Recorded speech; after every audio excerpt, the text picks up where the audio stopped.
Well, a very good morning and welcome to Hove for day 3 of this county championship match between Derbyshire and Sussex. Before we do anything else, my name is Adrian Harms. Delighted as ever that Dave Fletcher from BBC Radio Derby is with us as well. And Derbyshire in a good position in this match, Fletch. Yeah, absolutely, Adrian. Yeah, 409 runs to the good. As we go through the morning, you will see the Derbyshire players showing the cricket ball to the umpires, I'm fairly sure.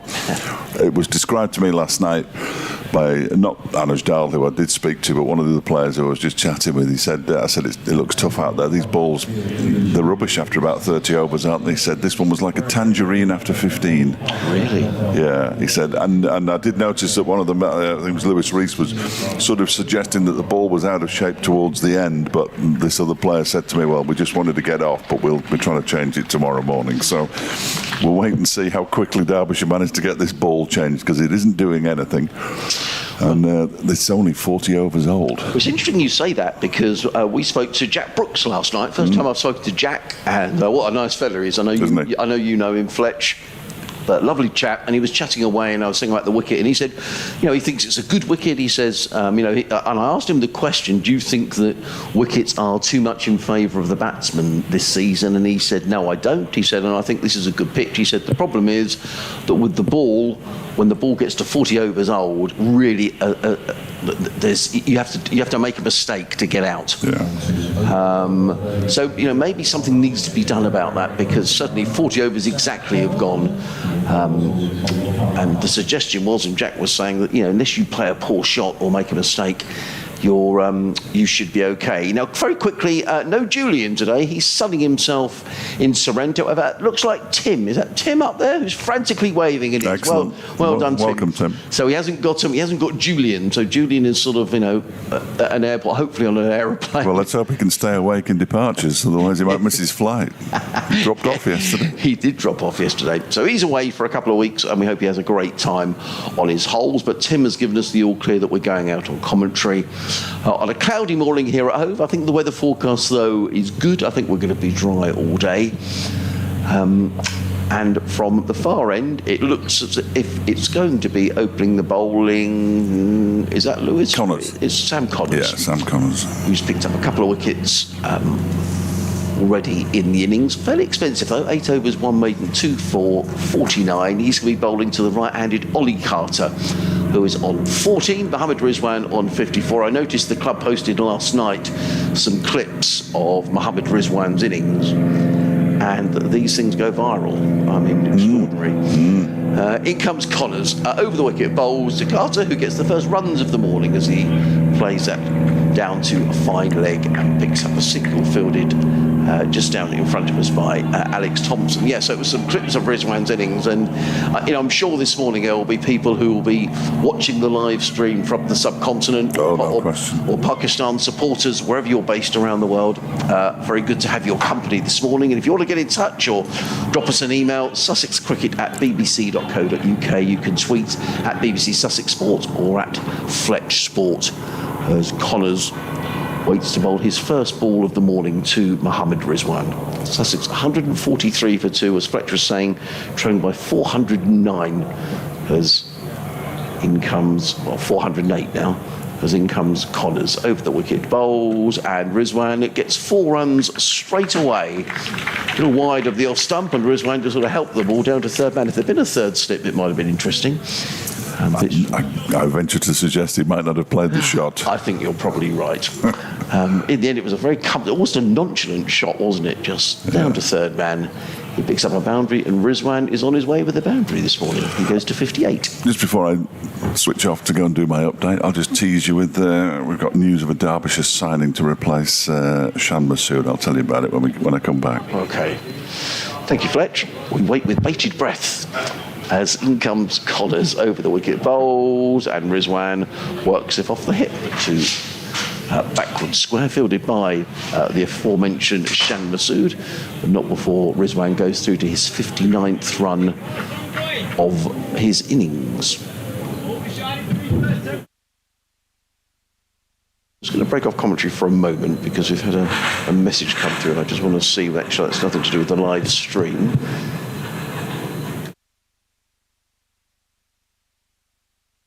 Here comes Connors running in over the wicket bowls and down the leg side, taken by a tumbling Brook Guest. There is no run.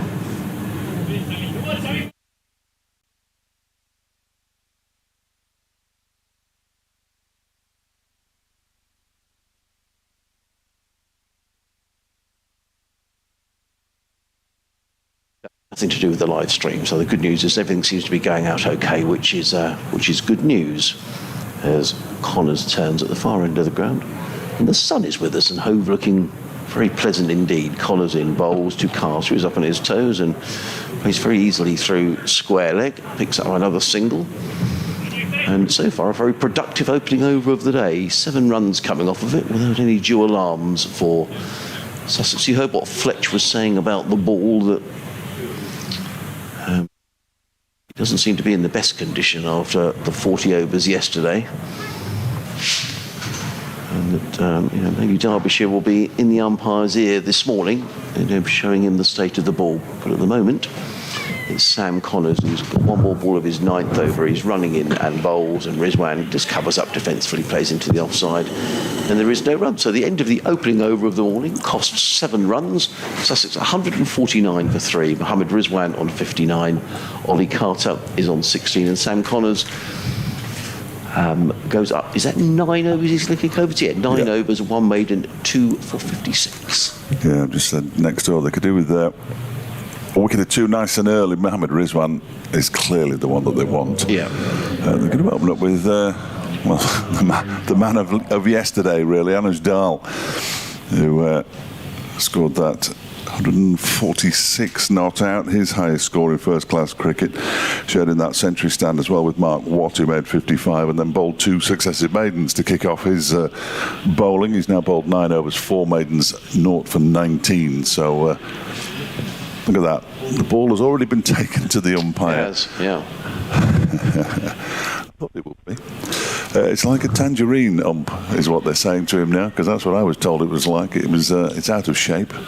Graham Lloyd is holding it up. He hasn't put it through with the calipers or anything yet, and he's just sort of holding it up. Do you think, it's always for the bowling side, isn't it, to take the ball to the umpire? But I wonder whether the umpires ought to be keeping more of a close eye on it. I mean, Graham Lloyd must have seen the ball last night. He presumably keeps it in his pocket or locked in a safe somewhere. I don't know what the procedure is, but you'd have thought there's also a responsibility on the umpires maybe to look at the ball and say, well, actually, this is no good for cricket. Yeah, absolutely.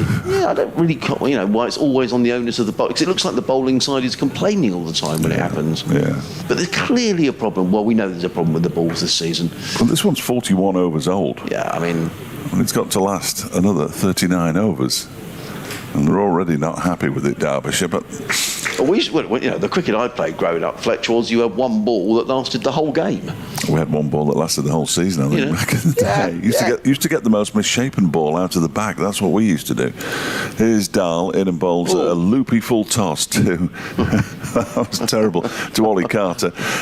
And he just bunts it out into the offside, where it's fielded by Mark Wright. A real loosener there. Must have slipped. He's looking at his fingers, Anuj Dahl. I know he's trying to dry his hands on the grass. That one clearly slipped out. Anyone who came into our commentary box today, Fletch, would think that you and I don't get on because you're completely at one end and I'm completely at the other. It is bizarre. Here's Dahl in again from the CN, bowls to Carter, pushes this out just square on the offside. It'll be fielded there by Leas Deploy. The scamper through for another single. The 150's up for Sussex, 150 for 3. Carter up to 17. Rizwan has 59. Well, when we're both in the middle, which is where we ordinarily would be, you can't see the stumps at either end. Whereas if we go to the extremities, I've brought my own headphones. Well, I've always had them here all the time, but I've got headphones with an extremely long cable. So I'm impressed by that. I can sit at the other end of the commentary box. Did your engineer sort of specially rig those up for you? They're new to me, certainly. I think they've just bought them, actually. Right. And he said, well, try these out, see what they're like. I said, yeah, well, and they're really good, really clear. For my ears, anyway. That one is driven straight down the ground by Rizwan, but fielded by Lewis Rees, coming around from mid-on. They still managed to get through for another single. Rizwan moves on to 60, 151 for 3. So the new Derbyshire signing, you'll have seen it by now, Derbyshire supporters, I'm sure, is Hilton Cartwright on a 1-month deal to provide cover while Shan Masood is away on international duty with Pakistan. He will have to play next Sunday against Durham, because if they then qualify for the quarter-finals of the T20, he can play in the quarter-finals, and on finals day should Derbyshire get there as well. But if he doesn't play against Durham, he can't play. So I imagine we'll see him play. But you'd imagine you would see him play anyway. It's going to cause a bit of a mix-up of the batting lineup, though, because Cartwright's very much an all-rounder, and Shan Masood is very much an opener. Here is don't know, he's not. Dal's run straight through the crease. He's lost his run-up. He is in this country. He was always coming to this country anyway, because he's playing in South London in that other competition in August. Is he? He is. Right, okay. So that'll be the last time I mention that, certainly. But he has got experience of this country, because he played at Middlesex. He's got just under 1,500 runs. This next delivery from Dahl squares up Carter as the ball dribbles out into the offside when he was aiming it into the leg. So that's I think it's about you mentioned a moral victory either on day one or day two, and that's the second moral victory of the match. But there haven't been many. No, there haven't been many for the bowlers. I've seen Hilton Cartwright play a couple of times for Middlesex. From memory, sort of a useful all-rounder. I think quite a hard-hitting batsman. Yeah, no, he's down as an all-rounder. He's also going to be playing some first-class cricket for Derbyshire, as this next delivery from Dahl is defended straight back to him by Carter. 3,500 first-class runs at 36, 7 centuries, top score of 170 not out, and 70 wickets with best figures of 4 for 23. So he sounds useful. He will be useful, and Mickey Arthur has brought him in. He wanted another world-class operator. He's played 3 tests, I think, for Australia, Cartwright. He wanted another world-class performer to come in and replace Shan Masood. Not like for like, though. Here's Dahl in again and bowls to Carter, who pushes this out into the offside. Good tumbling stop by Leas Deploy. Very good. And diving away to his right, he's got those protective bandages on his elbows, which you need if you're going to be fielding on the wicket ends, as he is there. And that's the end of Dahl's first over. I get the feeling, Fletch, and you'd said that Derbyshire's over 8 can tend to be a little slow. And already with the amount of conversations, we've been playing 10 minutes, and we've only had 2 overs. And there's now more of a discussion going on in the middle of the pitch. So I suspect we may be in for a bit of overtime tonight. But if we get away before 7 o'clock, I'd be absolutely staggered. Yeah. I left the ground with one of the Derbyshire fellas last night. I should have asked who he was, but I was a bit embarrassed to ask him. I probably should have known. But he had his shades on. And after the second day here at Hove, the players all go to the Players' Club in the corner of the ground and have a beer or two, or whatever they drink. Perhaps they don't have alcohol, but I think the idea is to have a social drink. I always think it's quite interesting, though, because whoever the opposition are, the break-off, as in comes Sam Connors, comes running in down the hill, bowls to Rizwan, who flicks this onto the onside through mid-wicket, picks up a single. He goes to 61, Sussex to 152 for 3. I think the idea is probably for the teams to mingle. Sometimes when I sit there, it seems like the players of Sussex and the players of the other team, they all sit together. They sit separately anyway. It always strikes me as slightly odd, but it's a nice thought that the players do go out and have a lemonade or a pint of beer or whatever. But one of the Derbyshire lads wasn't going on that drink last night. As I left the ground, he was walking out the ground. As in comes Connors and bowls, and he beats Carter outside the off stump. Good delivery taken by Brooke Guest. There is no run. He had his shades on, but I wasn't sure if it was Billy Godleman. Billy came out earlier than the rest of them, certainly. I did notice, I wasn't sure if he was going to the coach and then coming back round or what, but Mickey Arthur came down the steps with a couple of the players, and then the rest of them followed him, and they all went across to which was good to see. In comes Connors on his way in and bowls, and Carter covers up, plays to mid-wicket, and there is no run. Better line from Sam Connors in this over. Yeah, the fella concerned, so he had his shades on, but I think he had a moustache. And it made me think, because you were mentioning... Wasn't George, yeah, no. You were mentioning that one of the lads had a very finely manicured moustache. Yeah, George Scrimshaw has got the best tash in... certainly the best tash at Derbyshire. I think one or two of them have got bits and pieces of facial hair, but... exceptional. In comes Collins bowls and Carter up on his toes, plays to mid-wicket again. And there is to run. He's just got his line better in this second over, Sam Collins. He's picked up a couple of wickets. I mean, that's his primary objective as the strike bowler. But he's gone for the best part of 6 and over, which, when you've got 551 on the ball, perhaps it isn't so much of a problem. And he is bowling without a third man, and it is a very short third man boundary here at Hove this week. On his way again, bowls, and just as I say, he's bowling better. That's a poor delivery down the leg side, taken by Ollie Carter. He's lost his line again. Yeah, he has. Carter's a bit frustrated he didn't flick that one down to fine leg. Ollie Carter, who made his maiden first-class century a couple of weeks ago down in Cardiff. He made 885 in the first innings. Good job he did, because Sussex made 376, and then he made 88 in the second innings. So he's in a good spell of form, is Ollie Carter, as in comes Connors bowls, and that's short, and Carter thought about hooking but then decided not to, and it's actually given us a no ball. Sails through to keep a guess. Now, I'm not sure whether that was a front. I can only assume it was a front. Well, no, I think it was probably for height, wasn't it? But I don't know. I don't know. It'd be difficult to. Because Carter was thinking of pulling that. Yeah. The bat around does Ollie Carter. The sun is trying to make its way out. There's a few patches of blue sky above the ground. There's Connors bowls, and Carter is hit, I think, on the thigh pad. The ball's going to run away for 4-leg byes down below. So let's wait for the umpire signal. They're giving us runs, so must have come off a bit of bat.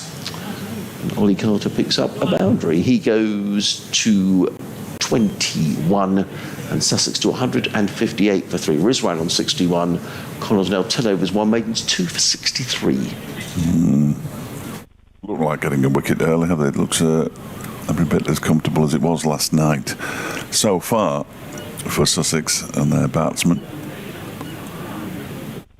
Soft, it won't be much good for the spinners, really.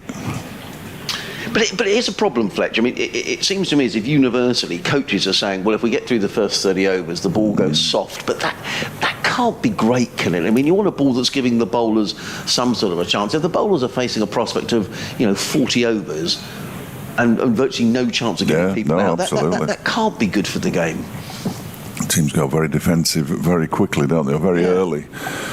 Dahl on his way in to bowl to Rizwan, ball pushed out into the offside. Godleman does the fielding at mid-off and declines the opportunity to throw it to Brooke Guest, which is good. Well, Instead he gives it to Lewis Reed, who looks at it with complete disdain. But I think we all agree that, that green wickets and bowlers taking 7 for 21 isn't good for the game, but I'm not sure that this situation is great either. No, I agree. I mean, there are games that will finish in a result one way or the other, as Rizwan pushes this next one out to the man who's in a short, it's like a short extra cover, really, Mark Watt. He's a substantial figure to have in your eye line. He's a tall man, Mark Watt, the left arm spinner. When I spoke to Ellis Dahl last night, I said we've had a few emails off your brother. He said, he said he'd been in touch. All right. So he bowled this one. It's driven straight at this time, and Lewis Rees comes around from mid-on to do the fielding. They scamper through for a quick single. Rizwan moves on to 62, 159, 4-3 now.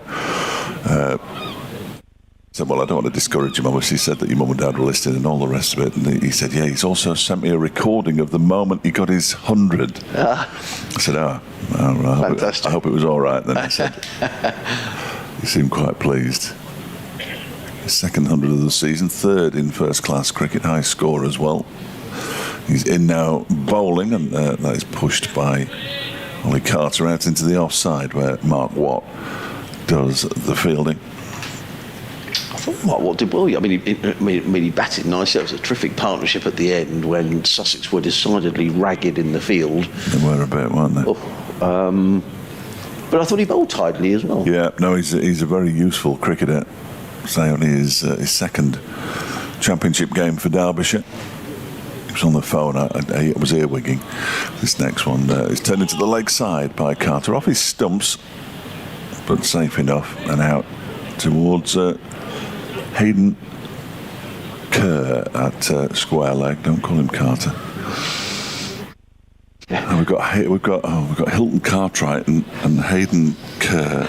And I've already got Hayden Carter in my head. I'm in all sorts of trouble, Adrian. When It's funny how it works like that, Fletcher. You get a name in your head and you think, no, that's not the right. That's not his name. No. We've got a change in the field here, Fletch. This is a interesting one. I've got a straight mid-on who is short. It's Alex Thompson, and he does the fielding there as the ball is defended to him by Mohammed Rizwan. It's the end of the over, 164-3. Sussex, they always make the change though for the final ball of the over, and you think, well, do it a bit early, give it a chance to. I don't know. They know what they're doing, I'm sure. Elsewhere in Division 2 of the Championship, and we've said a couple of times this week that if Derbyshire were to win this week or go back home with a significant haul of points, that have really forced themselves into the reckoning for the promotion places. And that's primarily because Nottinghamshire and Middlesex, the top two sides, are playing each other at Trent Bridge, and Middlesex in real trouble, 111 for 5, trailing Notts by 440. And in the other game, Worcestershire and Glamorgan, who aren't out of it either. As in comes Collins down the hill, bowls to Carter, who's forwards a bowl of good length, punches to mid-on, and there is no run. Worcestershire in their second innings are 153 for 6, leading Glamorgan by 285. I like Worcester. I like going to New Road. Yes. One of my favourites. We've had a T20 there already this season. We've got a 4-day game coming up fairly soon, and we go there in the Royal London. Oh, lovely. Yeah, I love going to Worcester. Because they're in the north, obviously. Connors bowls to Carter, who works this one down to third man, and I suspect it may well go for 4 runs. It's incredible how the ball gathers pace. And Wayne Madsen was chasing the ball. I think he thought he was going to catch it and then realised that he wasn't. And the ball just rolls away, and it's 4-3. Not say easy runs, but comfortable runs for Ollie Carter. He goes to 26, 164 for 3. Sussex. Yes, we've already played a 4-day game down there, Fletch, which was actually over in 3, which was a bit of a shame. But I just think it's a lovely. I just love the cathedral in the background, and nice people. Nice people everywhere we go, really, but very nice people in Worcester. It's one of my favourites, really. Worcester come here in September, so Sussex is with 3 games in September in the Championship. We go Worcester here, then we go to Durham, and then Glamorgan are the final visitors here in the season. Lovely. We go to Glamorgan in between home games against Durham and Leicestershire. Here comes. Oh, it should be caught. Oh, he's dropped. Well, that's the chance. It's Wayne Madsen who's put it down at slip, and I think he really should have caught that. Wayne Madsen. It was a wide delivery from Sam Connors. Ollie Carter had a drive. He was nowhere near the ball. It's gone high to Madsen's right-hand side, and he will know he should have taken that. Carter gets a life on 26, and Sussex on 164 for 3. You know the catch to dismiss Wayne Madsen that was brilliantly caught by Tom Alsop? Yes. I think Wayne's chance there was a lot easier. Yeah, I would agree. In comes Connors and bowls, and Carter covers up, plays. It's the onside, and there is no run. He knows it as well. Look at him. He does know. Look at him. Yeah. Well, obviously, the player doesn't drop the ball on purpose, as we all know, but he looks particularly disappointed there. Yeah, no one means to drop him. I think actually up at Derby, and I just checked my records, I'm fairly sure he dropped a fairly routine one there as well. I suppose he has put a few down this season. He's one of Derbyshire's leading catchers of all time, but yeah. In comes Connors bowls, and Carter works out into the offside, and there is no run. Particularly disappointed Sam Connors, who's picked up the 2 of the 3 wickets so far. He's been a little expensive, but let me just have a little check, Fletch. You were talking about points there in that Notts-Middlesex game. Middlesex have got 2 bonus points at the moment, and they're 117 for 5. It's unlikely they're going to pick up any more bonus points, and if they lose, to come out of a game with just 2 points that is a significant blow to them. Here comes Connors bowls, and Carter has a stifled appeal from Sam Connors, who takes his cap in a rather disappointed fashion from umpire. Down at the far end, Sussex 164 for 3, Carter 26 for Rizwan 62. Yeah, I'm looking here. Tom Haynes, who made 243 at Derby, was dropped by Wayne Madsen off the bowling of... he was dropped when he was at 111 by Wayne Madsen and dropped at 194 by Madsen as well. So I'm not, So what you're saying is... I'm just saying perhaps he shouldn't be in the slips. No, I'm sure he's a very I reckon if I asked David Griffin how many catches Wayne Madsen had taken, he'd be in the top 10. I reckon. Yeah. But there's a certain amount of that's down to longevity, of course, because he's been in the side. Another thing to mention as well, after the Jack Brooks interview, he didn't make his debut at Chesterfield. He made his debut the week before he played at Chesterfield. He was telling us last night he played at Chesterfield. Dal begins a new over to Mohammed Rizwan that is pushed out into the offside, and there's no run because I think you asked him about his little.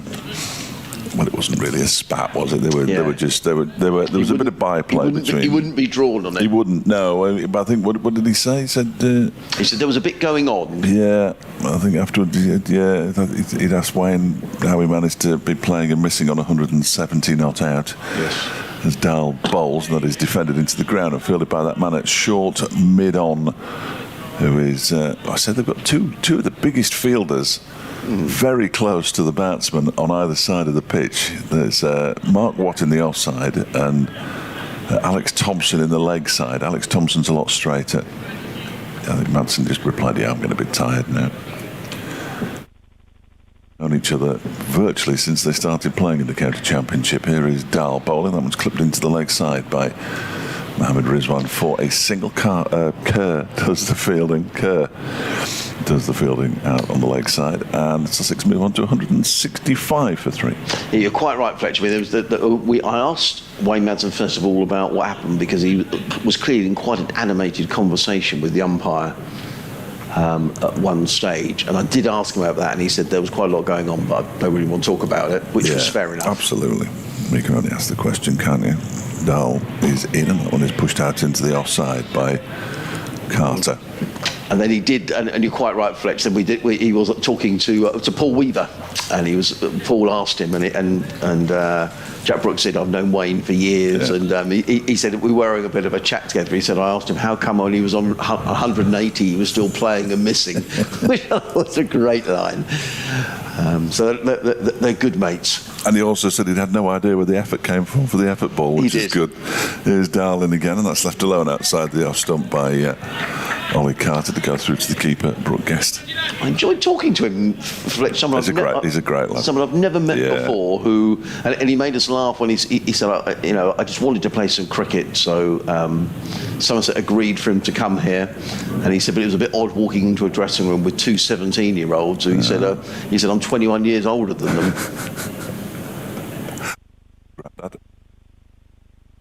Is in and bowls. That one is turned into the leg side by Carter for a single out towards Hayden Kerr. They just get a bit of a hurry up there because Kerr was quickly to the ball, but they got through comfortably enough at the end, and he's pinched the strike as well as Ollie Carter. He's on 27 not out. Mohammed Rizwan has 63 and Sussex are 166 for 3 now after 46 overs. I'm surprised the ball hasn't been shown to the umpires again, but it hasn't yet. It will be. Steve Finn came and joined us on commentary earlier this season. He was talking about some of the younger lads, and he said there's like a players' WhatsApp group. There's all sorts of groups, but he said the younger lads, you're not old enough to be on the WhatsApp group. So there's obviously some sort of a safeguarding issue around these. So that was quite. Yes, if they're not, I don't think he was joking. No, if they're not 18, they'd have to have chaperones when they go to away trips. There you go. Yeah. In comes Collins, comes in bowls to Carter, who works this down to final leg. Every run now that Ollie Carter gets, poor old Wayne Madsen's going to think, oh no. Carter goes to 28, 167 for 3. So yes, it's obviously something else that has to be thought about. When Hamidullah Qadri made his debut for Derbyshire down in Glamorgan in 2017, he had to have a chaperone because he was 15 or 16, probably. Connor's very easy approach to the wicket, in and bowls to Rizwan, and Rizwan has fought to bowl of good length, just plays into the offside. There is no run. Interesting watching Mohammed Rizwan, and we saw a wonderful innings from Wayne Madsen. We saw a lovely innings from Andrews Dahl, but you look at Rizwan, the good players seem to have so much time, don't they? Yeah. And he'll probably get out next ball, but he's clearly a high-class performer, Mohammed Rizwan. As indeed was Cheteshwar Pujara, who you saw made a big double hundred at Derby. He's in the same mould. In comes Connors bowls, and Rizwan plays onto the onside. There is no run. Whether Pujara will play in the Test match, which starts at Edgbaston on Friday, remains to be seen, but he is in the Indian squad. And my understanding is, once that test is over, he's back with Sussex for the rest of the season. That's my understanding. Yeah, that's good. So he, around for the final 6 championship matches of the season. In comes Connors down the hill and bowls, and Rizwan drives through the covers and picks up a single. There is a sweeper. Did he play Royal London Cup? Oh, I would imagine that he would. Yeah, Rizwan goes to 64, 168 for 3. I would imagine so, Fletch. I mean, if he's here. So yeah, 8 games in the. It's 8 games, yes, because there's 2 groups of 9. I mean, Sussex looked to me to have a really tough group. Oh, stop with the excuses, really. That being said, in comes Connors bowls and covered up as Carter plays into the offside. I'm not so much worried about the difficult groups, the fact that we play 8 times in August. Yeah, well, that's true. Yeah. Well, Sussex have got some travelling as well. They've got one match in Durham, day off Taunton. So they do play some strong sides. They play Surrey as well. But that being said, a lot of these sides will be losing a lot of players, I would imagine, to the 100. So it remains to be seen what sort of strength the counties are by that stage of the season. In comes Connors bowls, and Carter plays this through mid-wicket and picks up a single as Shan Masood runs round in front of the Spenkama Pavilion. Gets in the throw that is very well taken and athletically taken by Brooke Guest. And there is going to be a change of bowling. No, there isn't. What is going to happen is that Brooke Guest just signalled there to the pavilion for the helmet to be brought out, which means he's going to stand up to the stumps to Anuj Dal, who's bowled 12 very accurate overs, 12 overs, 4 maidens, no wicket for 25. So Sussex making steady progress this morning, 169 for 3. I only say that with some hesitation because either my glasses need a clean or the numbers are not that clear on the scoreboard. I think it's probably that just the angle I'm sitting at. Look at the total. 169 for 3, Carter 29, Rizwan on 64. But Ollie Carter dropped at first slip by Wayne Madsen. High to his right hand side, no chance is easy. But I think Wayne Madsen and Derbyshire would have expected that to have been taken. Now we've got another debate on the ball. Billy Gottleman is showing it to umpire Lloyd, and umpire Lloyd is now going to talk to umpire Adnan. And I think this ball might well be changed. But we were saying that it's fairly slow progress in terms of overs bowled today. In the first half hour, and we have had half an hour, we've only had 7 overs. Now we're going to have a further delay because the ball looks like it's going to be changed. Yes, it is. So there we are. Now I have to say, I don't know if this is a bit Adrian or not, but it's a slightly farcical situation where now the umpires are both walking over to get the ball. Brenda is on her way out with so well done, Brenda. She's doing her job. She's got the ball and she's coming out with a selection. But both umpires are now sort of sauntering across to get the ball. I think this could all be done a little more quickly. Perhaps you could let me know what you think. If you're on the ground and you're watching this, whether perhaps this is the way it should be. I'm not sure. I think these ball changes, maybe the umpire could have a couple of balls in his pockets or something, because it just seems to take an inordinate amount of time. Sussex Cricket at bbc.co.uk. What do you think? Or you can tweet us at BBC Sussex Sport or at Fletch Sport. Now, both umpires are now looking into the box of balls that Brenda has brought out onto the outfield. So I say Brenda's done her bit. She was ready. She's got the balls brought out. But now both umpires are scrabbling around in the box to find a comparable ball. And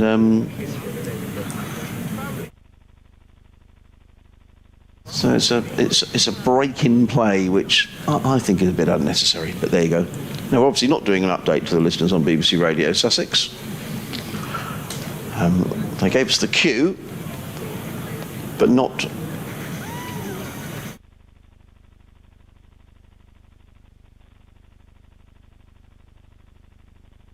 Well done, Brenda. Brenda gets some applause around the ground. She's done her bit, and now the umpires are coming wandering back with the ball, but not with any great urgency. Well, perhaps just a message to the studio, actually, just while this is going on. I'm just going to turn the microphone off for a moment.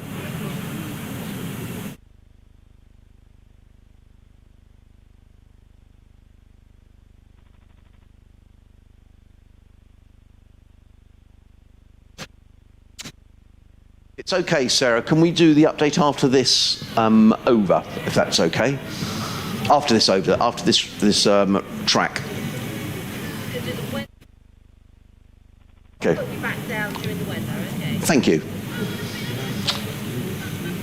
You haven't missed any of the action because we seem to have got a new ball, or a different ball, I should say, that's just been brought out. So we're still no action. We haven't had any play now for probably close on 3 to 4 minutes due to that ball being changed. Now we are going to get some action. Dahl is going to come in from the C end of the ground, bowling up the hill to Carter. And Carter is forward, plays into the offside, and there is no run the field. There's a slip, then a silly mid-off and a silly mid-on, both very straight. There's a point, sweeper on the cover boundary, mid-off, then a mid-on, a deep mid-wicket, and a fine leg all the way down in the distance. The weather looks set fair today. There's lots of blue sky around, which is great news. Some high-level cloud, some darker clouds towards the downs, but I don't think they're coming in this direction. As in comes Dahl again, bowls, pitched up to Carter, who clips this to deep mid-wicket and picks up his 30th run, does Ollie Carter, and Sussex go to 170 for 3. Carter, who was dropped by Madsen when he was on 26. High to his right at first slip, but I think Madsen would be disappointed he didn't cling on to that. But he's got plenty of credit in the bank, I think, having made a wonderful 176 for his side.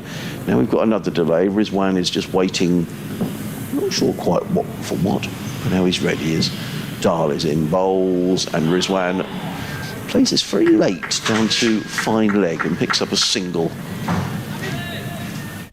Rizwan goes to 65, Sussex to 171 for 3. My update, I think they forgot, so I'm on after Whitney Houston. A few moments' time. I can't even hear Whitney Houston. You might in a minute. Excellent. Well, I say excellent. Is it not your cup of tea? No, not really, no. In comes Dahl. In and bowls, and Carter plays to mid-on, where it's fielded by Lewis Rees, who trots to his right-hand side. There's one more. Fletcher, I don't know, perhaps I'm getting a bit old and grumpy, I don't know, but I just think this...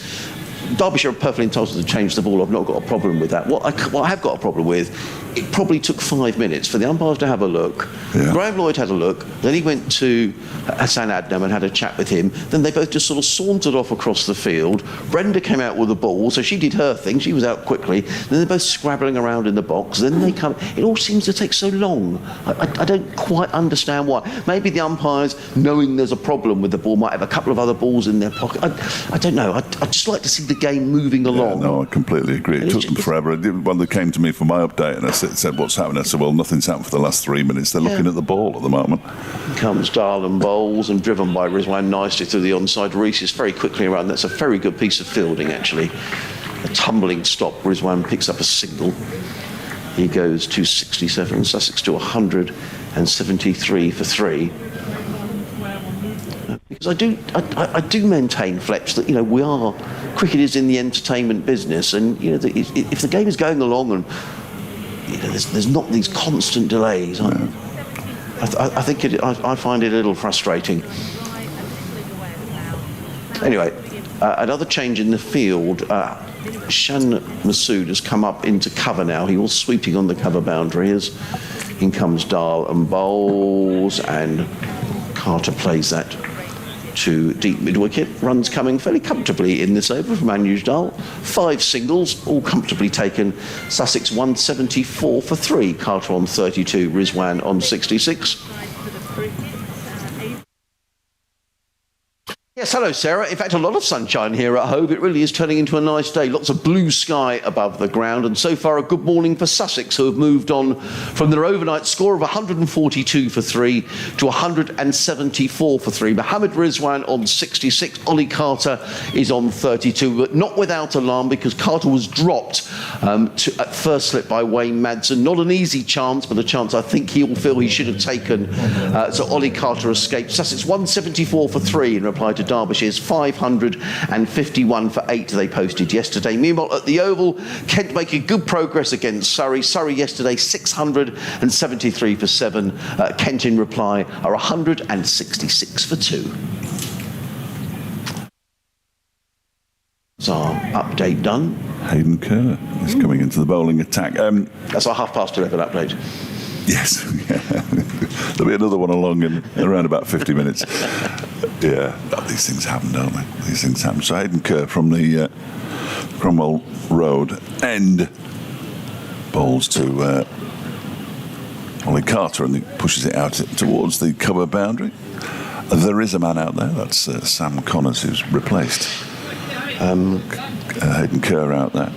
Couple of emails. I had one from Tim. Morning, Adrian and Fletch. Hello, Tim, who's sitting up there in the top deck, waving away. Well, he's probably relieved he hasn't got Julian chatting away to him all day. I'll read his. I'll read Tim's email in a minute. Big Albion fan as well is Tim. Oh dear. Around the wicket to Rizwan, who pushes this slightly away from his body to Anuj Dahl at backward point. Lives in Cranley, which is a lovely little village, not quite on the Surrey-Sussex border, but not too far away. Very good cricket team, and in fact, I think it's the club that Ajaz Patel was playing for. He played some club cricket over it, the New Zealander. Took a lot of wickets as well, so good to hear from Tim. He says, any update on the Steve Finn / Tom Haynes captaincy after lunch yesterday? Stirring it up over there in the stand. This next delivery from Kerr is also pushed into the offside by Rizwan to Anuj Dahl. Tom is a really good, promising cricketer, but he must be under tremendous pressure with every game that our winless run in the Championship goes on. Well, in all seriousness, Tim, I thought Sussex were very shoddy in the field yesterday after lunch. I thought the thing drifted, and that's to take nothing away from Dahl and Watts, who I thought both played very well. But Sussex seemed to be rudderless, I felt, after lunch yesterday. On weight and clips this one down towards fine leg. It was spearing towards leg stump. It's fielded by Thompson. Rizwan picks up another single, and Sussex move on to 176 for 3. Rizwan up to 67. And we did comment in the commentary box that it just seemed that Stephen had taken over the captaincy from Tom Haynes, and it all just seemed a bit. I don't think it had a great look about it. Would you agree with that, Fletch? Fletch is distracted. Yeah, no, absolutely. No, I could not agree. Could not agree more. It was really strange to see the captain of the side out on the boundary, albeit a short boundary, and having nothing to do with bowling changes and field placings or anything, when ordinarily he would. Kerr bowls. He's coming over the wicket to Rizwan now, pushes it out into the offside. It's fielded by Mark Watt. All as I would say to Sussex supporters is just hang in there, because I started in 2016 and it was at the middle. It was the pink ball day-night game in 2017 when I first saw Derbyshire win a game. So these runs do happen. Yes. Winless runs, they do happen. So there we are. Wicket again in and bowls to Rizwan. It clips it into the leg side. That's Lias Deploy fielding at mid-wicket, end of the over. Just 2 runs from it, 176 for 3. Sussex now. Rizwan has 67. Carter has 33. The deficit is 375, so still fairly substantial. And just a quick one, because I mentioned we're talking about Wayne Martin and his drops, and I said Griff would have all the answers, and Griff does have all the answers because they're obviously listening in the written media box. Wayne Madsen, 313 all format catches for Derbyshire. That puts him 13th on the all-time list. Wow. And of the 12 above him, 7 were full-time wicket keepers. Oh, fantastic. I wonder where Chris Adams is on that list for Derbyshire. Griff, off you go, mate. Quite high, I would think. Yes, and that sounded like I was being horribly critical of Wayne Madsen. I didn't mean to. No, but that's why you would but he has started to put down some catches. And I do remember those at Derby when he put down a couple. In comes Dahl running away from us, in and bowls to Rizwan, who punches that into the covers fielded by Masood, and there is no run. So, so going back to Tim, to your question, we did ask the question of the club last night. Apparently, because Tom opens the batting, it was felt that it would be better, Stephen took over for a few overs so Tom could prepare for his innings, is what we were told. But as I say, I didn't feel it had a great look, and I'm very glad that Fletcher has backed me up on that. I don't know what your view was, Tim, or other people in the ground yesterday. As in comes Dahl and bowls, and forward comes Rizwan, plays into the covers. There is no run. And Tim says, you're not here tomorrow or Friday. Are you going anywhere nice? Well, I'm off to Exeter tomorrow because my daughter's graduation, which I'm looking forward to. Excellent. And then on Friday, long before the... Just can't be bothered. Yeah, long before the cricket... Because the cricket fixtures were announced so late, weren't they, Fletcher? Yeah, they were. And a friend offered me a ticket to go to Edgbaston on Friday before the cricket fixtures were out, which I accepted. And then, of course, there's a clash for the T20 against Essex on Friday night, as in comes Dahl and bowls, and up on his toes is Rizwan, who rehearses that as if he wanted to thrash that through mid-wicket for 4 runs and said it's a dot ball. So there's a good to Birmingham on Friday, so a couple of days off for me, but back on Sunday, Tim, for the game against Hampshire. Then we've got a week off because Sussex are not involved in the T20 quarter-finals, and then it'll be back here for Leicestershire a week on Sunday, and then up to Trent Bridge, and then up to Lords, as in comes Dahl and bowls, and outside the off stump taken by Guest, there is no run. And actually, Sussex by that time, so that'll be 8 championship games, Leicester 9, Nottinghamshire 10, Middlesex 11. Just those final 3 in... They'll just... Yes, final 3, which are in September. So actually, beyond Lords, which is in July, Sussex won't then have a championship game until into September. No. Same for everybody. In comes Dahl and bowls, and Rizwan flicks this nicely down to fine leg and picks up a single. He goes to 68, Sussex to 177 for 3. So, Tim, thank you for getting in touch. And I just wonder what your thoughts were yesterday, whether you thought it looked a little bit shoddy. Either way. Clive's at the ground, and I was getting myself all a bit uptight, saying it's taking far too long to change the ball. I wonder what others in the ground thought as well. Clive's been in touch, I'm very grateful. In comes Dahl and bowls. Carter is forward, punches into the covers fielded by Masood. There is no run. It is the end of another Anu's Dahl over. He's now bowled 14 overs, 4 maidens, 0 for 31. Sussex 177 for 3. Rizwan on 68. Carter on 33. Clive says, I'm not at the ground, but I think the real issue is that the ball should have been tested in a friendly or 2 before the season started, and this batch rejected. I mean, absolutely. I mean, there's been so many balls changed. It's been ludicrous. I do think some of the balls of this batch of balls were tested because it was tested in 2-day games up at Derby. There are 2 2-day games against Notts and Lancashire, which were basically you bat one day, we bat the other, and how serious the cricket in those kind of games is, I'm not entirely sure. Adams, 253 catches. Right, so he's a little bit behind Madsen, but he got a few. Chris, he's not going to catch him now, is he? He's not. No. That would be remarkable. At the moment, Derbyshire have ground to a halt again, I'm afraid, because they're just moving the field around. We've got all sorts of people pointing in all sorts of directions.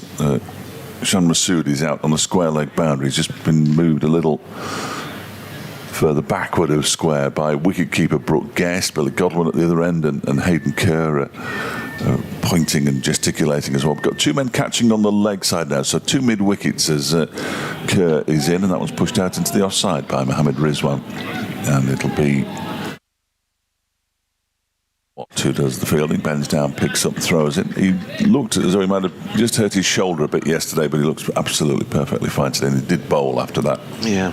So that was good news. 1-7 for 3 it is. I'm interested in Ben Stokes' comments after the Test match yesterday, Fletch. I didn't see them.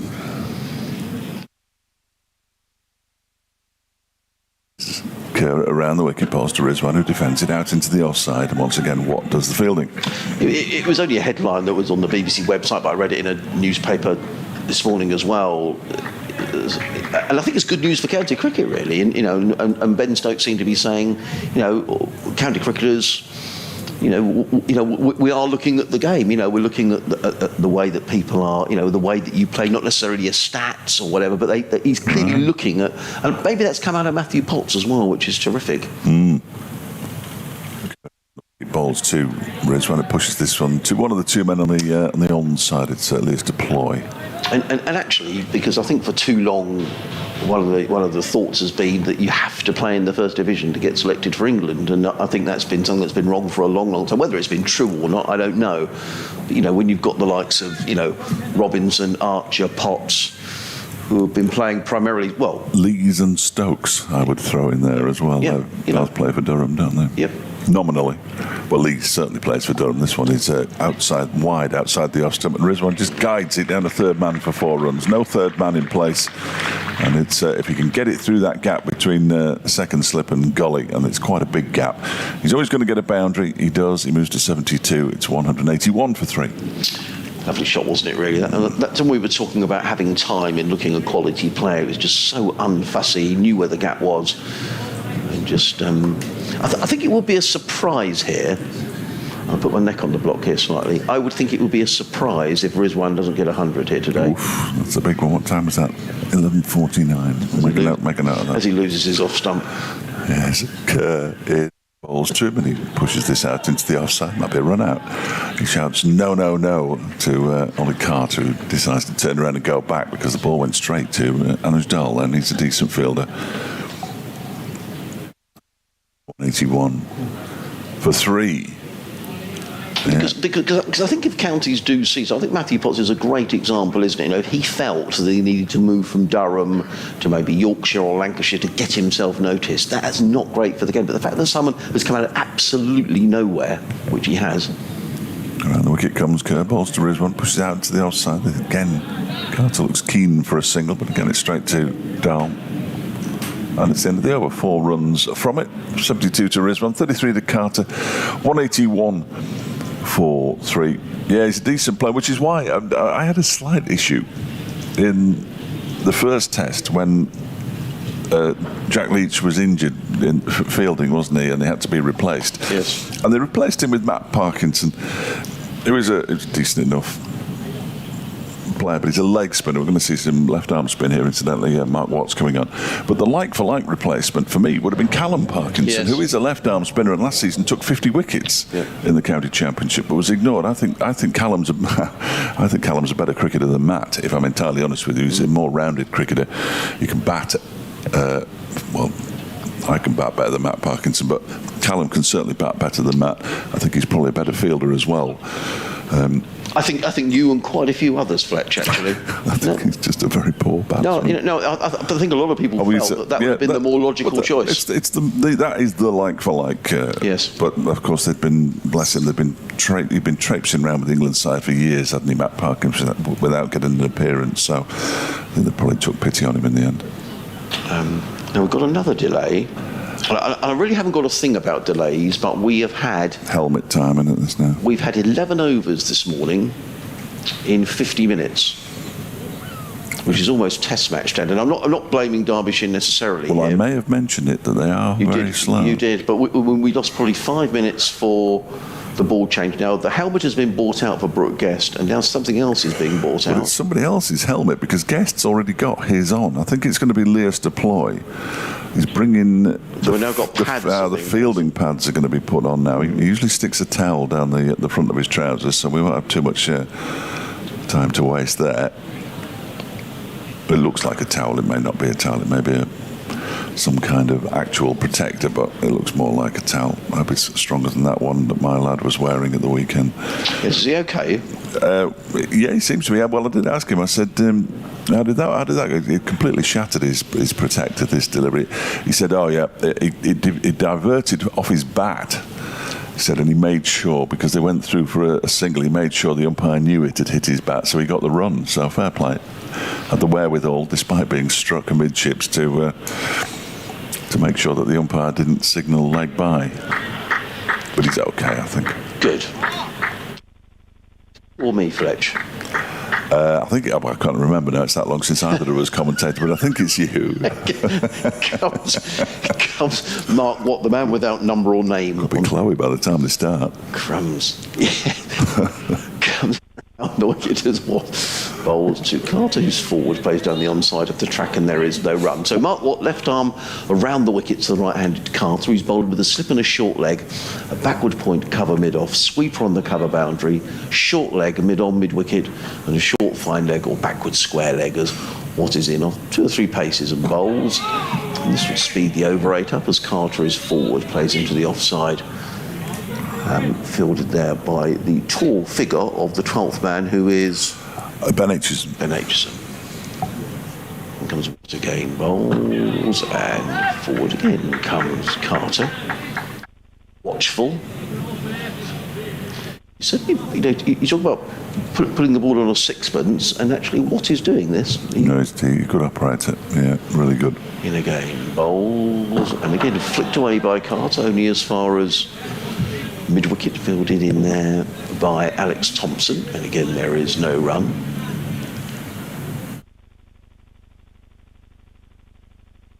Sunshine in and bowls. Forward comes Carter, plays that to backward point, and there is no run. Some oohs and ahs around the bat.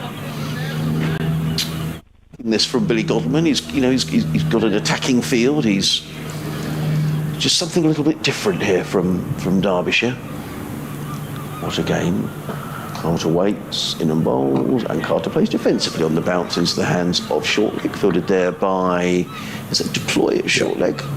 End of the over, maiden over from Mark Watt. He's bowled 13 overs, 2 maidens, no wicket for 36 at the end of the over. Sussex 181 for 3.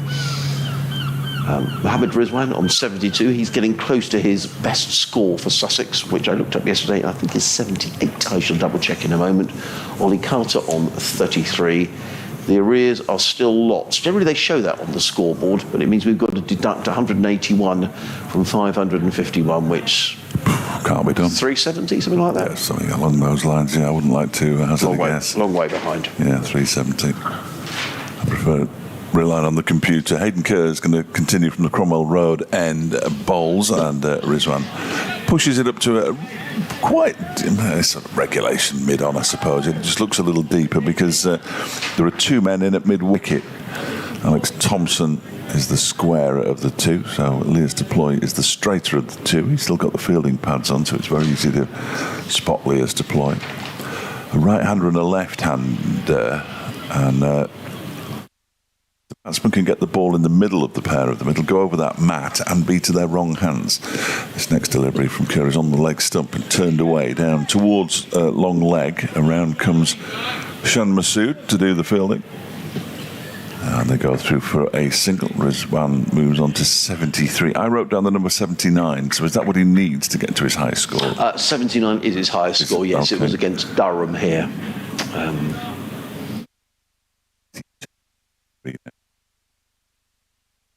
I wrote it down but couldn't work out why I'd written it down. She's neither used nor ornament. 4 minutes to an hour into the day's play. And we're in the 13th over. By Carter. It's the bowler. It's actually going to be picked up by Mark Watt behind the bowler. Of Lewis Rees, who was one of the prime movers in Derbyshire getting the ball changed clearly because In comes, apparently, here comes Kerr again and bowls. That was striking the pad. There's a half appeal, and it is high, I fancy. Liz Deploy is coming and having a chat with Wayne Madsen very pointedly across Ollie Carter. Back into the mid-wicket position. Offside, there's a man out sweeping on the boundary. He's a sort of deep backward point, really, Ben Aitchison. There's a man in a cover as well, mid-off. Mid-on, 2 mid-wickets and a long leg, or a deep backward square leg, really. Shan Masood away to our left-hand side as Kerr is in again, and that one is clipped into the leg side by Carter for another single. He moves on to 34, 183 for 3. Is the Sussex score. Sun shining brightly, plenty of blue sky now. The clouds that were here a little earlier have pretty much disappeared, which is excellent news. And the wind, not quite as strong as it was yesterday, but predominantly blowing in from the south. By direction, certainly, judging by the flags on the clock tower scoreboard away to our right as Kerr is in again and bowls, and that one is driven by Rizwan up towards mid-on, fielded by Lewis Rees.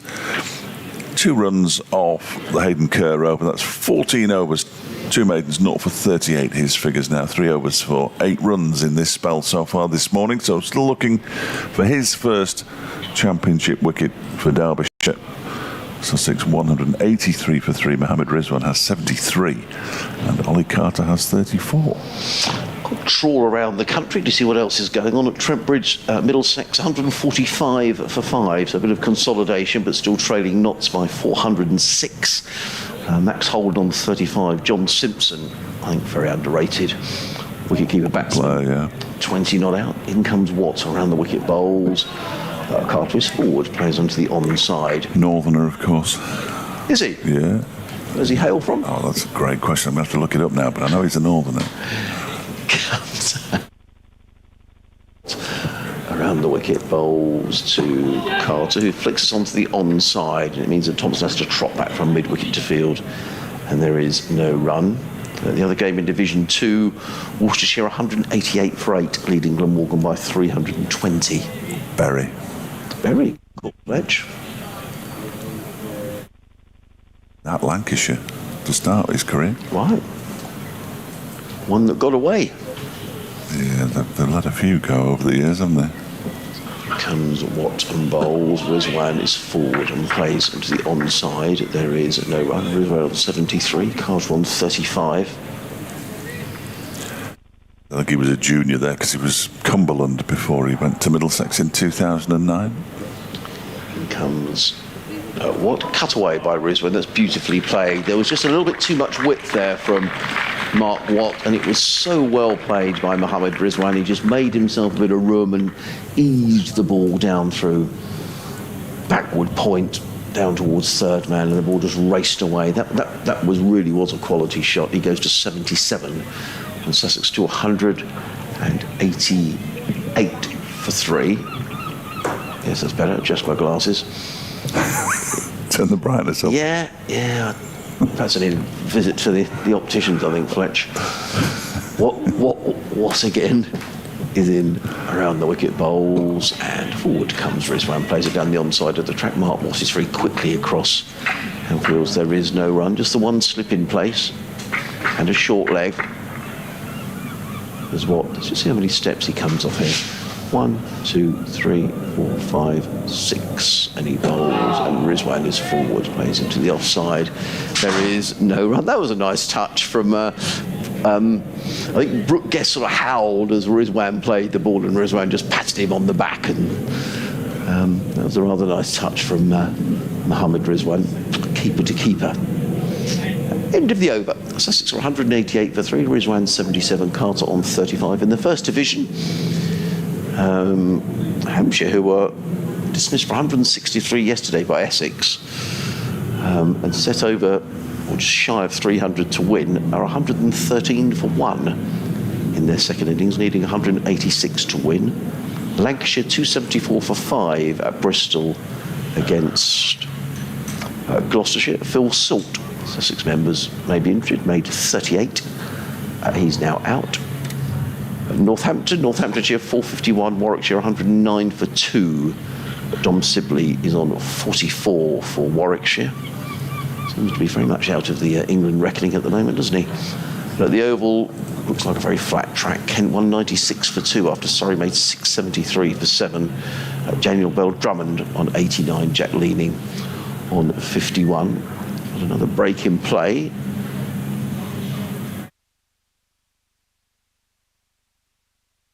Overs in that, well, we're now past 12 o'clock, so maybe not as bad as I thought. And certainly it's been speeded up the over 8 with Mark Watt. The delay is because we're just waiting for Hayden Kerr to come running in from the Cromwell Road end. He's in around the wicket, bowls to Carter, who plays to mid-wicket. And there is no run. So no breakthrough for Derbyshire here this morning. The new ball is still 26 overs away. There was an opportunity that went down. Ollie Carter dropped when he was on 26. And the total was 164 for 3. A chance high to Wayne Madson's right at first slip. Tell by his reaction that it's one he really felt he should have hung on to. Kerr again, all of good length, pitching around middle and off. Carter defends. Kerr fields off his own bowling. In his 15th over, figures of 0 for 38. Hayden Kerr.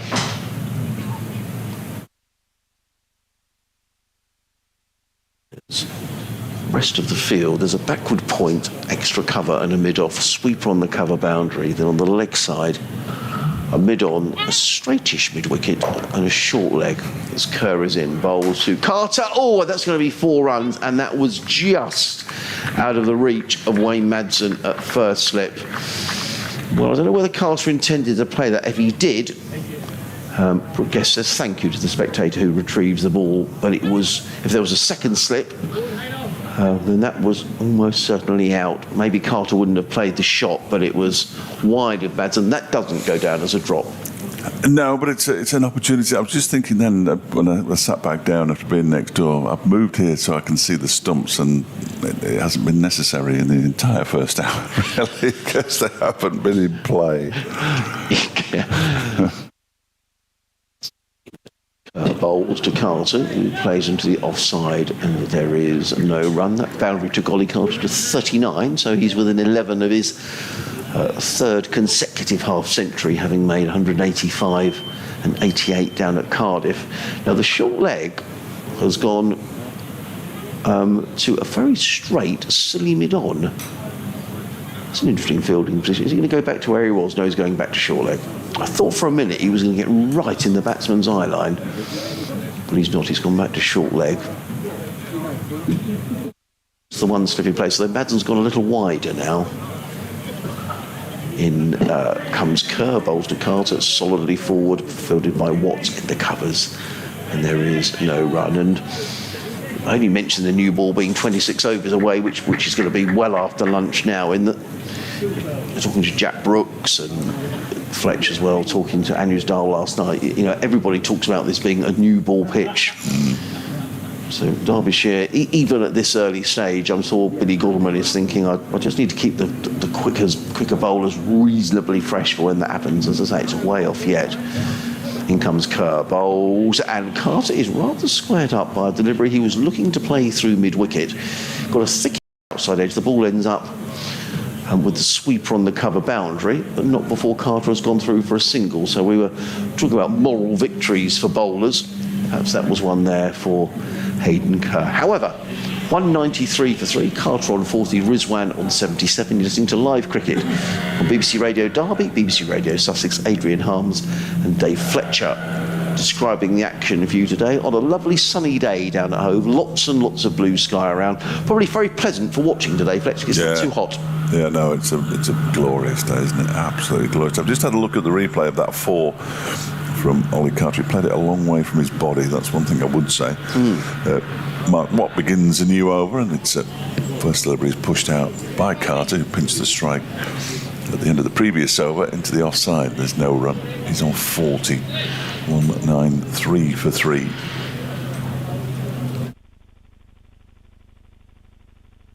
the off spin at some point. There's a silly mid-off in place for Carter as the ball is turned into the leg side by the Sussex wicketkeeper batsman. By the off spinner Alex Thompson, who's in at mid-wicket, backward square leg, mid-on. 3 on the offside, relatively close in, as this next delivery is left alone. And Ben Aitchison, the 12th man, has his hands across his face there. That must have been reasonably close to the off stump, but not close enough to dislodge the bail. And even then, I couldn't see the stumps, even though I've moved. So just raised his hands momentarily as Watt is in again. And this off the back foot out into the offside, down into the ground, straight into the hands of Lewis Deploy, who is the silly mid-off. The man clapping you can hear in the background is Wayne Madsen at slip. And the square legs come a little closer. That's Hayden Kerr. Watt goes in, a flatter delivery pushed out into the offside. Evasive action taken by Lewis Deploy because he thought for a moment he might be right in the firing line. Shan Masood does the fielding. Single taken, 194 for 3. Carter moves on to 41. It seems to me as if the spinner is giving the batsman just a little something to think about. Doing all right here, Mark Watt. So he picked up 2 wickets in each innings against Middlesex in the victory at Chesterfield. And the wicket of ball to Mohammad Rizwan, who goes for the sweep and gets it very, very fine. He's going to get 4 runs for it as well. I'm not entirely sure that's where he meant it to go, but I would agree. He was definitely sweeping, and it went up to fine leg. Despite it going up the hill, it was always going to get away. So Wayne Madsen just strolls before a member of the crowd throws him the ball back. End of the over. A disappointing end, probably a disappointing end for Mark Watt. 4-2 Rizwan. It moves into the 80s. He's on 81 now, and it is his high score for Sussex, and it's 198 for 3. I just wonder whether Billy Godwin might think about bowling spin from both ends. Yeah, I wouldn't be surprised. Whoever had gone off the field has come back on. Who's that who's trotting? I think he's not wearing he's not wearing a cap because the umpire's still got it. He's got his cap off, the umpire. Perhaps he's put his normal boots on. He was bowling first off this morning, wasn't he, sir?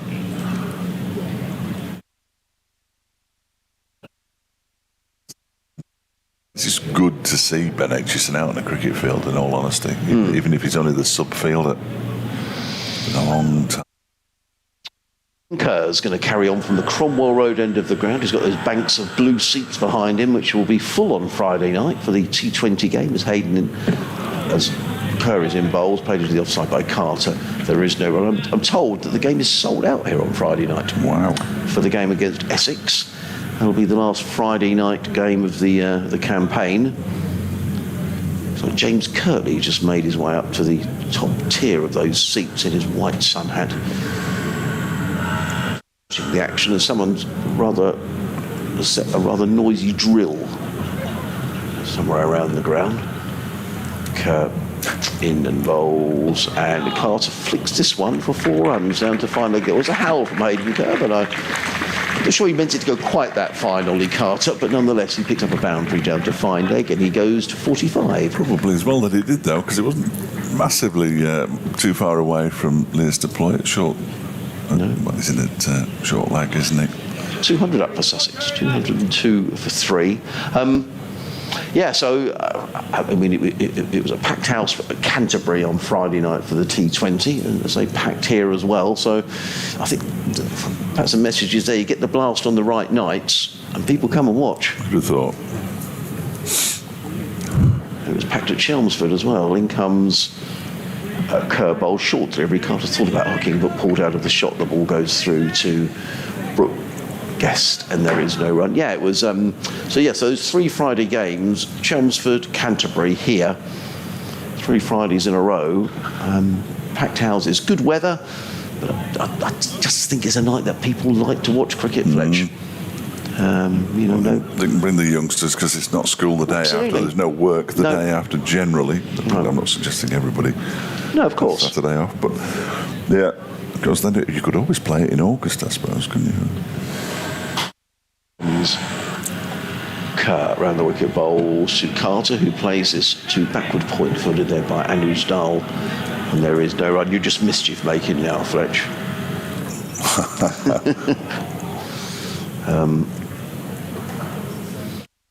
4 days of home cricket, 3 days at Derby in August, because one of the games is at Chesterfield. Right. I mean, that's ridiculous, isn't it? Yeah, and I guess Sussex very much the same. I mean, there's the home games are Leicestershire here, Surrey here. I'll give you the others in a moment. Gloucestershire, in comes Bowles. Oh, and Carter rather gets away with another one there. He looks to play that through extra cover. The ball ends up at fine leg, so he's been dropped. He nearly give a chance to first slip as well, and he's picked up a couple of runs, Ollie Carter. He goes to 47, but just a little bit of encouragement for the bowlers here. Yeah, thick inside edge, really, isn't it? Yeah, so Sussex in August play Gloucestershire here, Leicestershire here, Surrey here, and Middlesex here. There's no cricket here, first class cricket, after the 14th of July till the 2nd of August. In comes Carrigan, bowls to Carter, who's going to get 4 more, and he's going to go through to his half century, is Ollie Carter. Not the most convincing shot that he's played, but I don't think Ollie Carter will worry too much about that. He gets a boundary to third man, 51 in 88 balls in 104 minutes with 6 boundaries. It's a third consecutive half century for Ollie Carter, following on from his 185 and 88 at Glamorgan. He's in fine form at the moment, is the young Sussex batsman. Sussex 208 for 3. Yeah, runs it's cost Derbyshire so far. That Wayne Madsen Yes. drop at slip. Well, he's certainly in credit as far as this match is concerned, and probably in terms of his entire career. But run that Ollie Carter scores, no matter how he scores, it will weigh heavy on Madsen's mind. New over begins from Mark Watt. First delivery is defended by Mohammed Rizwan. Lewis Rees warming up. Bit of left arm, but more left arm. I thought he bowled quite nicely last night, actually. Yeah, I like Lewis Rees bowling. I'd see him bowling. That one's turned into the leg side by Mohammed Rizwan, picked up by Alex Thompson, who isn't warming up. We know that he'll be bowling about 5 overs before he starts. My word, he warms up. His next delivery is cut away off the back foot and immediately walks into the leg side. Mohammed Rizwan, not entirely happy with that shot. Surprised if we didn't see Lewis Rees next over from the Cromwell Road end, though. Last year it was a circular saw. Today it's a drill. Yeah, a grating drill. Yeah, excellent. It is nicely fielded. Just thrusting out his left hand there. Lears to ploy a short leg. Good over so far. Conceded a boundary off his last ball of the previous over that he bowled Mark Watt. He's in again now. Bowls to Rizwan, who clips it into the leg side. Nice stop. Thompson diving to his right. Way down. Sorry. I was just say the consolation for Derbyshire is, Fletch, they haven't taken any wickets, but Sussex haven't got away either, have No, they? no, not yet. 58 plus 361 they've scored so far this morning. I have to thank Alan for pointing out something as well. He's tweeted us both. This next one is pushed into the offside. You said you need to subtract 181 from 551, to which I replied, can't be done. End of the over, well, it can't. Not in my head anyway. 208 for 3 at the end of a maiden over from Mark Watt, who's now bowled 8 overs. And he's yet to take a wicket, but he's only conceded 21 runs. 3 of his 8 overs have been maidens, and 2 of his 4 overs today have been maidens. So bowling nice and tightly, and we are indeed going to see Lewis Rees for the first time today. Bowling from the Cromwell Road end. That's the end of Hayden Kerr. Come on, Fletcher. 5 overs for 23. Yeah, Mohammed Rizwan on 81, Ollie Carter on 51. This partnership between this pair is now worth 78 plus. I think 86. Yeah, is that 208 for 3? Yes. Yes, it is. Yeah, 86. I was just It's nothing like the Open University, this is No, it's not. I was looking at Mohammed Rizwan's stats, just sort of in case he does get 100. He's played 22 test matches, 33 innings, highest score of 115, averages 42 in test match cricket, 207 50s. He's made 12 first-class hundreds.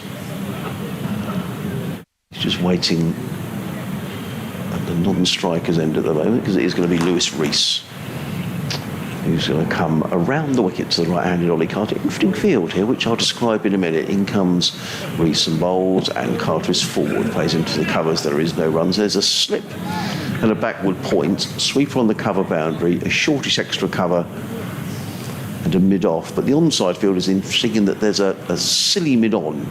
Lewis Deploy is in there. And a fairly straightish mid-wicket also in a catching position. And in between the pair of them, a mid-on who's fairly wide. Final fielder on the field is down at deep backward square, almost fine leg, as in comes Rees is in bowls, and Carter gets 4 runs. I just hesitated slightly. It was slightly wide from Lewis Rees.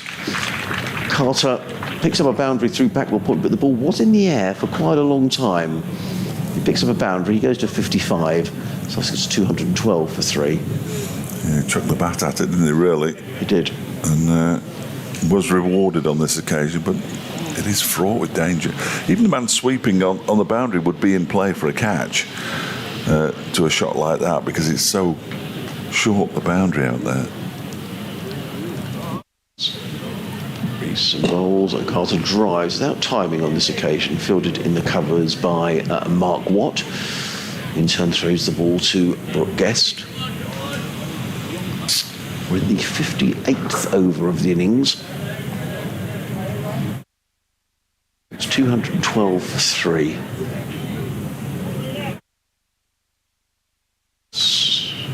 Wayne Madsen just going a little wide. He's not really at first slip. He's sort of in between first and second as Lewis Rees is in again. Bowled and driven by Carter. That's a much better shot. Cover drive, and he picks up a single fielded out underneath the clock tower scoreboard. 1 more to the total. Been opportunities, or that one opportunity that Ollie Carter offered. Mohammed Rizwan has looked in very fine form.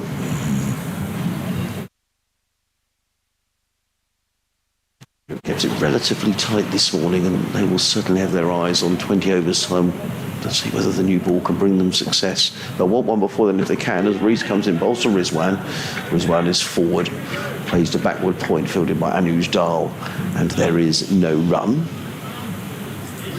Sussex Cricket at bbc.co.uk if you'd like to get in touch with Fletch or I, or you can tweet us at BBC Sussex Sport or at Fletch Sport.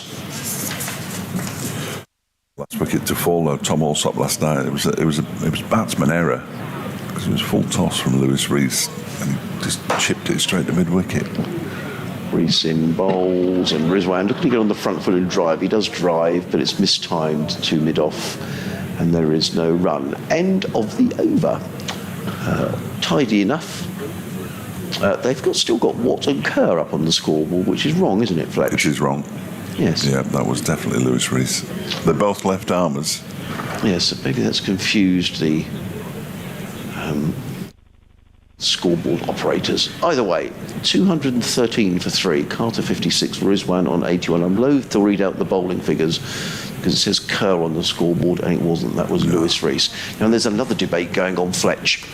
Wayne Madsen, Billy Godleman and Lewis Rees heavily involved, well, and Mohammed Rizwan, who was joining in there brilliantly.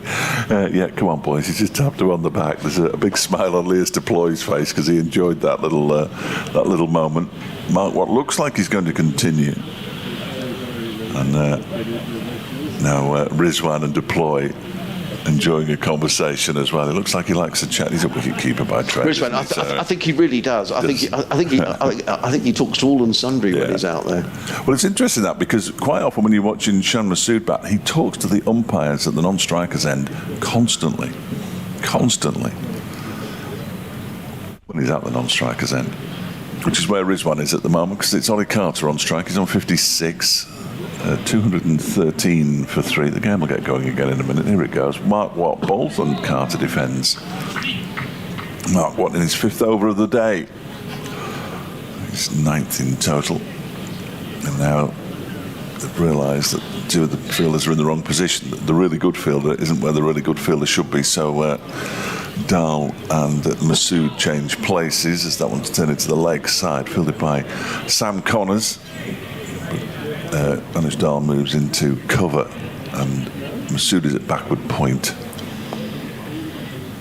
They're both quite important positions as Mark Watt bowls. That one is defended into the offside. Dahl will pick it up, look at it, polish it, toss it to Mark Watt. It wasn't much of a polish, to be fair. 2-1, 3 for 3 it remains. Watt around the wicket, left armour, remember, pushes out into the offside, does Carter. Watt fields off his own bowling.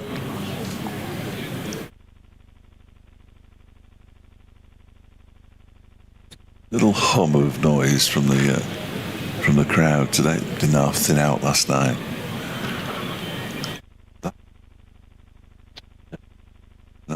Watt again around the wicket and balls. That's pushed out to Shan Masood at backward point. And Madsen got very excited there for a moment. Glamorgan have been set 2 to win. There's 6 without loss at New Road. His next delivery is... rolled him. He went back, tried to play it into the offside, and Mark Watt gets the breakthrough this morning. Well, this afternoon now. It's taken them almost an hour and a half, Derbyshire. Ollie Carter has eventually should have gone 30 runs ago, eventually bowled by Mark Watt for 56. And Sussex at 213 for 5. For 4, I beg your pardon. Is it 4? 4, yeah. For 4. I think, Fletch, and just with the naked eye, I reckon that turned. I'll stand corrected, but and the umpire is right in front of us. But I think that did turn. And he's bowled really nicely here this morning, Mark Watt. And Carter gets a good ovation as he goes off.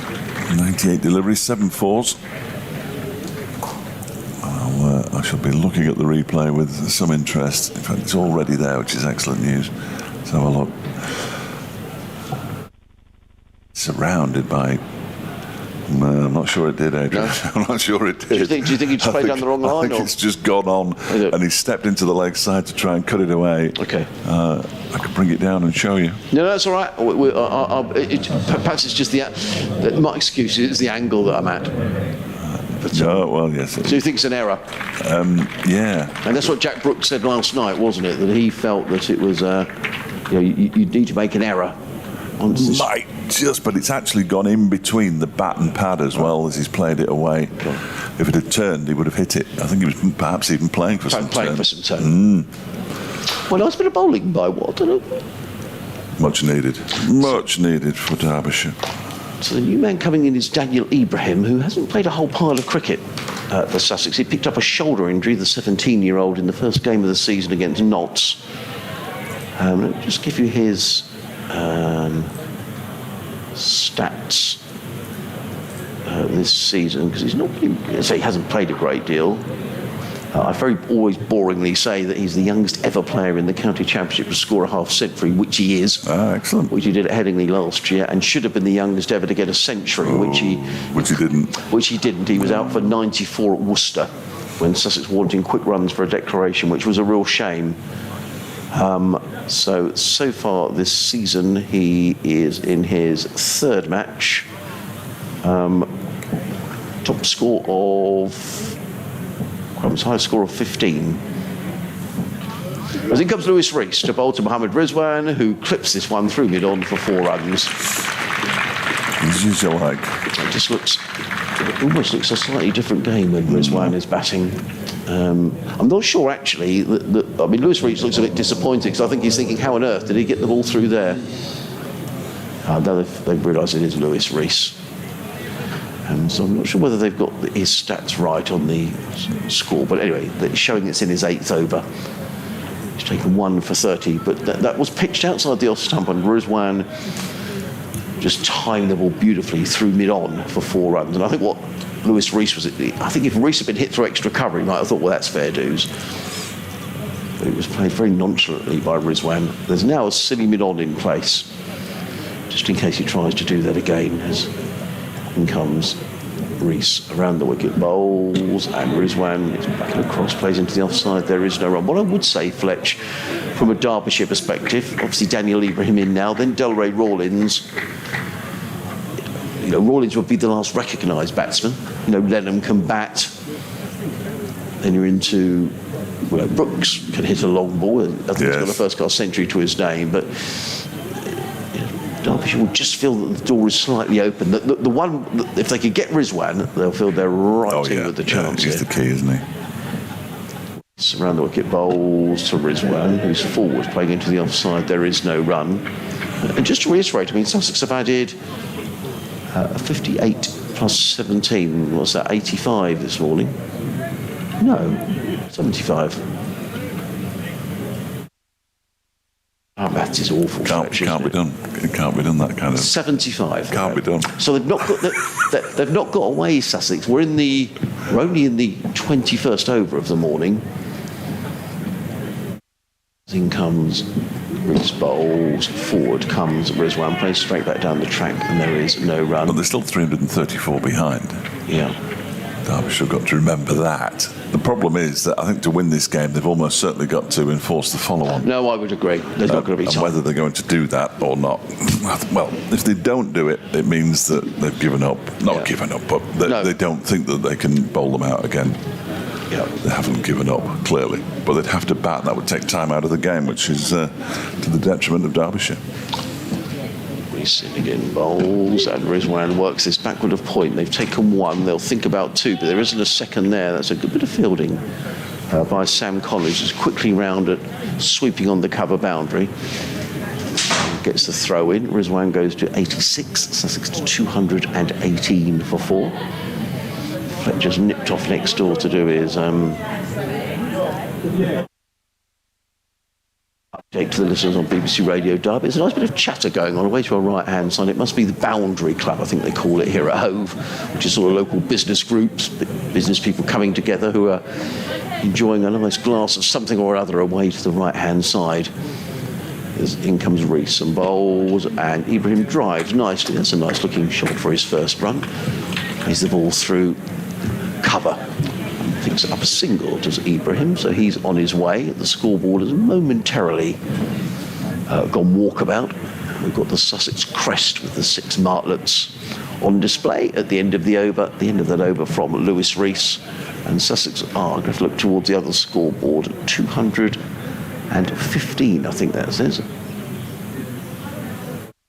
For Ibrahim on 1, Rawlins on 86.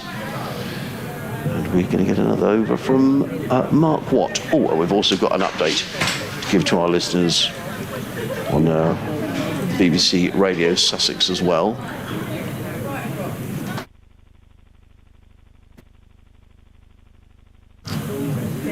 Is that 2:15 or 2:19, Fletch, is it saying? 19. 2:19, thank you.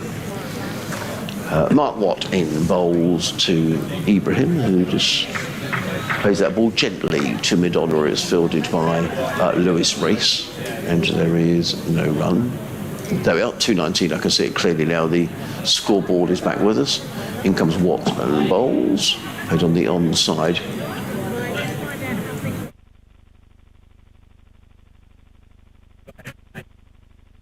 Yes, thank you, Sarah. Day 3 here at Hove. Sussex 219 for 4. Mohammed Rizwan is on 86, but Sussex have lost a wicket this morning, the wicket of Ollie Carter, who was bowled just a few moments ago by the spin of Mark Watt for 56. He was dropped earlier on this morning when he'd made just 26. So Sussex still a long way adrift, because yesterday Derbyshire making 551 for 8, but Sussex 219 for 4. Meanwhile, at the Oval, Kent now 221 for 3. They have lost a wicket, that of Daniel Bell-Drummond. He was out for 102. They're still trailing Surrey by 452. Bowls, and forward comes Ibrahim, plays into the onside, and there is no run. natter away to Sam Connors, who fielded that ball at mid-wicket. Slip, sleeved off, a short leg in place as in comes Watt and bowls to Ibrahim, who's forward, plays it straight back down the track.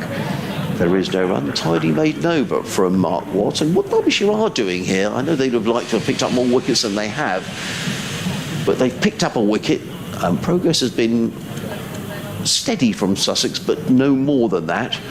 And with every over that goes by, and I hate to sound like a broken record, but Jack Brooks mentioned it last night, this is a new ball wicket. And I think if Derbyshire could get to that new ball, maybe with Sussex 5 down, I think they'll feel that they're not, that this game is still very much alive. The new ball will probably hold the key to how the match is going to play out. 332, the deficit still for Sussex, so it's a long way to go. A long way to go. It is a long way to go. And Mark Watt has now bowled successive maidens, including that wicket maiden in which he got rid of Ollie Carter. Here's Lewis Rees from the Cromwell Road end, bowls to Rizwan, who drives up to mid-off, slightly uncertainly. For a moment, I thought that was coming off the edge of the bat to Wayne Madsen. That's how close it was to the outside edge. Just looks to me as if he's getting a bit fidgety, Mohammed Rizwan. I mean, the runs have dried up a bit. I mean, he's vastly experienced, but he just looks as if he wants to get on with it a bit. In the last 5 overs, Derbyshire picked up 1 wicket for 11 runs in 5 overs. Reese bowls. That's clipped into the leg side. That'll be runs. It might even be 4 of them. It's being chased down by, I think, Sam Connors. Is it Sam Connors up there? I think it is. Whoever it is, he can't reach the ball. It might be Hayden Kerr, in actual fact. It's one of them. And the ball goes all the way to the boundary up to a very straight mid-wicket for 4 runs. Mohammed Rizwan can settle down again. He just moves on to 90. He did look a bit fidgety. Yeah, just as if he just fancied picking up a boundary and keeping his score moving along. The lunch club are in Fletcher way to my right hand side, down in the corporate area. I think they call it the Boundary Club. The lads in the listening on the stream will probably correct me, but I think it's all the local business people who get together for a... Nice. Reese around the wicket, ball's driven straight this time, and Kerr has to come around from mid-on to do the fielding. Rather unnecessary dive, it felt to me, that by Hayden Kerr, but 224 for 4 now. Rizwan moves on to 91. Very nice down there because you're in the sun, so a chance to catch up with some business people, have a glass or two, all very pleasant. I think that's who it is anyway. Perhaps the lads will tell me if it's wrong, or maybe there's something else going on in the corporate area today. Well, the accountancy firm who had that box away to our right, they're in it today. This one is a full delivery from Lewis Rees, and it's just guided by Dan Ibrahim down to third man for 4 runs. Deliberate shot. It was a full delivery right in the block hole, but wide of off stump, and he just slammed his bat down on it, slightly open face, and guided it down to third man. He moves on to 5, 228 for 4.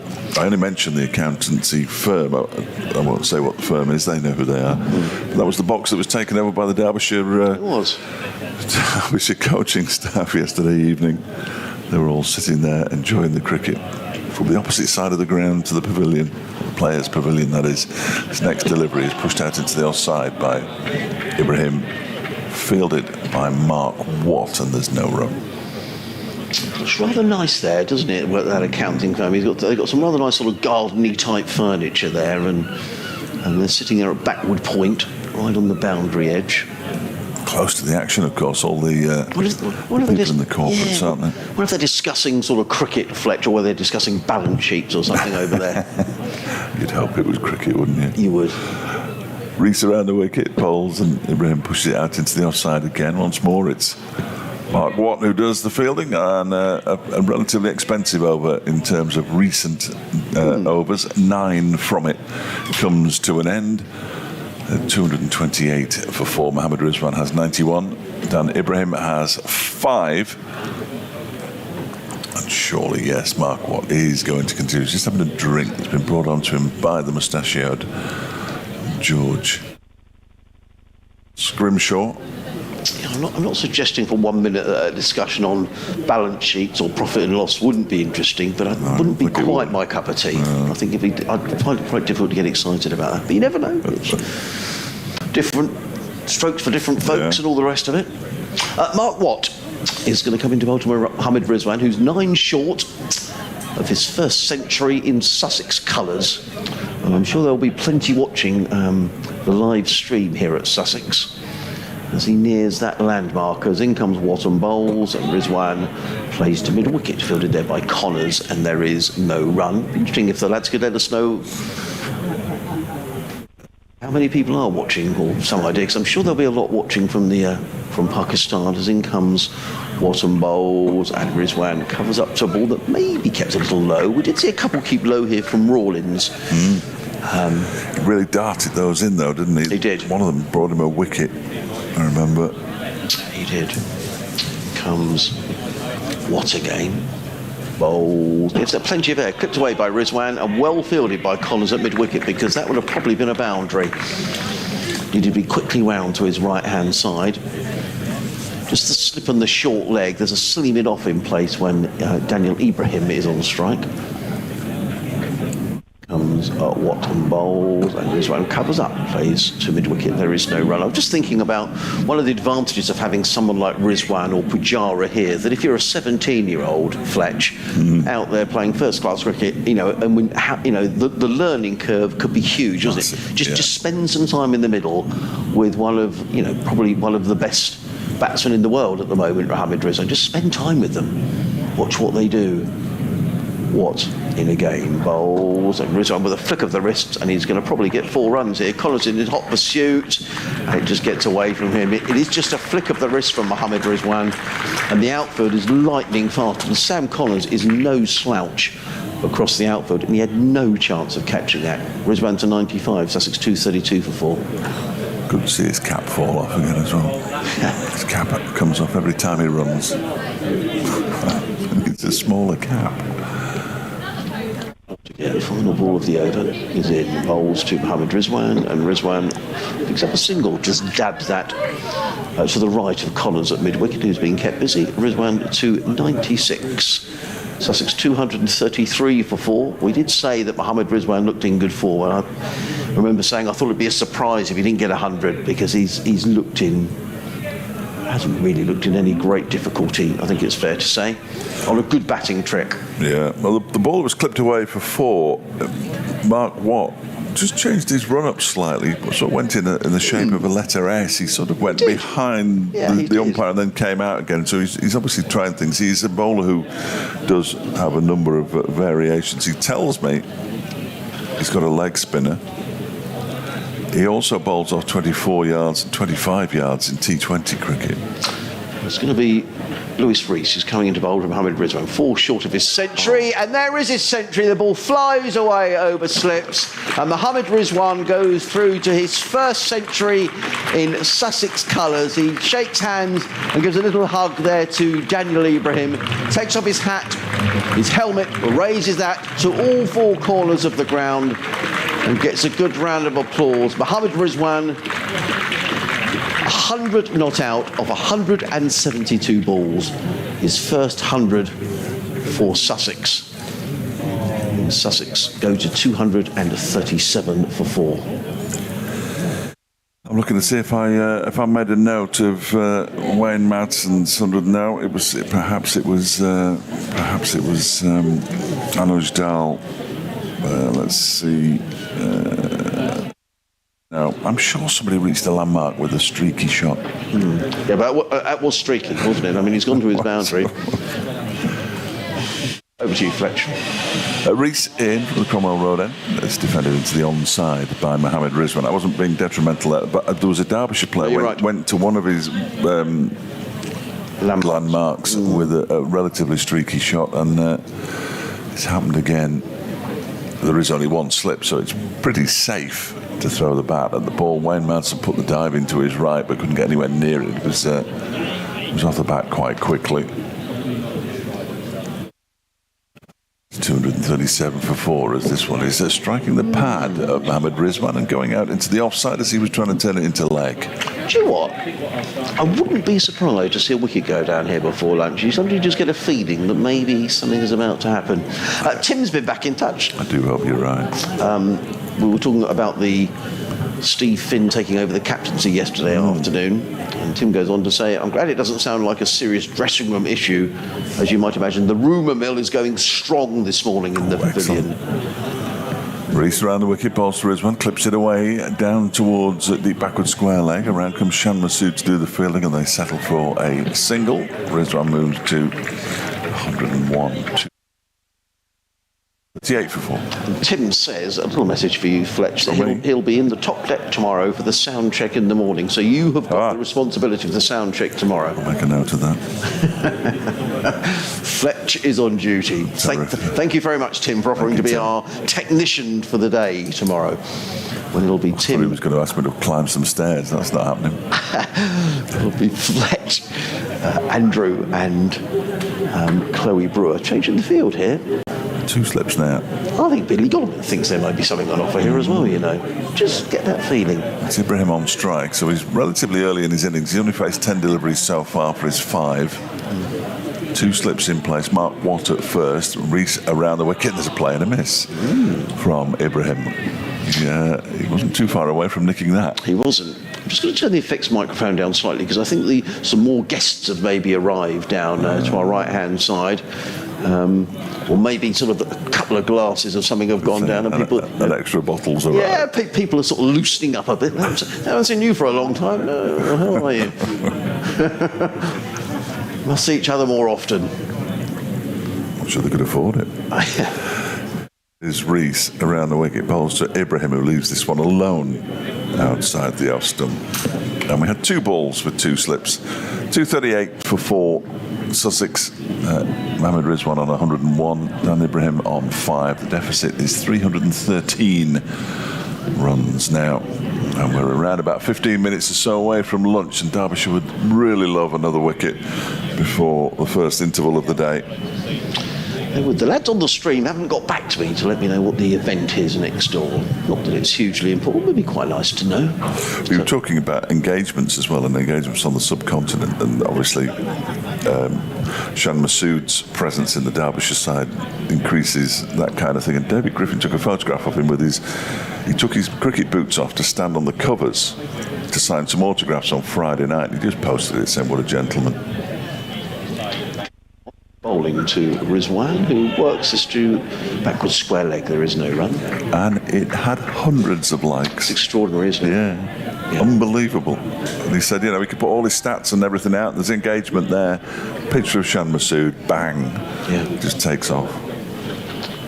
Come again. One forward, plays into the offside, no run. I remember a few years ago, Sussex had, is it Mustafazil Rahman, the Fizz from... yes, is he Bangladesh?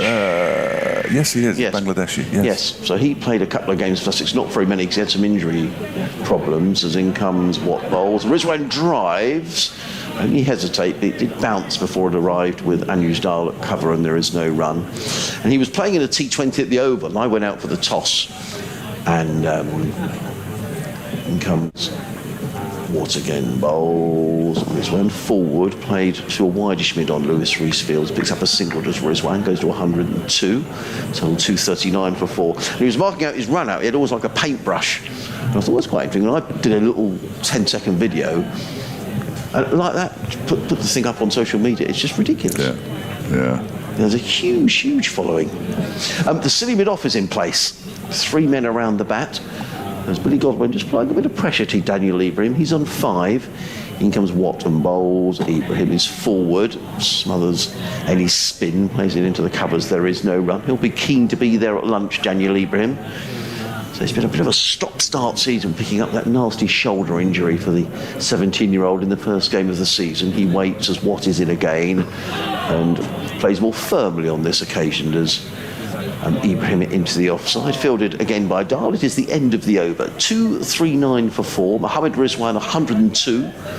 Daniel Ibrahim is on 5. The 1 wicket to go down this morning, that of Ollie Carter, who was bowled by Mark Watt for 56. That's when the total was on 213. We've had 26 overs this morning. The over rate has picked up actually since Mark Watt's been bowling. The over rate has improved, but Certainly prior to that, we had a long interruption as the ball was changed.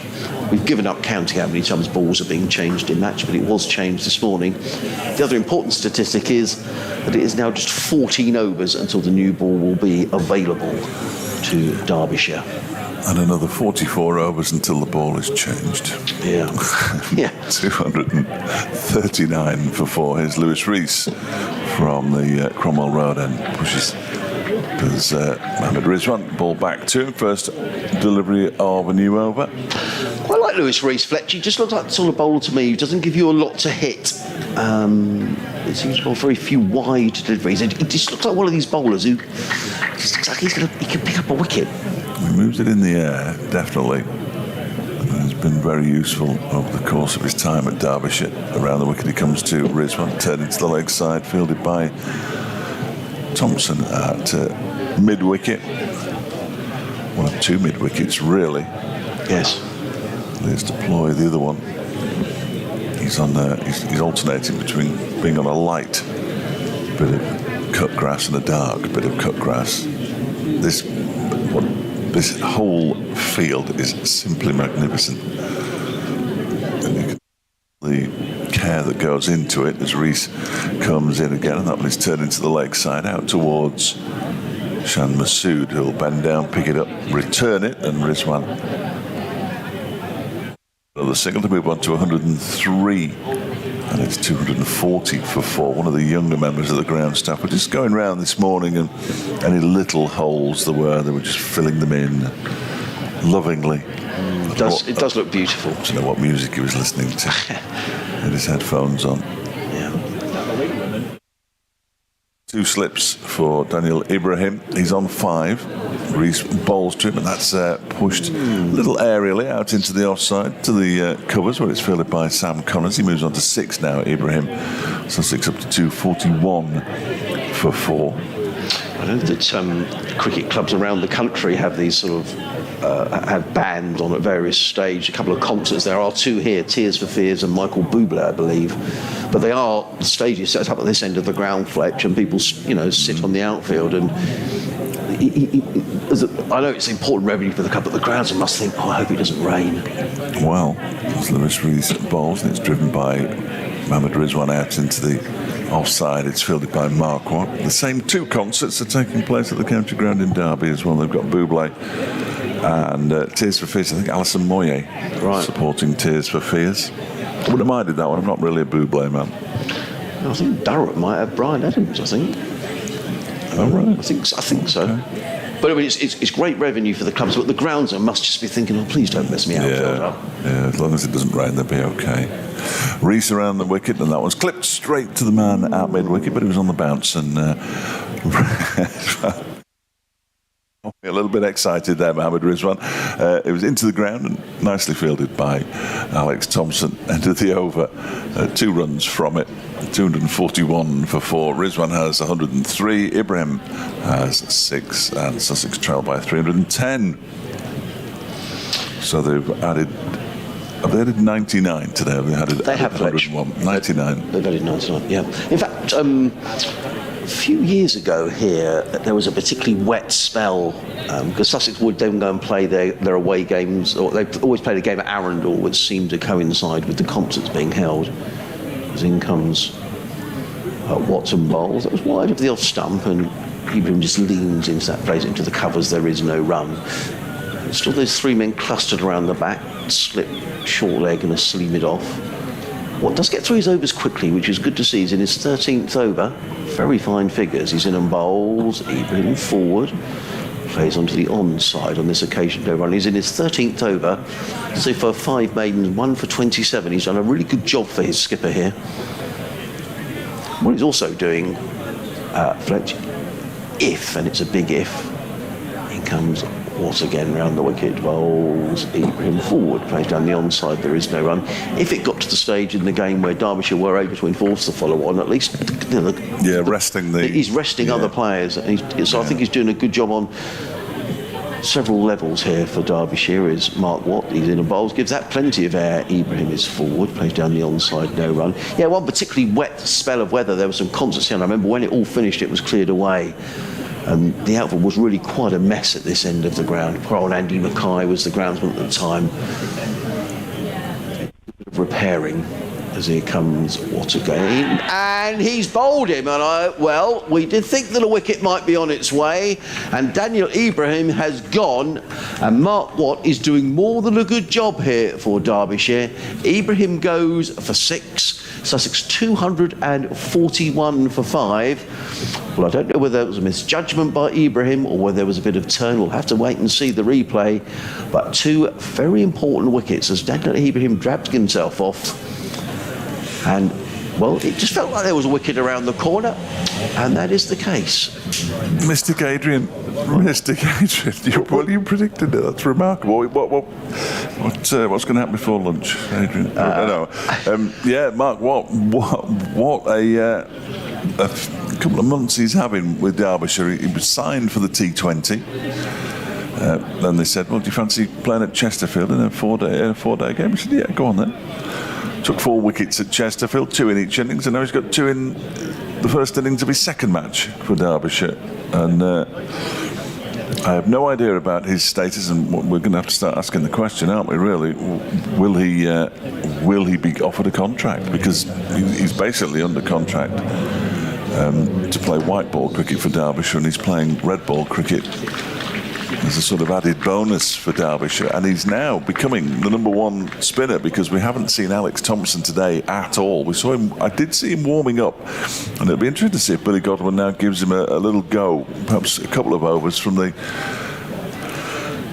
Cromwell Road end before lunch, because it may well be worth doing, just to have spin at both ends. You suggested it a long time ago. That's your only prediction that hasn't come true so far. The fact that we haven't seen spin from both ends, but it wouldn't be a surprise, would it? It wouldn't be. Now, it's always interesting when Delray Rawlings comes into bat, because people are fed up of me saying this. Delray Rawlings is such a talented cricketer. Oh, that turned. Did it? That turned a lot. Okay, well, there we are. Yes. It's the first one I think that really has. Right. It's pitched just on off stump and stayed on off stump and hit the top of off as well, and bless him, Ibrahim was playing for no spin. You can see the off stump when the ball goes past his bat, and turn. He's coming over the wicket to the left-handed Rawlings. He's in and bowls, and Rawlings plays defensively into the offside. Now, Delray Rawlings, it's the end of the over, 241 for 5, with Mohammed Rizwan on 103. He's not a batsman who likes to hang around Delray Rawlings. And sometimes, well, quite often actually, let's be truthful, to his detriment, he's a far better player than his first-class average suggests. And in fact, in the last month, he made a very good half-century down at Glamorgan and has played well in the T20. But what he needs to do here is support Mohammed Rizwan. Well done, Mark. Look at those figures from Mark Watt. Terrific 13 overs, 6 maidens, 2 for 27. Today, 9 overs, 5 maidens, 2 for 16. Wow, even better. Terrific stuff. Yeah, absolutely. We're not going to see spin from both ends at the moment. We're going to see a third man in place as well. It's Lears Deploy, who has got the fielding pads on. Just having a look over our way. Here comes Lewis Rees around the wicket, balls to Mohammed Rizwan. It tucks it into the leg side. Alex Thompson comes trotting in, and now poor old Lears Deploy's got to go somewhere else. He's got to walk up there. It looks like he's walking through quicksand out there. Yeah, the fielding pads on up the hill. And not a great time to come into bat, Fletch, is it? Absolutely not. 5 minutes before lunch, and you've got someone like Lewis Rees who doesn't give you an awful lot to hit. Godwin's probably thinking here, do you know what? Just pitch it up. I would have a second slip in if it were me. Yes, I think I probably would actually. I'm surprised Mark Watt hasn't been summoned to go into first slip with Wayne Manson at second, but Watt at the moment.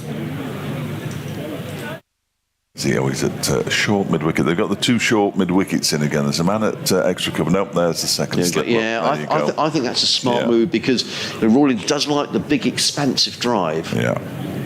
I can't imagine that the confidence that Mark Watt is playing with, a half-century in the first innings, and Derbyshire's batting innings, and now 2 wickets in the second, his confidence must be sky high. Rees bowls 2, Rawlings 2. Not sure what he was trying to do there, whether he was trying to leave it alone or not, but he actually patted the ball down to second slip, Wayne Madsen, off the full face. does a little bit of gardening. Yeah, put as much pressure as you can on Rawlins. Middlesex have got to 200 in the 64th over, so they've got plenty of time, and they're 204 for 5, so it's quite a recovery. They're still trailed by 347 at Trent Bridge. Reece Bowles turned into the leg side, this one, to one of those two mid-wickets. They seem to have swapped around. The straighter of the two mid-wickets is now Alex Thompson. To his left. No, they've stayed the same, haven't they? Because if they dive towards each other, they'll both be diving with the wrong hand towards the ball. One a left arm and one not. Glamorgan have lost a wicket.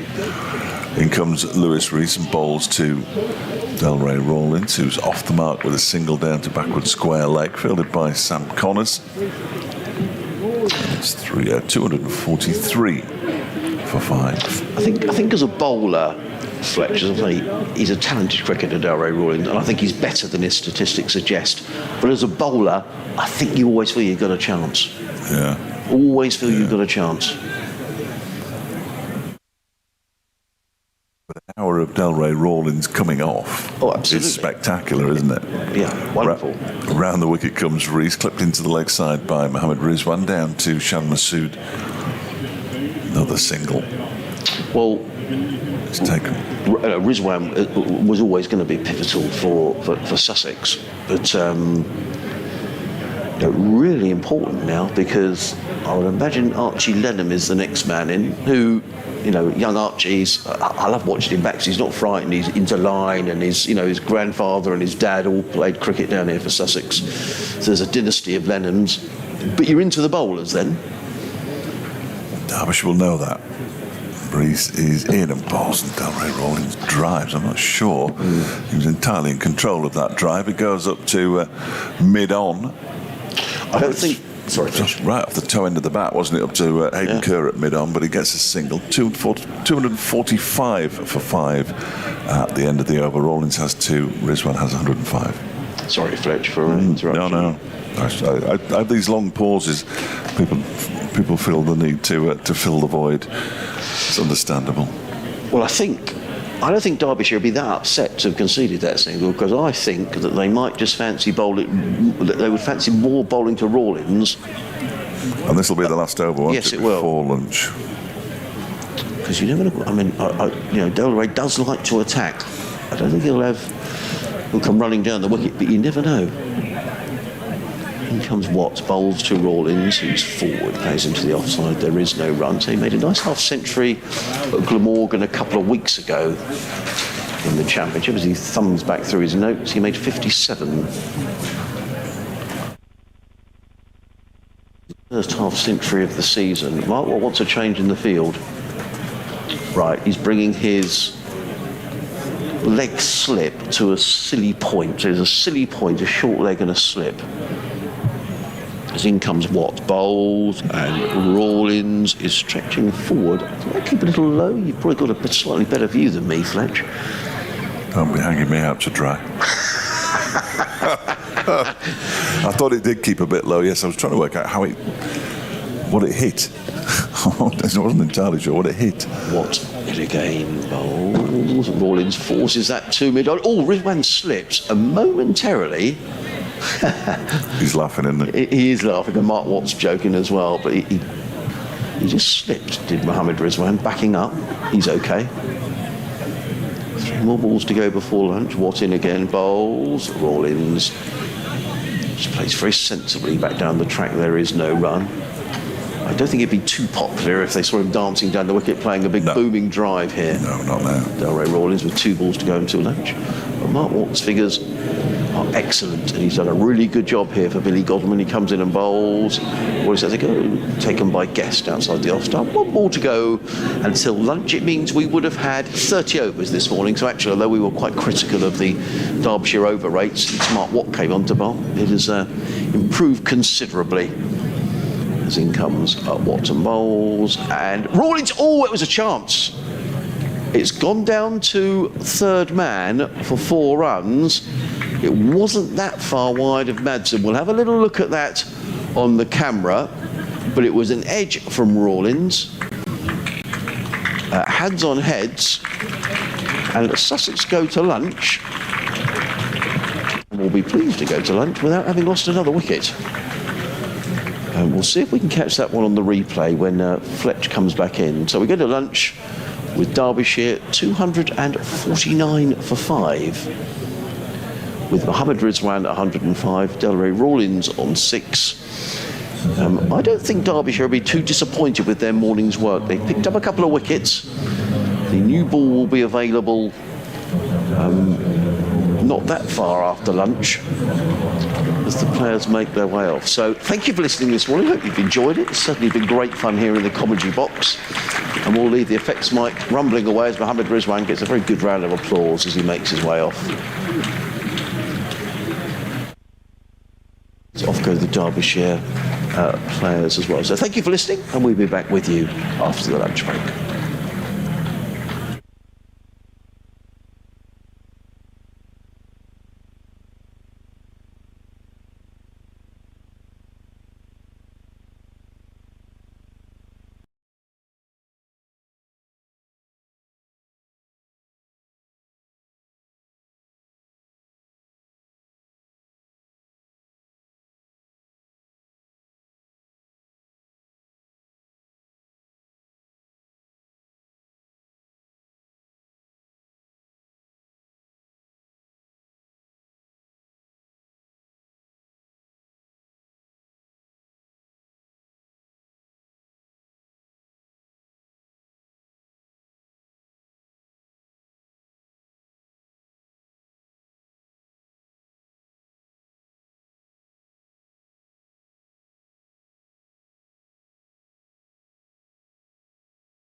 Welcome back to Hove. Dave Fletcher here, BBC Radio Derby and BBC Sussex, of course. Adrian Harms will be with us very shortly indeed, rest assured. The umpires are already out in the middle. Umpires Hassan Adnan and Graham Lloyd. The Derbyshire fielders are making their way out. And the two not-out batsmen at lunch, Mohammed Rizwan, who's on 105, and Delray Rawlins, who's on 6, are making their way out as well. 249 for 5, Sussex, at the end of the first session of the day. It means they still trail by 302. That morning session, 107 runs, 2 wickets, both of them to Mark Watt. His figures from that spell this morning, exceptional, really. 10 overs, 5 maidens, 2 for 20, and 4 of those 20 runs were scored off the final ball. It was an edge. It went just a little bit too far to the left of Wayne Madsen at slip. I was just looking there. Graham Lloyd, the umpire, has just said something to Mohammed Rizwan that both umpires were down at our end of the pitch. So they were discussing something, but I've no idea what it was. Well, obviously, because they're a long way away. So we'll keep an eye on everything elsewhere as well, as we generally do here on the BBC website and via the app. Just about to get back underway at Trent Bridge, where Middlesex are 217 for 5, trailing Nottinghamshire by 334. And at New Road, where Glamorgan are 36 for 1, and they need another 296 runs to beat Worcestershire. Here, we're going to see, well, would you believe it? We're going to see Alex Thompson for the first time today. You always wonder, don't you, when this sort of thing happens. They go off for lunch. Alex Thompson hasn't been seen bowling all morning. Then they come back out after lunch, and there's Tomo. Off spin, tall man. We have seen it turn for Mark Watt. It certainly turned the ball that dismissed Daniel Ibrahim for 6. I think the one from Ollie Carter just basically went straight on with the arm and clipped his off stump, or crashed into his off stump, really. So Mohammed Rizwan's already practicing his sweeps and his reverse sweeps. That's brilliant. He's out there sweeping and reverse sweeping already. Slip short leg. They're the 2 close catches. And we're about to get underway for the afternoon session, and in comes Thompson and bowls to Rizwan, who clips it into the leg side. And it's brilliant piece of fielding, diving to his right. He's just rubbing his knee now because he slid along on the square. That will have hurted, that will have smarted. He's still rubbing it now at a terrific stop from Anuj Dal. Thompson's in again, bowls, and this one is off. He's tried to drive that one. I'm not sure there was an inside edge onto pad.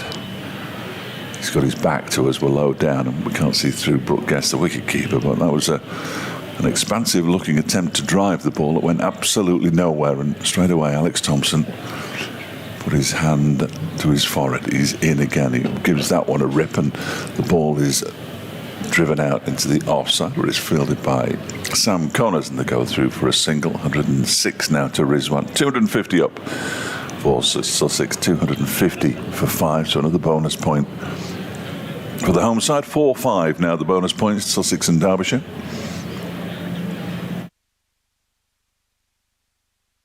The left-handed Delray Rawlins on to strike. He's on 6. He faced just 11 deliveries before lunch. It was a tricky little period, got a boundary off an edge, and this one is defended by him straight back towards Thompson, and there's no run.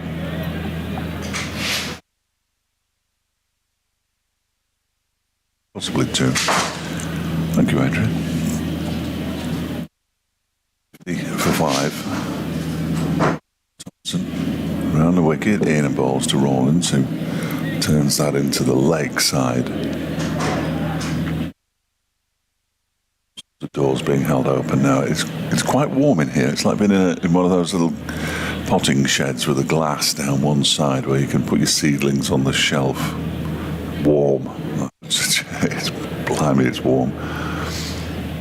Thompson had completed his first over, the first over after lunch, and it's turned into the leg side by Delray Rawlins. 1 run from the first over of the afternoon session, bowled by Alex Thompson. He bowled 1 over yesterday for 5 runs. He's bowled 1 over for 1 run today.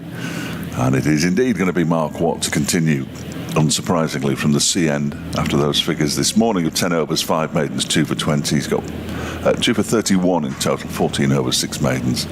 And bowled really nicely this morning. The man signed on a white ball contract, who is also now making a name for himself in the county championship. 2 wickets in each of the 3 innings in which he's bowled.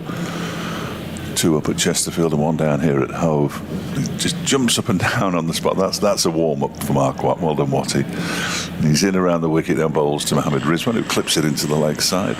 Single taken off the first ball of the over, which means that Delray Rawlins will be on strike. And as Adrian said before lunch, I don't think Derbyshire will be too disappointed. If they can keep Rizwan quiet and pick up wickets at the other end, that may well be the way forward.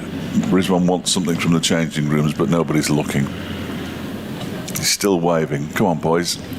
Cap. Oh, he wants his cap. We're going to see somebody batting. Are we allowed to see it? Yeah, he's just asked for his cap, and I'm sure that Graham Lloyd has said you can't wear a cap in the county championship when you're batting. We'll wait and see if a cap is brought out, but I'd be surprised if it was. I don't think it's allowed. And I think he's accepted the umpire's decision now, so he's saying, no, don't bother bringing the cap out. I can't wear it. Here's Watt over the wicket, bowls to Delray Rawlins, who drives up to Billy Godleman at mid-off. And there is no run. That was all very exciting. Man asks for cap. Umpire says you can't wear it. Man says don't bring cap. It's all kicking off in Hove. There's Watt goes in again, and that's swept by Delray Rawlins for 4. And that's gone very quickly out to the mid-wicket boundary. I mean, really quickly, all along the floor as well.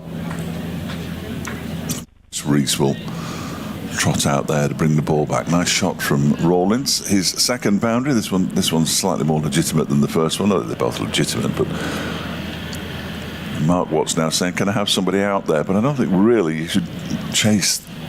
I don't think you should chase the ball when it goes to the boundary. It's gone to the boundary, and you have to suck it up really. And Mark Watt, he's going to have a chat with somebody, but we've now lost the silly mid-off. We're going to have a square leg, and it means that the man at square leg on the boundary is coming round basically as a sweeper. It's a slip and a short leg, the 2 close catches now. Watt over the wicket to the left-handed Rawlins, who sweeps again, and this time it goes straight to the man out there, who is Shan Masood. That one was swept square though, and he picks up a single and moves to 11, 256 for 5. Sussex 95. So discussion at lunchtime about potential follow-on. This next one is given a bit of loop and doesn't miss the off stump by much. Hands on head as it's left alone by Mohammed Rizwan. I'd like to see a replay of that.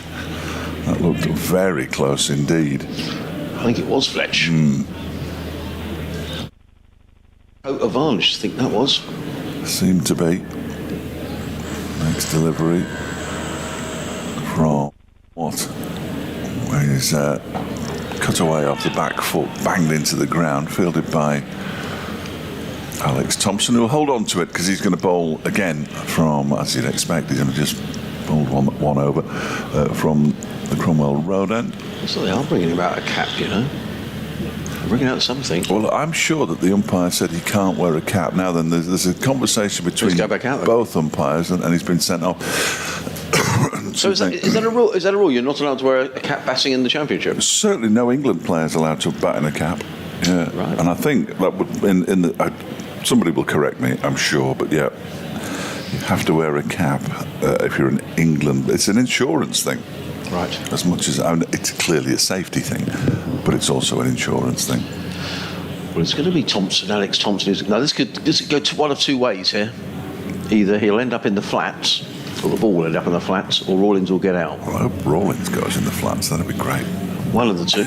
In comes Thompson, bowls, and Rawlins clips this to mid-wicket. Then there is no. I think Rawlins will be. It's the way that Delray plays. He'll not want to get bogged down. By the same token, there's a responsibility here because Sussex are still some way short of avoiding the follow-on. You know, you could say a quick 30 or 40 though would help Sussex along their way. Yeah, it would. Thompson in bowls. Rawlins down the wicket driving, and he's going to get 4 runs, but not where he intended it to go.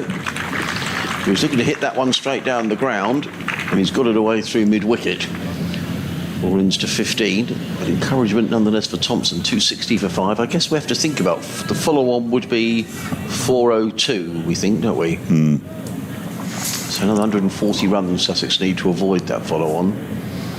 Still a fair way away. I've just had a look at the replay of that ball from Mark Watt that they got very excited about. I thought it missed the off stump by quite a distance.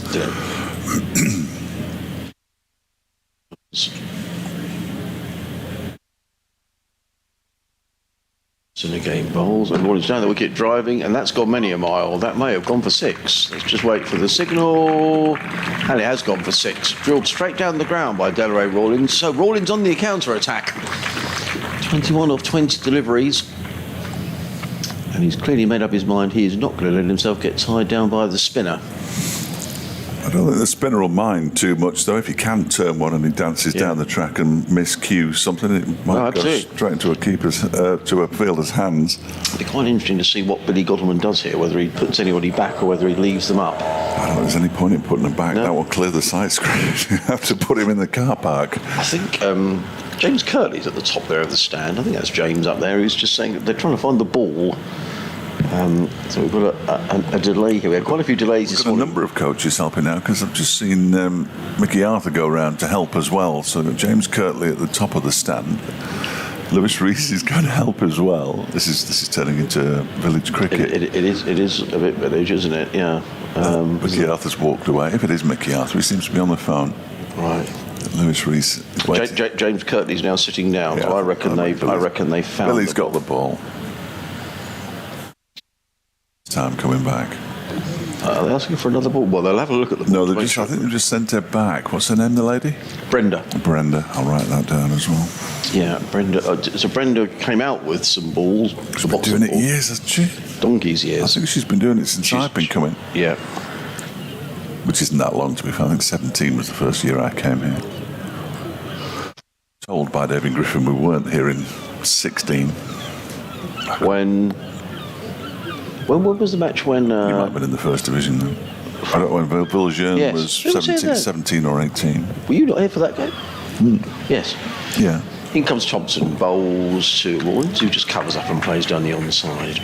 But that wasn't 16, and we didn't. He says we didn't come in 16. I think we first came here in 17. I stayed with the team in 17. Did you? Well, it was a complete accident, but yeah, at the Grand. Oh yeah. Thompson in bowls, Rawlins onto the back foot, thrashes that down the ground. They're going to take a quick single as the throw comes in. Rawlins is safely home.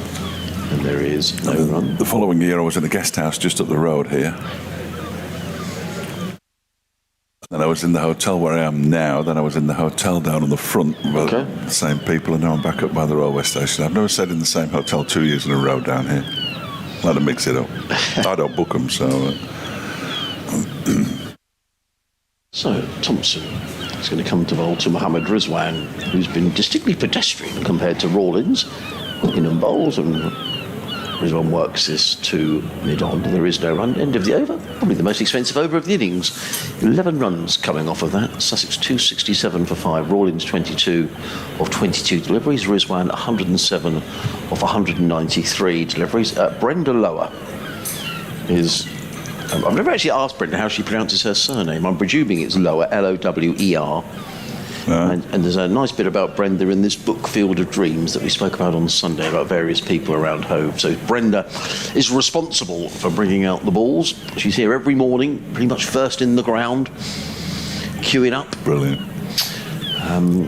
So this might be interesting. Mark Watt to Rawlins. We could get one coming sailing down this end of the ground, Fletch. I can envisage stumps flying in all directions. Here we go. Then Mark Watt bowls to Rawlins, who defends this first one into the leg side. To the right of the short leg deploy. I would not fancy being the short leg. No, I wouldn't. We've already seen him sweep it twice very, very hard. Yes.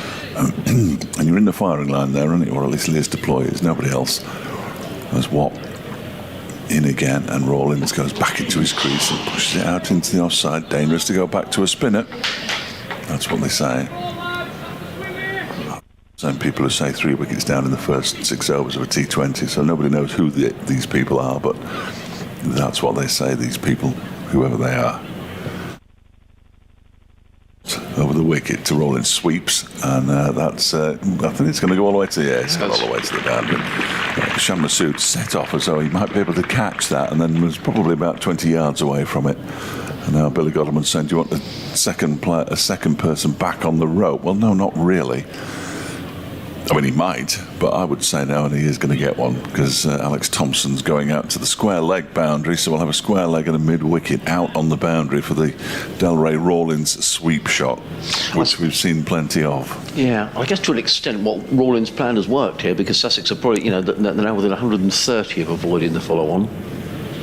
Yeah, he's 26 not out, 271 for 5. 6 off 25 balls, 4 fours and a 6, Delray Rawlins, who's ready now, settles over his bat, goes in and bowls, gives that one a bit of air, and it's a little edge, again wide of Wayne Madsen. He fiddled at that one, did Delray Rawlins. He's picked up 2 more runs for it, moves on to 28 from 26 deliveries, but he's going to offer chances. He might well get another 30 or 40 runs, but he will offer you a chance. Definitely. I think I said, Fletch, as a bowler, you always think you can get him out. You've always got a chance. You might go for it. You might go for a few. Because we've lost all the close catches bar the slip now. As Watt is in and bowls to him. That's a little bit flatter. Turn into the leg side. And fielded by Anuj Dal. 273 for 5. Credit Billy Godleman here. He's got his. I mean, his long on is about 2/3 of the way back. I think he's still. So they're still saying to Rawlins, well, if you want to hit me over the top, have a go. And it is relatively short, isn't it, down Yes, the ground? Yes, it is. From straight in front of us, all the way around to our right.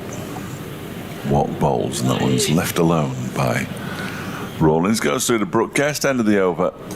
6 from it. 273. For 5, Rawlins has 28. Mohammad Rizwan is on 107. And the deficit now is down to 278. Follow on. 128 runs away. Is that right? Yeah. Again, I was merely reading off a computer there. It's going to be Alex Thompson who's going to carry on from the Cromwell Road, and the new ball will be available in 6 overs. I see no reason why Derbyshire wouldn't take it as soon as it's available, unless a couple of wickets fall here. We're going 402 for the follow-on. I think so, Fletch. Okay. Yeah. I think if we both agree it must be close to being right. Thompson over the wicket bowls to Rizwan, and Rizwan just plays into the offside. There is no run. Rizwan went to lunch on 105. He's now 107. Rawlins went to lunch on 6. He's now 28. As you can see, he's been scoring the runs. Thompson in again, bowls, and Rizwan sweeps, and he's going to probably get at least a couple of runs. Dahl chases round the. Oh, sorry, it's Shan Masood chases round the lakeside boundary, and just single for Mohammad Rizwan.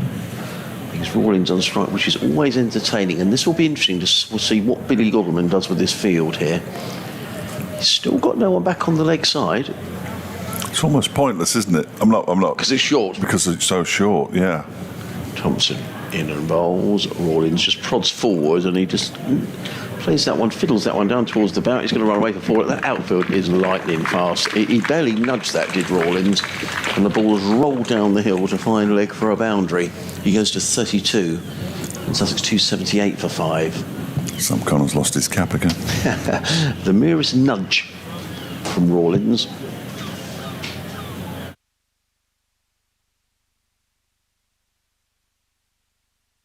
Passes the ball from hand to hand at the Cromwell Road end of the ground, and he's coming into bowl to the left-handed Rawlins is in and bowls, and Rawlins just plays onto the onside to mid-wicket, and there is no run. Fielded there by Hayden Kerr. You'd imagine may have a part to play with the new ball as and when it's taken.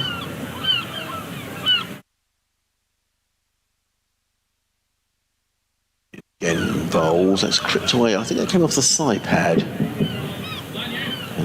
Down here at fine leg. This time by Connors, who again has to chase back. Thompson just straying down the leg side. It's Rizwan on strike. Slipping a short legger back in place. It's Thompson from the Cromwell Road hit bowls to Rizwan, and Rizwan works this one to mid-wicket, fielded by Dahl, and there is no run. End of the over, 279 for 6. Rizwan 108, Rawlins 32. You're listening to live cricket on BBC Radio Sussex, BBC Radio Derby. Adrian Harms and Dave Fletcher, your commentary team here today. Fletcher just doing his update to the listeners on BBC Radio Derby. It looks like Shan Masood is getting some running repairs over on the leg side boundary. I can't see that a 12th man has come on. I think he's okay. Just chatting away to the physio over there. But we've got Rawlins on strike now to Mark Watt. And there's a slip. Is the only close fielder. There's a deep backward square and a deep mid-wicket. Favoured areas for Rawlins. Other favoured area is straight down the ground. So let's see what happens here. In comes Watt, left arm spin, bowls, and Rawlins is forward. Plays out into the offside defensively. And there is no run. In terms of the offside field, there's a slip. A ring of 3 saving 1. No protection on that offside boundary. And the mid-on is about 2/3 of the way back. Just in front of us. In comes Watt again, bowls. Rawlins sweeps. There was an appeal which Lloyd said is not out. I can only assume that was for LBW. And I say assume because our view is slightly blocked by umpire Lloyd. He's standing at this end of the ground. Watt in again. Over the wicket, bowls to Rawlins, and Rawlins covers up, plays defensively to mid-wicket, fielded by Andrews Dahl. So 3 dot balls in the over. Rawlins just surveys that offside boundary, which is tantalisingly close. He's on 32. What again? Bowls. Comes Rawlins, defensive. Straight back down the track. Watt fields off his own bowling, no run. For 5, Sussex needing to get to 402 to avoid the follow-on. In Boswell, that's a horrible delivery, short, and he's lucky to get away with that. He really dragged that down, and Rawlins thumped that into the offside, well footed by Connors in the covers, and there is no run. 1 more ball to go in this over. Bowls, Rawlins sweeps, and he's just going to get a single out to Shan Masood, who's fielding at deep mid-wicket. Single off the last ball of the over. Rawlins will retain the strike at the end of the over. Sussex are 280 for 5. Rawlins on 33. Rizwan is on 108. I'm just going to send a quick message to the scorers just to make sure what the follow-on total actually is, whether it is 402 or 401. Owen Morgan's retired.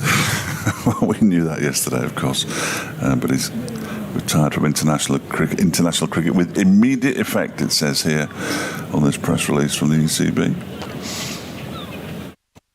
Run scorer, most capped player for England in ODI and T20 internationals. That was the worst kept secret, wasn't it, Fletch? Wasn't much of a secret at all, Adrian. No, absolutely right. And from a more local Derbyshire perspective, Jay Clark is out of Wimbledon, the Derby tennis player. That one, first delivery from Thompson's new over, is pushed out into the offside by Delray Rawlins, fielded by Anuj Dahl. 7-6, 6-1, 7-6. So a couple of tie breaks, but Jay Clark out of Wimbledon. He's in around the wicket again is Thompson, and that's pushed into the leg side by Rawlins. Round from behind the stumps comes Guest. Pick the ball up and throw it back to the bowler. So off spin at one end, left arm spin at the other at the moment for Derbyshire. The overs after this until the second new ball is available. Pushed out into the offside this time by Rawlins. 280 for 5. Well, he's slowing down. 33 off 40 deliveries now. 108 to Mohammad Rizwan. And balls pushed into the leg side by Delray Rawlins, showing remarkable restraint at the moment. He'll be desperate to hit one towards the scoreboard. I think you're right. That one was fielded by Hayden Kerr. There's a man at square leg on the boundary, but if he hits it properly, it'll clear him comfortably. That's Sam Connors. Next delivery is pushed back to Thompson. So actually, the last 12 balls, the last 11 balls, 10 of them have been dot balls to Delray. Excellent. Tie him down. It's a cat and mouse, this, isn't it? Yeah. Brilliant. Absolutely brilliant.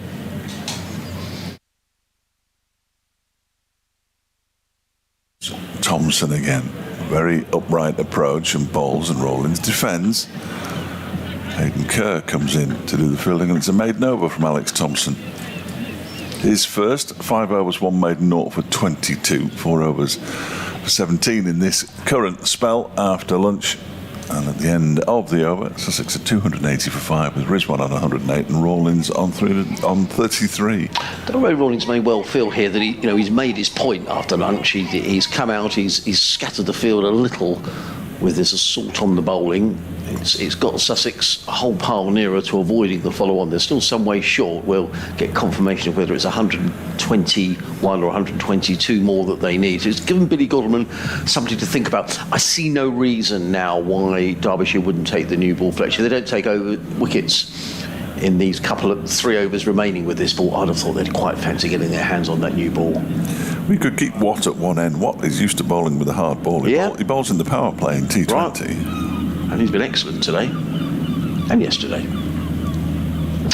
In comes Mark Watt round the wicket bowls to Rizwan, who sweeps, and he's going to get 4 runs. I thought for a moment it was in the air, but if it was a perfectly safe shot. And Watt's a little annoyed with himself. He sort of flicks his arm in. Yeah, poor delivery. He apologised to Billy Godleman as he was turned around and walked back.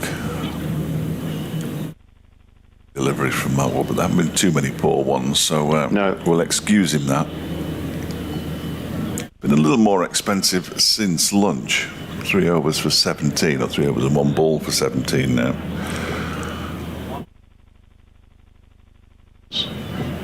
What a game. Bowls, and he's trapped in front, is Rizwan, and I thought I wouldn't have been surprised. There was an appeal. Very difficult for us to tell from here because umpire Lloyd is right in the way. I thought it might have been carrying on down leg side. Would be my impression. What a game. It's giving Rizwan something to think about. This is the prize wicket. What's in again? Bowl gives that plenty of air, swept away. That's going to be another boundary, and he's annoyed with himself. He kicks away. He's cross with himself. He's Watt and Rizwan with a couple of, they like to call them gimmies, but a couple of shots he just had to tickle around the corner. He noticeably gave that some more round. You've got to give him credit for doing that. He's trying to. Fletcher was saying the one that got Daniel Ibrahim out definitely turned. It's 288 for 5. Rizwan to 116. Sitting again, bowls, and Rizwan cuts this round to third man, and this could be another boundary. It's racing away, and it is going to race away for 4 runs. So 12 coming off this over. He's been really economical, as Mark Watt. His figures have taken a bit of a bashing since lunch, and in this over in particular, 3 boundaries to Mohammed Rizwan. That was the best shot of them all. That was a little wider outside the off stump, and Rizwan barely seemed to touch that, did he? No. And the ball whistled away down to the third man boundary. 4 runs. I'd imagine Billy Goldman's mind is definitely made up now. He'll be looking at that scoreboard thinking, right, new ball. I'd be amazed if he doesn't take it. I would.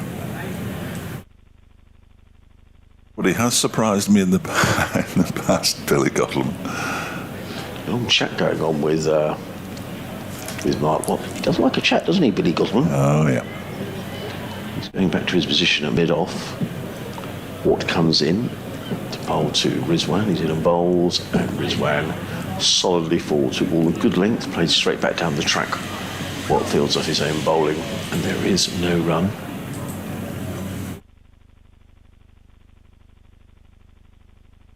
Last ball of the over. Mark Wall is in bowls. Rizwan, identical shot forward, plays it into the offside. There is no run. Then it's the end of the over. I suspect we may see one more from Mark Watt, who's now bowled 8. It's still very good figures. I mean, 18 overs, 6 maidens, 2 for 56, but they were a good deal better than that. Sussex 292 for 5, Rizwan 120, Rawlins is on 33. The umpire's having a natter about something or other, surely not about the ball. I don't think there's any point in changing it now, is there? No. Surely to goodness. So what do you think? 2 more overs of spin? Yeah, no, I think so. I think so. Then we'll see a little burst from either end from certainly Sam Connors, and I'd imagine Hayden Kerr bowling. He's given it to Lewis Rees. Or even Dahl, I suppose. Dahl bowled nicely first up this morning. Thompson begins a new over from the Cromwell Road end, turned to the leg side by Delray Rawlins, and there's no run. Would you credit Middlesex with a good fight back? They're 232 for 5 now. Sorts of trouble earlier on. I mean, they're still a long way behind, but that's a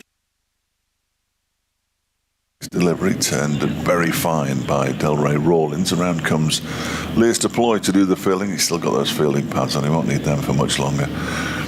Leg bye signalled by Hassan Adnan down at the far end of the ground. And the Sussex score moves on to 293 for 5. 33 to Rawlins and 120 now to Mohammed Rizwan. We're not going to see another double century in this fixture, are we? This season we saw 3 up at Derby. Remarkable. Quite possibly. I've seen plenty this season. It comes again. Thompson gives that one a bit of air, and it's clipped up towards long on. Around comes Lewis Rees to do the fielding. Rizwan will pick up another single to move to 121.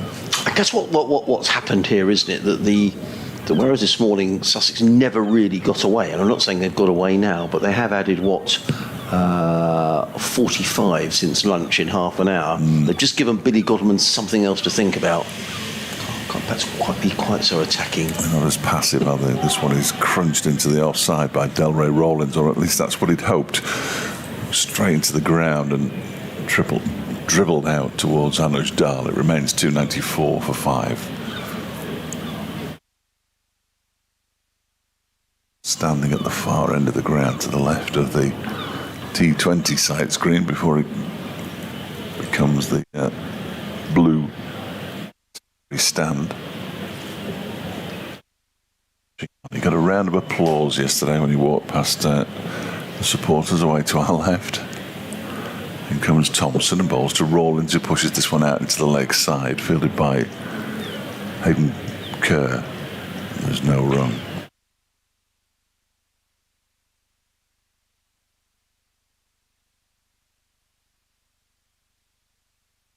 Thompson then in arm bowls. Rawlins pushes this one out into the offside. There is no run. It's the end of the over. 294 for 5. Rawlins has 33. Rizwan has 121. And Mr. Goodness, who's at Zoodaddy and says thanks Carl at the end of it, so he's got very much a split personality, 3 ways it looks like. Do you think Scrimshaw, he asks me, should have played, and would he get wickets on this track? Well, I don't think Scrimshaw should have played because they need him for the T20, and he hasn't played any red ball cricket this season at all. I'd like to see him play some red ball cricket. And whether he'd get any on this one, you'd be flogging him for 2 days at least, if not slightly longer. And I'm not sure. I mean, George might tell me different. But I'm not sure his body could cope with that. Here comes Mark Watt. This might be the last over with this ball as Rizwan plays onto the onside and athletically stopped there at mid-wicket by Lewis Rees. Or is it Deploy? And there is no run. So again, just the one slip in place is by involves Rizwan solidly forward, plays into the offside. And there is, I'm just looking for signs of fast bowlers warming up here. Sam Connors is feeling out at deep mid-wicket. He was twirling his arms a couple of moments ago. He looks like he's sort of loosening up, doesn't he? Yeah. But it's not anything particularly energetic. Looks like me loosening up. Who else who do you think would it be Dahl? I think Hayden Kerr, but I don't know for certain, clearly. Comes What again bowls and played down the ground by Rizwan, sort of mid-on, there is no run. Now, I'm not sure if that's Mickey Arthur who's going to sit at the top of the stand up there. That's where James Kirtley was sitting earlier on today. In comes What again bowls. Gives that plenty of air. Now, that was a good delivery, and Rizwan was momentarily in a bit of trouble. He pushed forward, the ball ended up on the leg side, there is no run. From what I'm sure the Sussex batsmen are now thinking, right, this new ball is going to be available any time. That keeps batsmen on their toes because they won't want to get out here and expose the lower order to the new ball. Brooke Guest is making some sort of a sign. I'm not sure whether that's towards the dressing room or toward the fielder at backward point. But now, for the last ball of this over, always the last ball. Yeah. Sorry, it's two more. It's my eyes. We've got a leg slip, I think. Always the last two. A slip and a short leg. So there will be a delay as the fielders get themselves sorted out.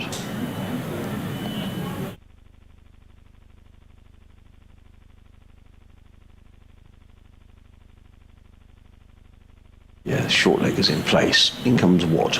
Around the wicket, bowls, and Rizwan plays into the offside. Good over this by Watt. I don't know if that spat a little bit at Mohammed Rizwan. He just looked a little uncertain and he just sort of rehearses the shot. It did something, didn't it? Yeah. It certainly surprised him.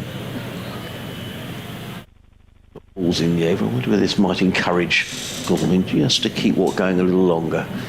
He's in and bowls. Rizwan is forward. Play down the offside of the track. Again, there is no run. It is the end of the over. Sam Connors is taking off his cap and his jumper, so I think we can safely assume that the new ball is going to be taken by Derbyshire. Sussex 294 for 5, Rawlins 33, Rizwan 121. Yeah, helmet's disappearing. I wonder if Lewis Deploy's going to go off to take his fielding pads off, so we've got Ben Aitchison on again. The old ball has been tossed to umpire Hassan Adnan. There's all sorts of, there we go. There's the old ball. It's not going to have the energy to get to the boundary. It's picked up by Shambasid, who basically says, what on earth am I supposed to do with this?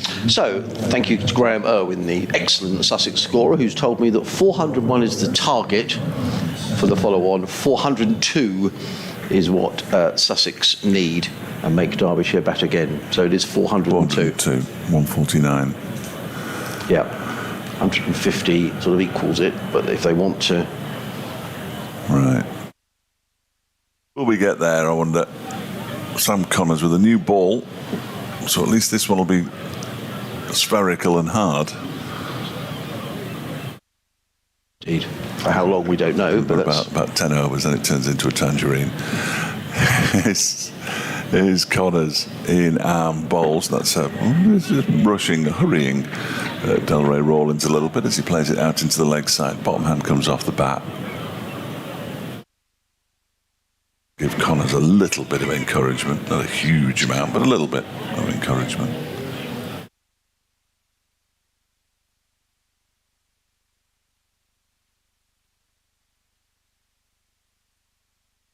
Slips only. There's a third man, Ben Aitchison.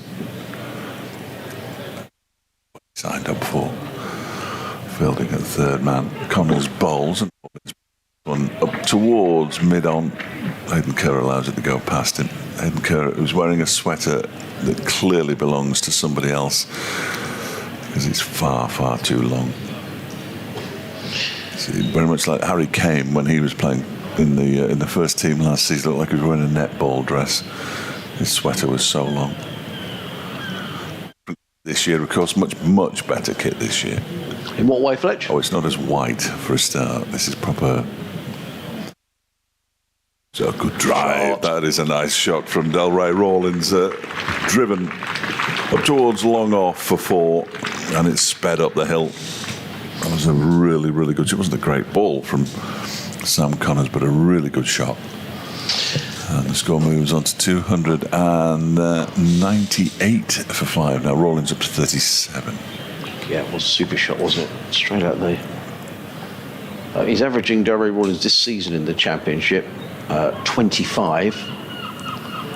His career first-class average is something like 22, and he's such a much better player. That the average is 22.93. Average today as he waits for Connors to bowl to him, and he pushes this one back with a square on the offside. Straight to Anuj Dal. 100 that he made at Lancashire the weekend that England won the World Cup, actually. That was that game at Lancashire. 8 50s.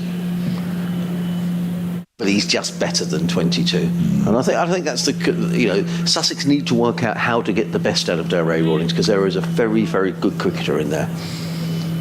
Just Sussex just haven't got the best out of him in Championship cricket for whatever reason. Connors down the hill, bowls 2 Rawlings, who leaves alone outside the off stump. And maybe some of that is down to the player himself. I mean, coaching staff can only do so much. T20 cricket, he's played 73 matches for Sussex. High score of 69, averages 23. He's invaluable in a T20 side, coming in around 6. He bowls tightly, he's a good fielder. But this is where we want to see Derby Rawlings really making progress. Waits as Connors is in and defends this one out into the offside. Looks like he wants to set off for a single as the ball goes straight to Billy Godolman. Decides against it. Just the one boundary off that first over with the new ball from Sam Connors. And it's going to be Anuj Dal who will take the new ball from the C end. Sussex on 298 for 5. Rizwan has 21. Rawlings has 37. And deficit is 253. Well, Anuj Dal bowled a really, really good spell. A couple of good spells, actually. And his figures show that. 14 overs, 4 maidens, 0 for 31. Didn't pick up a wicket, but he kept things very tight for Billy Godolman. Still got another 55 overs to be bowled today, Fletch. There's a lot of cricket to be played, isn't there? Oh, yes. So I was just working out... 23 hours is the thick end of 2 hours before tea, so that'll be 4:15 before we go to tea. So yeah, the overrate has been... I'm just looking at what the overrate is showing. The overrate is showing as +2. Well, which surprises me, to be honest. Yeah. I'm sure it won't be for much longer. Perhaps they borrowed a couple of Sussexes because they were about +9. They were. Yesterday. Well, in comes Anuj Dal, comes in and bowls to Rizwan, who's forward and plays down the onside of the track. He was thinking about a single, but it was never really there. As Lewis Rees came in and sends in the throw that Brooke Guest does very well to athletically leap up, almost like a goalkeeper tipping the ball over the crossbar. But he catches it and probably saved a rather embarrassing 4 overthrows then. Yes, Mark Watt was sort of in the vicinity, wasn't he? But whether he'd have got there, I'm not sure. I think you're right about that being Mickey Arthur at the top of that stand. Yeah. It was James Curley who was up there, but I don't think that's James who's sitting up there now. They've got a bird's eye view right down the track as in comes Dal and bowls. So Rizwan, who drives to mid-off, fielded by Godolman. There is no run. I mean, I'm looking at all sorts of scenarios here. Sussex could get bowled out short of 400. I would imagine that Derbyshire would enforce the follow-on if they think they're going to win this game. Sussex get past the follow-on. I imagine they'll just keep on batting and just see where it takes them, really. Well, with 55 overs left, if they scored at 3.5, 4 and over for the rest of the day. In comes Dal, bowls to Rizwan, who clips this through mid-wicket. He's going to pick up a couple of runs here, is Mohammed Rizwan, or maybe just a single. Fielded out there by Hayden Kerr. 1 more to Rizwan, he goes to 122. So say Sussex were to not somehow conjure up another couple of 100 runs from here, they would be virtually level with Derbyshire at the close of play. Yeah. And then we'd have it's a sort of a one-day shootout, really. Derbyshire would bat again, I guess. I don't think there'd be a shootout at all. No. I think Derbyshire would just bat. Yeah. Or you never know. Say Sussex are around 100 short and Derbyshire lose wickets tomorrow, but you would say from here the draw is looking the most likely result. Sussex lose quick wickets here as in comes Dal in around the wicket, bowls to Rawlings, who lets that go outside the off stump, taken by Guest. And there is no run. In terms of where Sussex are for batting bonus points, Sussex now 1 run short of a 3rd batting bonus point. I'm not sure this season they've got maximum batting bonus points, actually. Down at Cardiff they didn't. One for me to have a look through the records. Certainly didn't at Derby. No, bundled out at Derby. Darling again bowls, Rawlins forward. He's playing in a completely different manner to how he started off after lunch when he really attacked the bowling. He's on 37. Oh, yet again, it's proving very economic. Just the one run off this over. The new ball may well hold the key to this game if Sussex can get through it. Dahl round the wicket, in and bowls to Rawlins, who's bowled. He picks up a wicket, and that wasn't a good shot by Delray Rawlins. Well, I did say, Fletch, that you always feel you're in with a chance when you bowl into Delray Rawlins, and I'm not sure that's a shot he's going to be particularly proud of. No. Wanders off, head down, swishing his bat. I'm not entirely sure. I mean, he sort of seemed to change his mind. I'm not sure if he's looking at a bit expansive drive or quite what he was looking to do. But he's if you saw a batsman drag himself off the field, that is Delray Rawlins right now. He's whacking his hand on his bat. The breakthrough has come with the new ball. It looked to me just like a straight delivery that he played all around. It didn't look like it did an awful lot, did it? It didn't look like it did an awful lot. I will clearly have a look on the replay when it eventually pops up. But yeah, he must have dragged himself off cricket fields a number of times, I would have thought, looking slightly full on, yeah, which is a problem, isn't it? You're right. Every time I've seen him, you think, well, he's a terrific cricketer, but come on, make the most of that massive ability and all the hard work that you put in. And I've got a few pelters down the years, Fletch, and people saying, oh, here comes Adrian saying Delray Rawlins got lots of ability, but he has. However, he gets out in some pretty daft ways, to be honest. You know, he's on 37. It's a good track. Need to see off the new ball, and he just played a bit of a nothing shot. I'm just looking at it now. I mean, did he try to hammer it away? Or? Pitched outside off stump. He's gone for a really expansive looking drive. It's gone in between the bat and his pad, and it's just clipped off stump. And he turns around and, oh dear, yeah, he's not a happy man. Well, you know, I'm sure Grant Flower's been working really, really hard with Delray, and I think Grant Flower's pretty straight talking, and perhaps Delray doesn't quite fancy speaking to the batting coach after that, because it's only the second over with the new ball. Yes, yeah, and just not what Sussex wanted to know. You're exposing the towel now. Archie Lenham is a good batsman. You know, he'll not be found wanting. He's a good number 8, but Derbyshire will just feel they've got a sniff here now. If they get Rizwan, it's more than a sniff. Yeah, he remains the prize, doesn't he? The prized wicket. He's on strike now because that was the last ball of the over. And Connors bowls to him and squares him up. Crumbs, I thought that hit the pad for a minute and I was waiting for a big appeal, and he would have been out as well. Very loud woody sound. Come on, Adrian, calm down. Wow. It was just the way he went back, and I thought, oh, crumbs. Yeah, no, it was...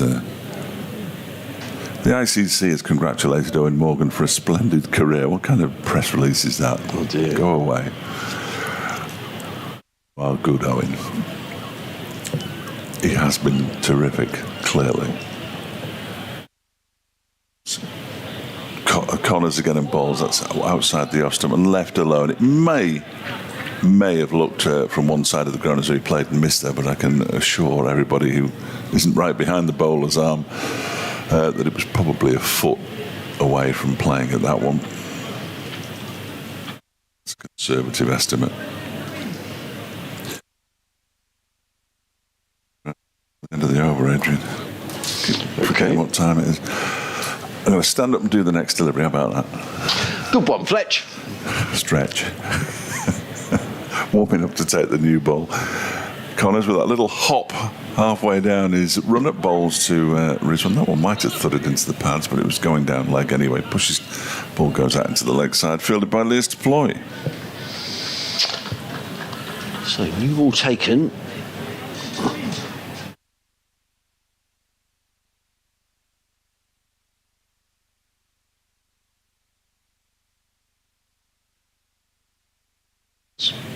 Collars wanders away to the far end. Collars is in. Bowls and Rizwan's. Well, we'll give him the benefit of the doubt that he pulled the bat inside the line of that. But it just puts a different perspective on things here now. It looked sort of 20 minutes ago that Sussex were sort of cantering towards avoiding the follow-on. But all of a sudden the runs have dried up again. Mohamed Rizwan will know that he's batting with the lower order here. As I say, that's not to say they're not capable. Jack Brooks has got 100 to his name in first-class cricket. Scholar comes in, bowls, there's a poor delivery, clipped away, and that's going to be 4 runs. That's a full toss, and that got exactly what it deserved. Clipped away, and there's the 300 up for Sussex. 303 for 6. Rizwan to 126. Sussex now needing 99 more to avoid the follow-on.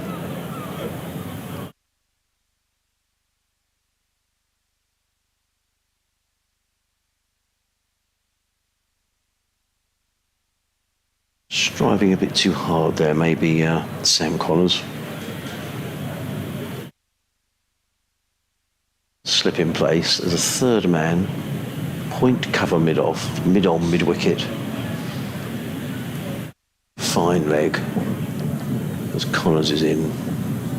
Down the hill. Bowls to Dahl. Short. Pulled away by Rizwan. And is he going to pick up another boundary? No, he's not. Round the boundary very quickly is Shan Masood, who stops that going for a boundary, sends in the throw, which Guest can't gather cleanly, but it doesn't matter. End of the over, 304 for 6. Rizwan on 127. Archie Lenham yet to score and yet to face a ball. He won't face a ball yet either because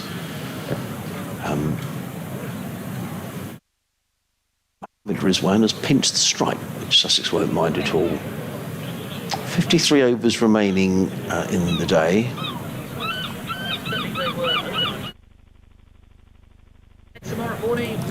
Getting ready for our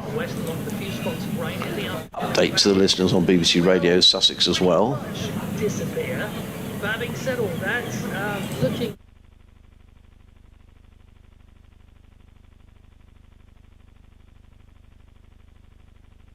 As well. And again, so 2 slips for Anu's Dahl. Now, I thought there was going to be 2 slips. Now one of those slips has come out. And there's a short extra cover in place. As in comes Anu's Dahl. Runs away from us. Comes in and bowls. Played into the offside by Mohamed Rizwan. And there is no run. Cricket update.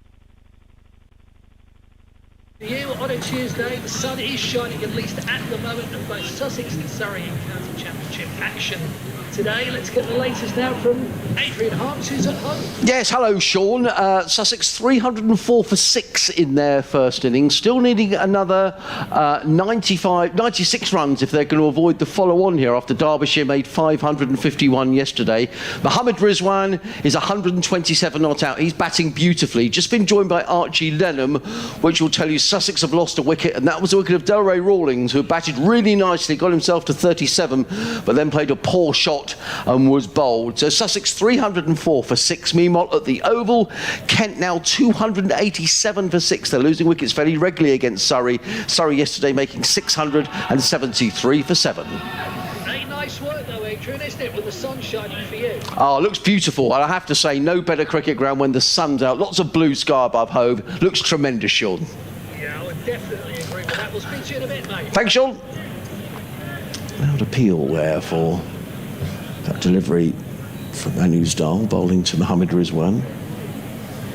Just give you an update on the scores in the second division at the end of this over. Dahl is in, bowls to Rizwan. Rizwan plays into the offside. There is no run. It's just a different game now. Delray Rawlings 37 meant that Sussex looked as if they were making really steady and fairly rapid progress towards avoiding that follow-on. But all of a sudden, that changes, and I wonder whether that changes Rizwan's mindset a little bit as well. You know, he perhaps can't play as freely as he might like.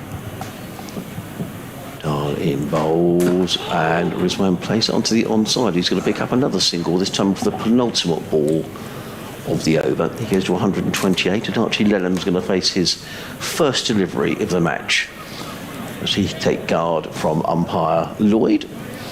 Difficult to tell what guard he's taking. He's got in the way now, umpire Lloyd. Looked like he's scratching away at the crease now, is Archie. And Billy Godwin goes on the attack. His short extra cover comes in to slip. They've left the sweeper on the cover boundary, perhaps a little surprising. I thought they may have maybe been tempted to bring that deep backwards square into a gully position for this delivery from Dahl, which is the last ball of the over and the first ball that Archie Lenham has faced. Now those two fielders going in again on the onside. There's a silly mid-on and a shortish, straightish mid-wicket. Looks like an under 12 from here, doesn't he? Yeah, the tallest is Archie Lenham. But he's got a big heart as in comes Dahl and bowls, hits him on the pad. It's going to run away down to the fine leg boundary for a couple of leg byes, I think. Let's wait for the umpire's signal. And the umpire doesn't signal as leg byes. I think he's taken pity on him there, hasn't he? So they are runs. Sounded like a thud of a pad. Sounded like a thud to me as well. Anyway, the runs have gone to Archie Lenham. He goes to 2. 307 for 6 are Sussex. They need to get to 402 to avoid the follow-on, so another 95 needed. Rizwan on 128. Dahl, 16 overs, 4 maidens, 1 for 35. Elsewhere in the second division, Middlesex now 248 for 6. Max Holden's innings is over. He's out for 86. John Simpson's still there on 64. So Middlesex still 303 runs behind. So the follow-on very much a distinct possibility there. And Glamorgan 78 for 2 at New Road, leading another 254 to beat Worcester. That could be a good finish. It's going to be Sam Connors to continue here, bowling from the Cromwell Road end. Bowling to Mohammed Rizwan, who's on 128 in. And that's a full delivery that's clipped into the leg side and fielded by Mark Watt at mid-wicket. So still on the field, Ben Aitchison. It was Alex Thompson who went off most recently.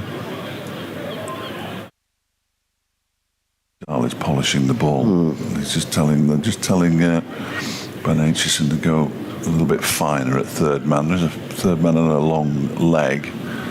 It's not really fine leg, it's too far round. Is Shan Masood.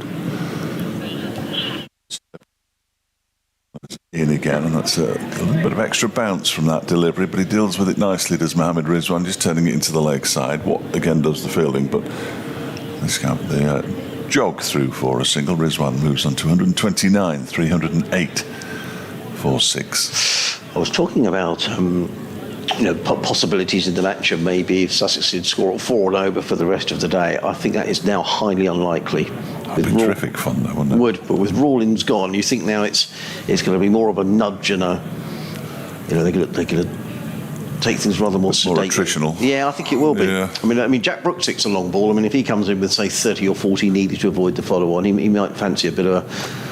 Well, I hope he's listening. I think his eyes have gone. I hope he's listening.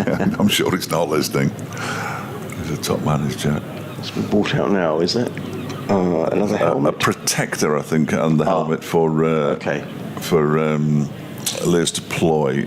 Well, he puts a towel down there. Watch, look, there it is. I think I'd want more than a towel, if I was honest.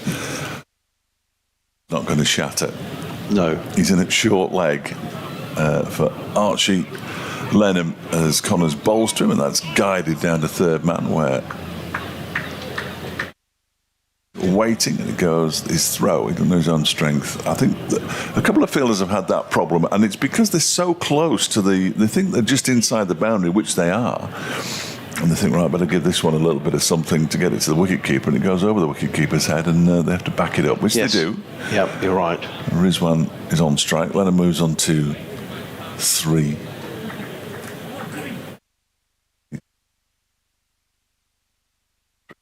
It's 309 for 6. My eyes are awful. 309 for 6. In comes Connors, bowls to Rizwan, guided again off the outside edge, down to third man where Aitchison fields it and takes a little bit off it this time. Excellent work by Ben Aitchison. He's been doing a bit of work before games and at various intervals along with George Scrimshaw. Scrimshaw obviously very big part of the T20. I wonder if we'll see Ben Aitchison play against India on Friday night. It'll be interesting to see what team making out the picks for that game, with an important game 2 days later. Here comes Connors in and bowls. That's a short. He didn't let go. It would have been a short delivery. Yeah, but he didn't let go. I thought, but I knew I was due to get my eyes tested, Fletch. But I was thinking, where's that gone? Yes, so did I. I thought it was. He looked like he was going to try and fire in a bouncer, and just decided not to bother letting go of the ball. To fool me. Yeah, interesting. I mean, you may think he wants to keep people in the groove by playing in a 50-over game. On the, you want an injury on the. You're at home on Sunday. Yes, both of them, both T20s, and yeah, they're at home. Obviously, they're at home against India. Otherwise, I wouldn't be covering it if they were away. Good question, Adrian. No. Well, the Durham. You didn't know the Durham one's at home as well. Yeah, and that's the big one, obviously, because it's a quarter-final qualification up for grabs. What has to happen? Yeah, no idea. No, I think a Derby win and you'll be all right, Fletch. Yes, I think so. I think the victory should do it. We might even find out on Friday night, I think, as Connors is in, bowls to Lenham, who's just squared up a little bit by that one. And the ball dribbles out into the offside, fielded by Anuj Dal. End of the over. 3 runs from it. 3 singles, all down to third man. Lenham is on 3. Rizwan has 130. It's 310 for 6 now. And of course, with that Anuj Dal wicket of Delray Rawlins, Derbyshire picked up another bonus point. So they're on to 6 now. So even a draw would give them 14 points, which is a substantial number of points from another away game. Yeah, I got accused of being negative and thinking about draws at this early stage, but you sort of got to look in that vague direction. And because the first table that comes up at the moment is the T20, which is slightly irritating. But the Derbyshire with 14 points to move up to 118 if Middlesex don't get many. In comes Dahl, bowls to Lenham, and he's given out. And I'm sorry, it's Mohammed Rizwan who's gone. I'm sorry, I thought it was Archie Lenham, and Mohammed Rizwan has been given out LBW to Anuj Dal, and Shah Masood goes and gives Mohammed Rizwan a bit of a 5 high, which was nice to see. But it's Mohammed Rizwan who's gone for 130. There's almost silence around the ground. I don't think anyone expected that. I was just adjusting my screen as Dal came running in. I thought it was Archie Lenham, so I do apologise. But Mohammed Rizwan is out for 130 of 227 balls in 323 minutes, 22 boundaries. Wonderful innings by Mohammed Rizwan. His first 100 in Sussex colours. He waves to the crowd, but he's gone. Well, we wondered whether Derbyshire would take the new ball. There was no reason not to, but what they have done is picked up a couple of wickets, and all of a sudden this follow-on target looks some way away, Fletch. It does. Looks a long way away. I'm just having a look at the replay of that. Yeah, it's hit him on the back leg, which is the real problem for Mohammed Rizwan. It's gone past his front pad, hit him on the back pad, right outside, right in front of the off stump. Yeah. Good decision by Graham Led. It didn't take him long either. No, it didn't. It's a couple of LBWs that he's given really quickly. There was the one where I thought somebody had been bowled. Was it Delray Rawlins who was out LBW anyway? Yes. And he fired him off. No, it was a Derbyshire man, wasn't it? He fired him off really quickly, and it turned out that it was you thought it was... Who was LBW? Someone was bowled, wasn't it? Yeah, there was somebody. They were bold, but anyway, whoever it was. But that was a really quick decision from Graham Lloyd, and a huge blow. Oh, massive! That just puts a whole new complexion on things. So the new ball was taken on 295 for 5. Sussex have lost 2 for 16, and their 2 remaining batsmen. So we're now amongst the bowlers. Jack Brooks is the next man in, who just might... Well, it's a little bit too far out, I think, here to be swinging, isn't it? I mean, Sussex still needing another 90... If they only needed 30, it might be worth swinging. But I think... To swing for 90 would be a good effort. And he hasn't... Well, he hasn't had a lot of cricket, but now he's had too much, he said, didn't he?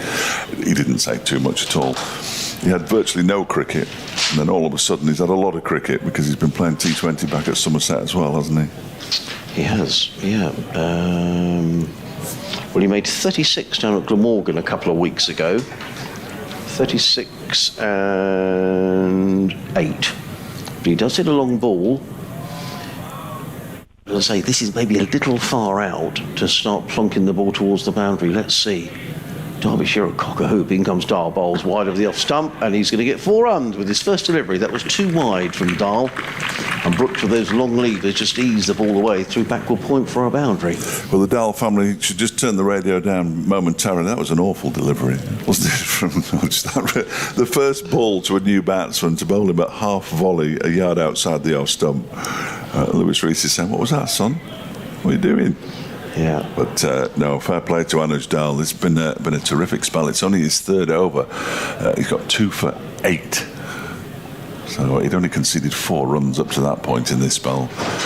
And I'm not going to criticise Anuj Dahl for anything. He's a terrific, isn't it? Darling again bowls to Brooks, and Brooks just plays this onto the onside. And there is no run. So Sussex needing 88 more runs to avoid the follow-on. They've got 3 wickets to go. With Mohammed Rizwan there, you would think Sussex have got every chance of doing that. Rizwan has now gone. And all of a sudden, in fact, so at one stage, Sussex were 213 for 3. 213 for 3. Now 314 for 7. In comes Dahl, bowl. Oh, that crept along the ground. That crept along the ground, and Jack Brooks goes down as if to say, we could do. I imagine Wayne Madsen is having a bit of a laugh and a joke with Jack Brooks. If I was Wayne, I'd be saying, Brooksy, how come you've only just kept that one out? Wow, that crawled along the floor. Dear, oh dear. When you're still needing 90 to avoid a follow-on, that's not the sort of delivery that you want to get, really. No, not at all. It crept along the floor. Blimey. Go on, zoom in a bit. There you go. Let's have a look at that. He did well to keep it out. Oh, and it's just back of a length as well. Dahl in again, bowls, and Brooks plays very straight back down the track. There is no run. We've still got another 50 overs to be bowled today.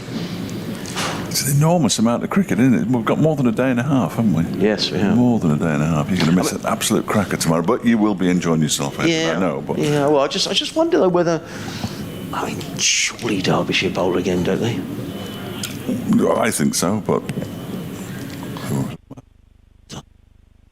Bowls, and Brooks is playing this one firmly into the covers, fielded there by Deploy. There is no run. So an over, and a very important over, and we said about this new ball being taken could not determine the match, but go a long way to determining the match. Archie Lenham on 3, Brooks on 4, Dahl's figures excellent, 17 overs, 4 maidens, 2 for 39. He would be a contender for man of the match if there was such a thing. I'm just thinking as well, Fletch, from a Sussex point of view, with this much time left in the match, and this many runs behind that Sussex are,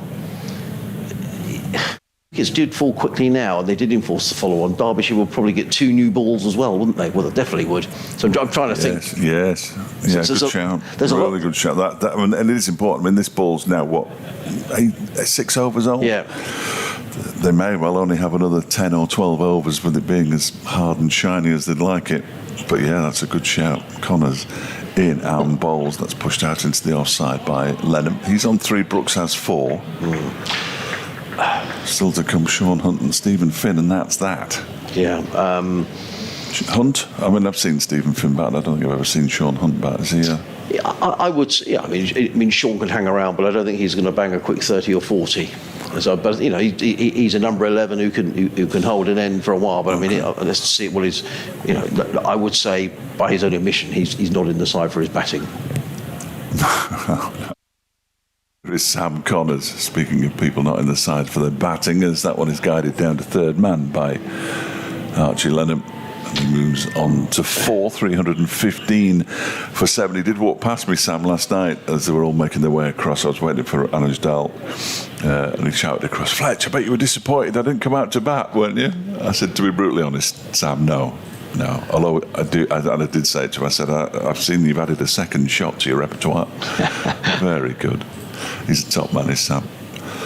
They're all good, as I keep on saying. No, they are. You can have a laugh with them. You can have a laugh with them. at the right time.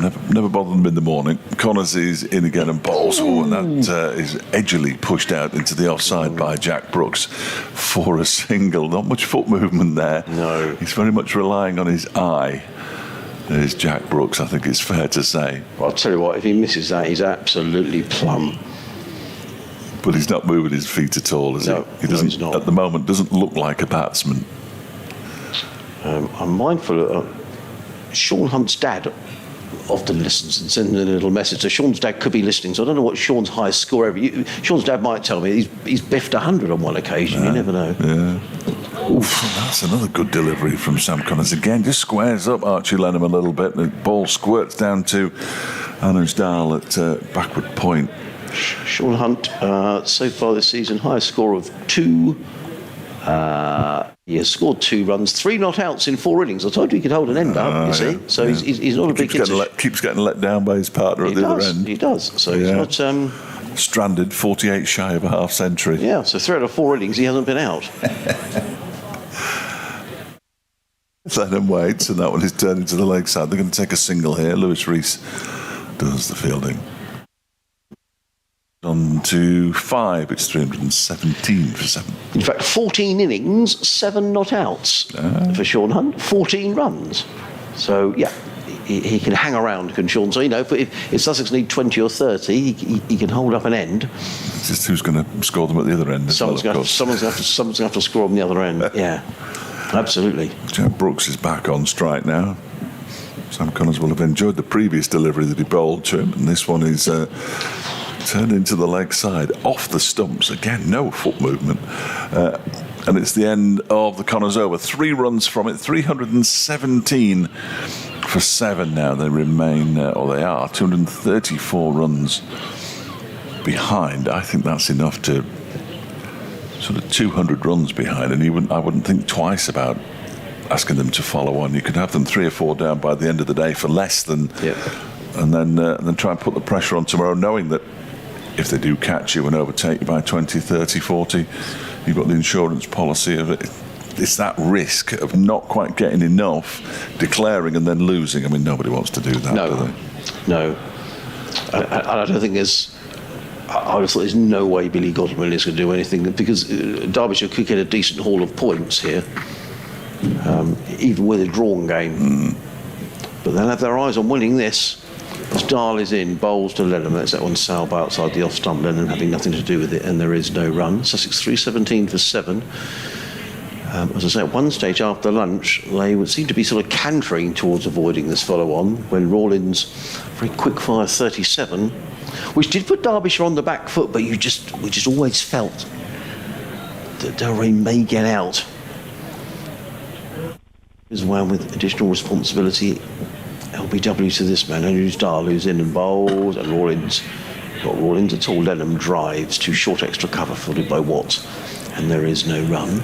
David McCardle on Twitter, it's on now. Yeah, it is. I think you're right, David. No, it is. It's just turned a little bit, hasn't it, since the new ball was taken? Yeah.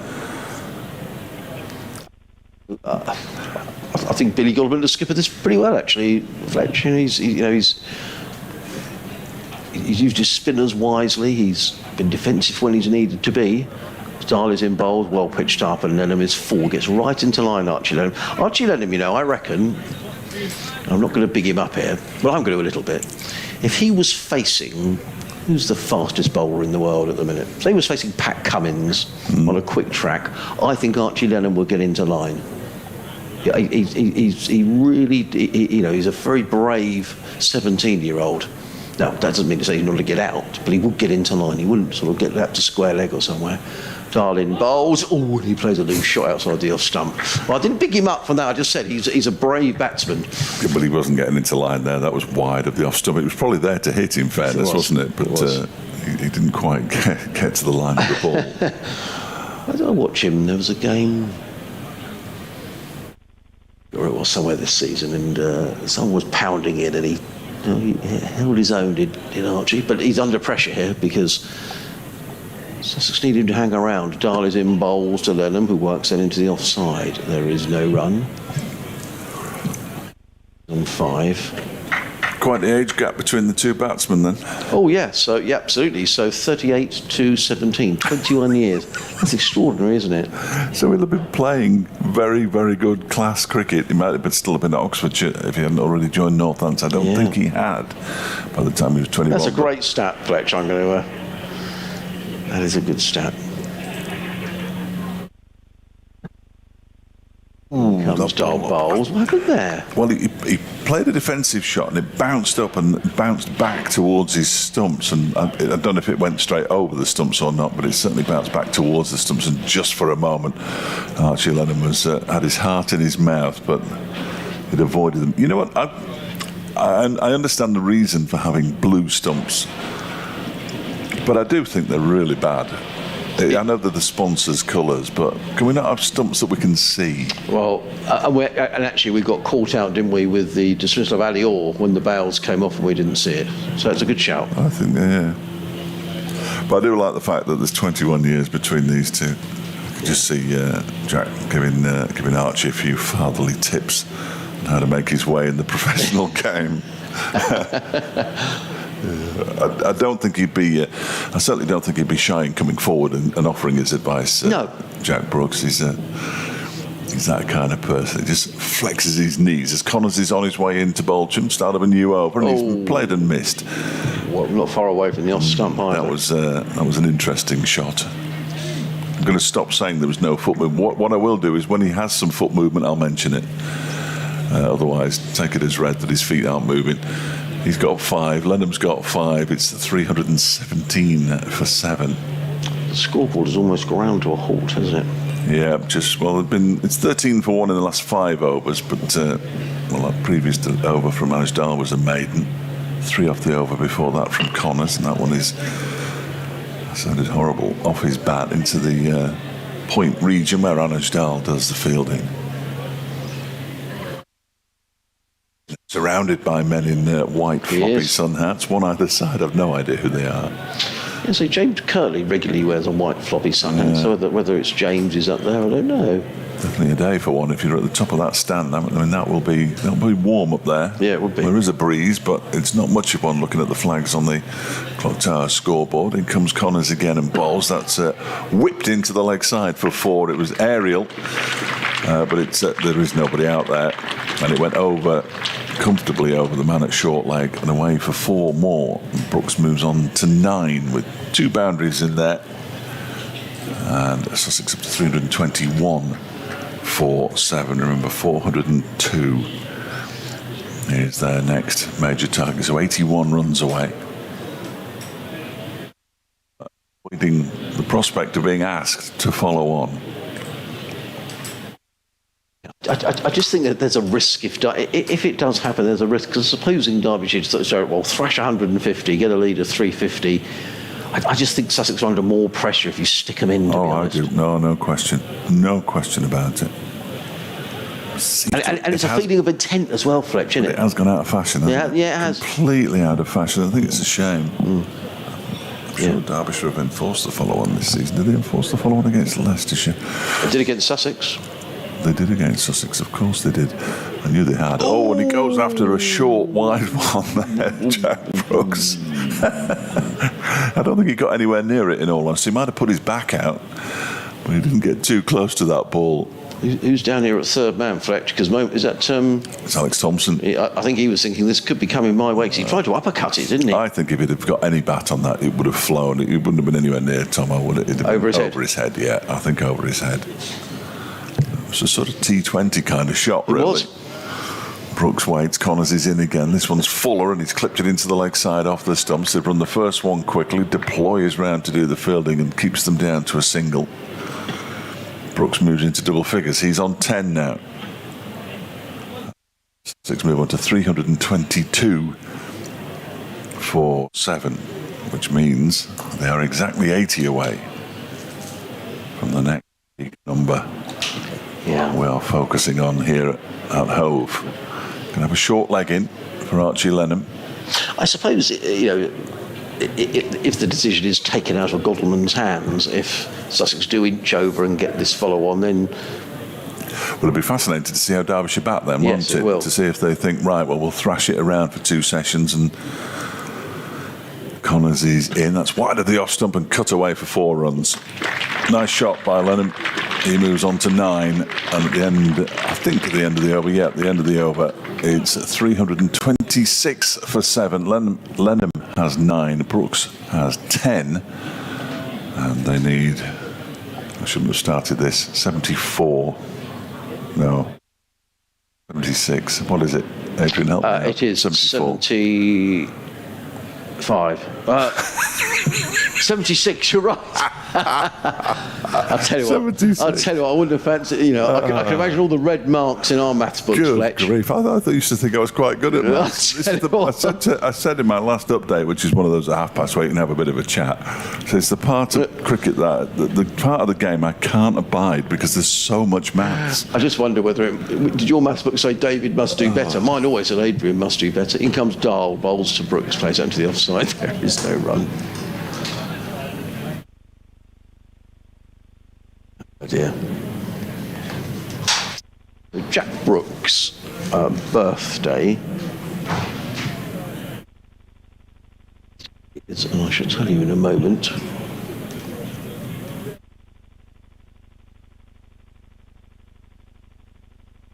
Here comes Dahl over the wicket, bowls, and Brooks plays forward into the offside, and there is no run. So Jack Brooks' birthday is June. So he was 38 in this month just gone. Make a note of this.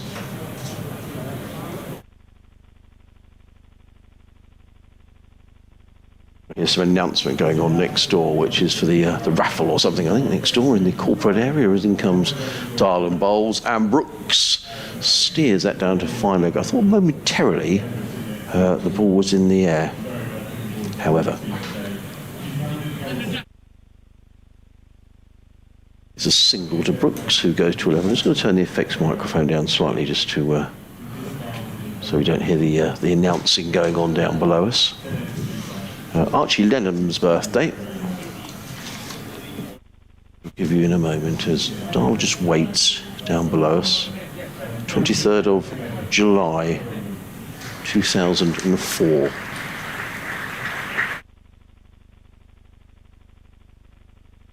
Archie will be 18 next month by my rather poor calculations.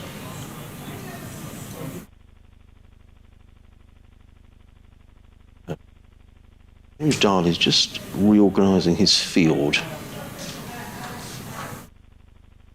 And here he's got himself in a silly mid-off and a slip. And he's got a field at sort of a short forward point, for want of a better description. So clearly this is something Derbyshire think they've picked up on. In comes Dahl over the wicket, bowls, and then drives straight into the hands of Thompson, who's in there at short extra cover. Good bit of fielding, actually, smart bit of fielding down to his right-hand side. And there is no run. The magic figure for Sussex is 402. If they reach 402, they can't be asked to follow on, which you wonder, as Fletch was saying, what that will result in. Will Derbyshire think, right, we've got a lead of 150, so let's smack a quick 150, but I don't think, having dominated this match, as in comes Dahl bowls outside the off stump, taken by Brooke Guest, and there is no run. Billy Goldman there clapping his hands. I don't think there's any way Billy Goldman is going to want to be put in a position where Derbyshire lose this game by setting some sort of a target that Sussex suddenly attack and get the runs, because there's still another 6 games to go after this in the county championship. A lot of cricket to be played.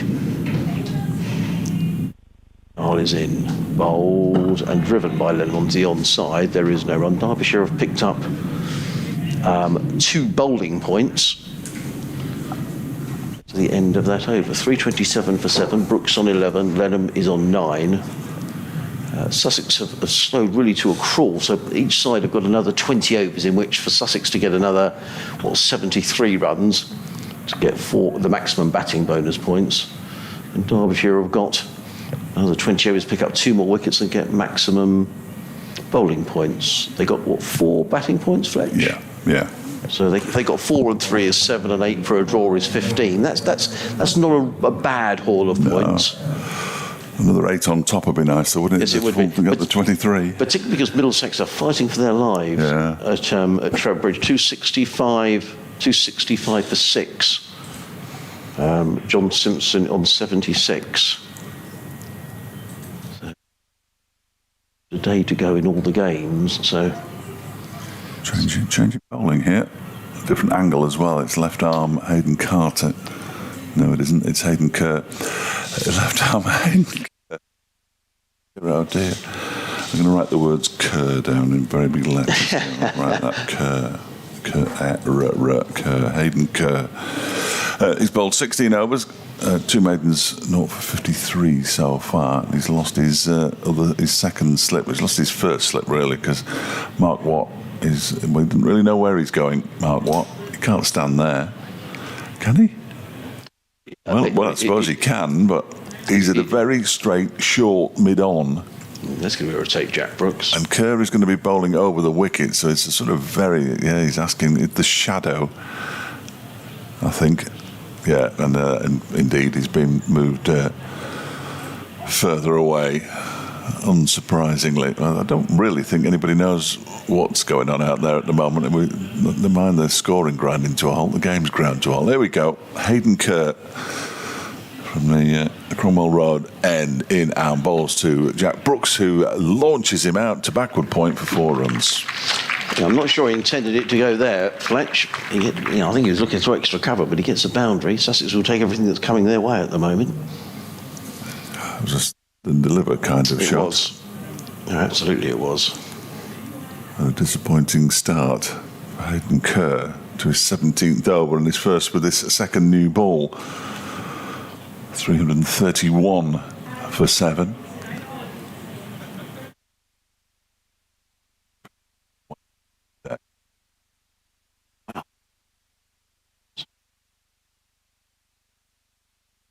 This one is wide of the off stump and barely bounces on its way through to keeper. Mattia be burnt when I get home, Fletch. Yeah, serves him right for bowling this slowly, doesn't it? Lewis Rees warming up. Yeah, I think that might not be a bad call, actually. But then you've got left arm at both ends, rather. I'd have had a left and a right and a left and a right and mix it up a bit. Graham Lloyd's moving in closer at square leg for some reason. He's prowling at square leg as Kerr is in the balls to Brooks, who drives into the offside. Nice stop. Sam Connors, I want to say. And it is. I think the Derbyshire fielding has been very good, actually, Fletch. You know, I mean, there's been several times, but I mean, that goes past Connors, it's 4 runs. It's like this Arthur effect, and we've been talking about it almost constantly all season. And running between the wickets and fielding, you can improve those things almost straight away, can't you? Just with good practice. As Kerr is in again, and that one almost gets past Jack Brooks' outside edge. And if it had, it might have gone on to hit the stumps. Yeah, I think he'd have certainly been LBW if nothing else. He's got to get the ball to do something. If he's going to pitch it on or in line, to get it to hit in line, he's just got to nip it back a little bit, the left armour. Physio's on the march around the boundary now. He's got it right again. Left for wickets, right for runs, so he's going left. In comes Kerr again, and that one is guided down to backward point where Anders Dahl pulls off a tumbling stop. Ingram Losner, who's a big Albion fan out in California, and he said, "We're streaming in California. Who would have believed when I came to California nearly 30 years ago I'd be watching Sussex live at my desk at 6 a.m. Love the commentary, believe in the future of the great club." Ingram, I'll send him a reply.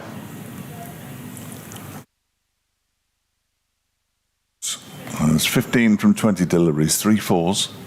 He waits now, and this is a fullish delivery. He's clipped into the leg side off his pads at Leicester Ploy, running as fast as he can in those fielding pads. The batsmen get back for 2. Moves on to 17, 333 for 7.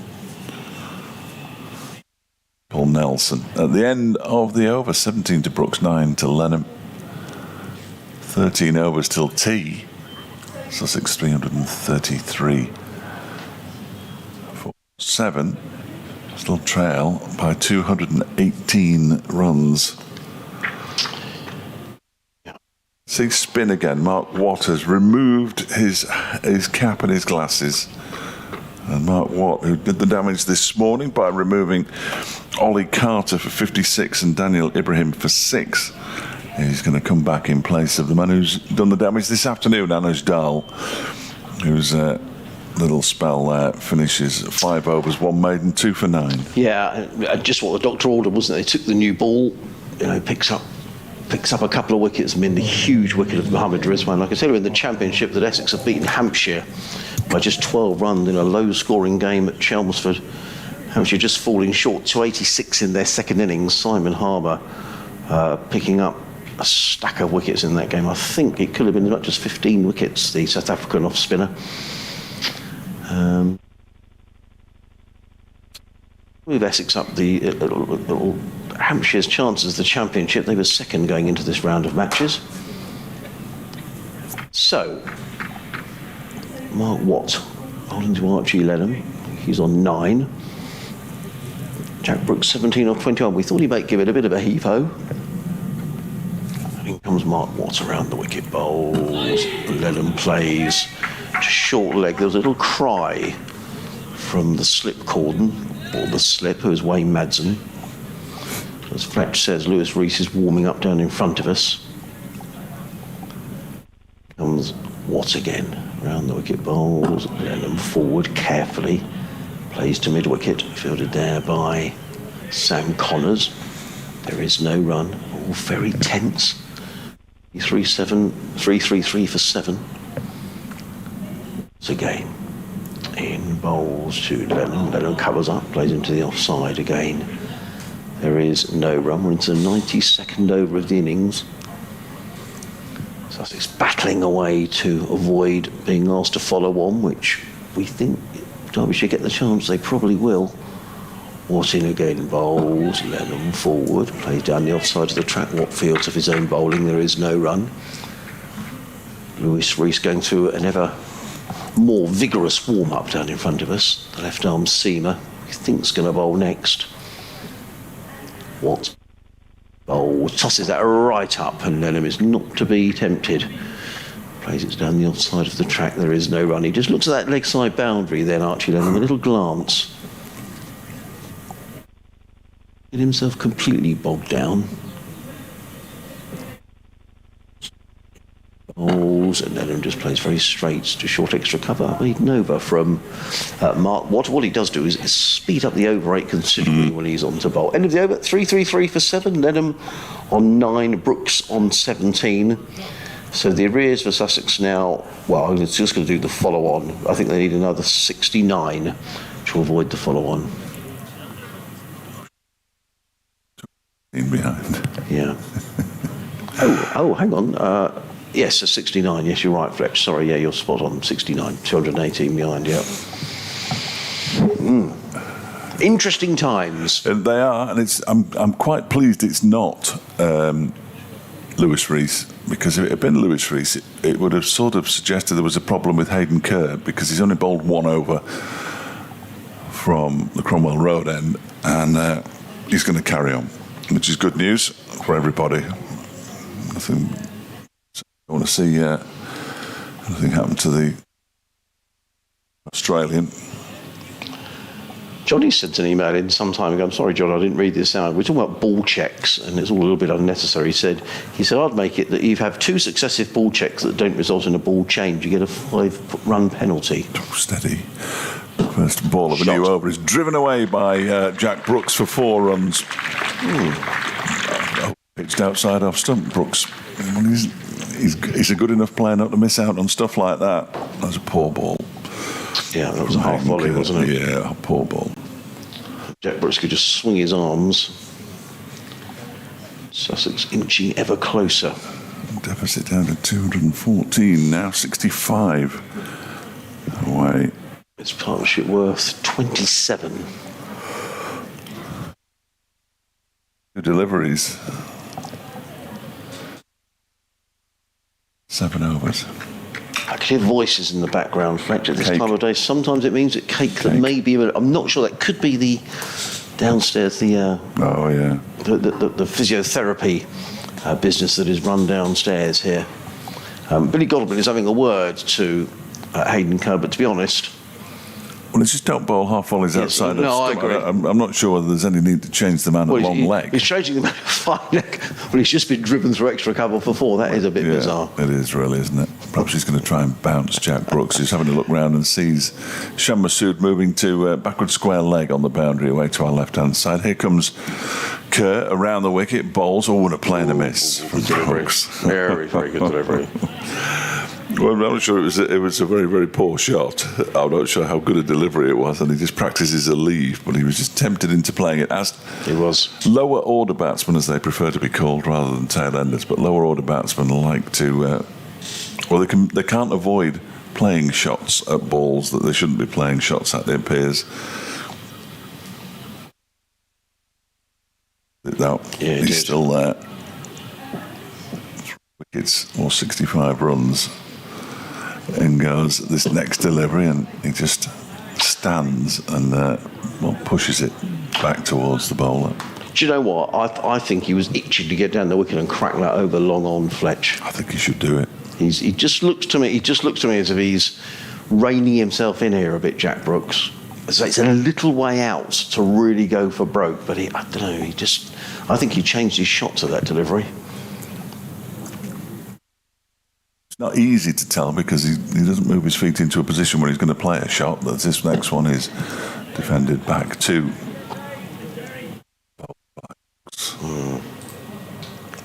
This is why everybody likes watching lower order batsmen though, because it's all a little bit unpredictable. I've absolutely no idea what's going on out there anymore. Yeah, I mean, it's not a disaster for Derbyshire if they don't get to this follow-on cycle, but the problem is then just deciding how long they bat, because you've still got to allow time to take 10 wickets. That's the problem. How long, how quickly?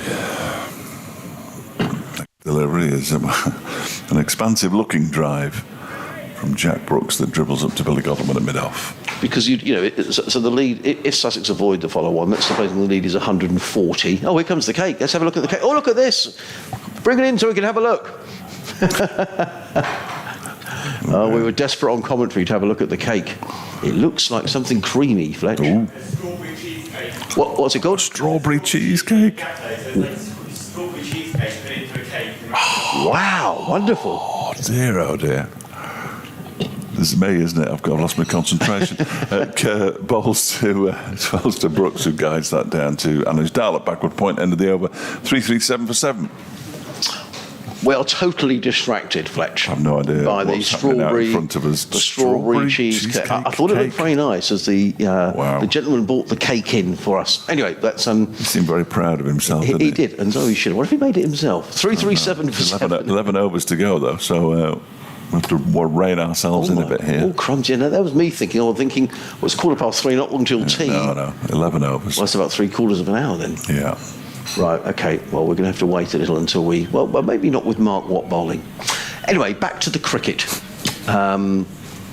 Brooks and Lenham have now added 27, is that right? Yes, they have. Rizwan was out on 310. Yeah, 27. Of which Jack Brooks has made 21. So I think when we you're looking at Brooks as being the man who's maybe going to wipe out these arrears more quickly than Archie Lenham. But Archie Lenham playing his part as in comes Watton bowls and Lenham forward, plays it down the onside. There is no run. Women are making a bit of a mess of that test match, They aren't are. I saw Heather Knight run out the first ball after lunch. No, Sibber's in there, but they're 154.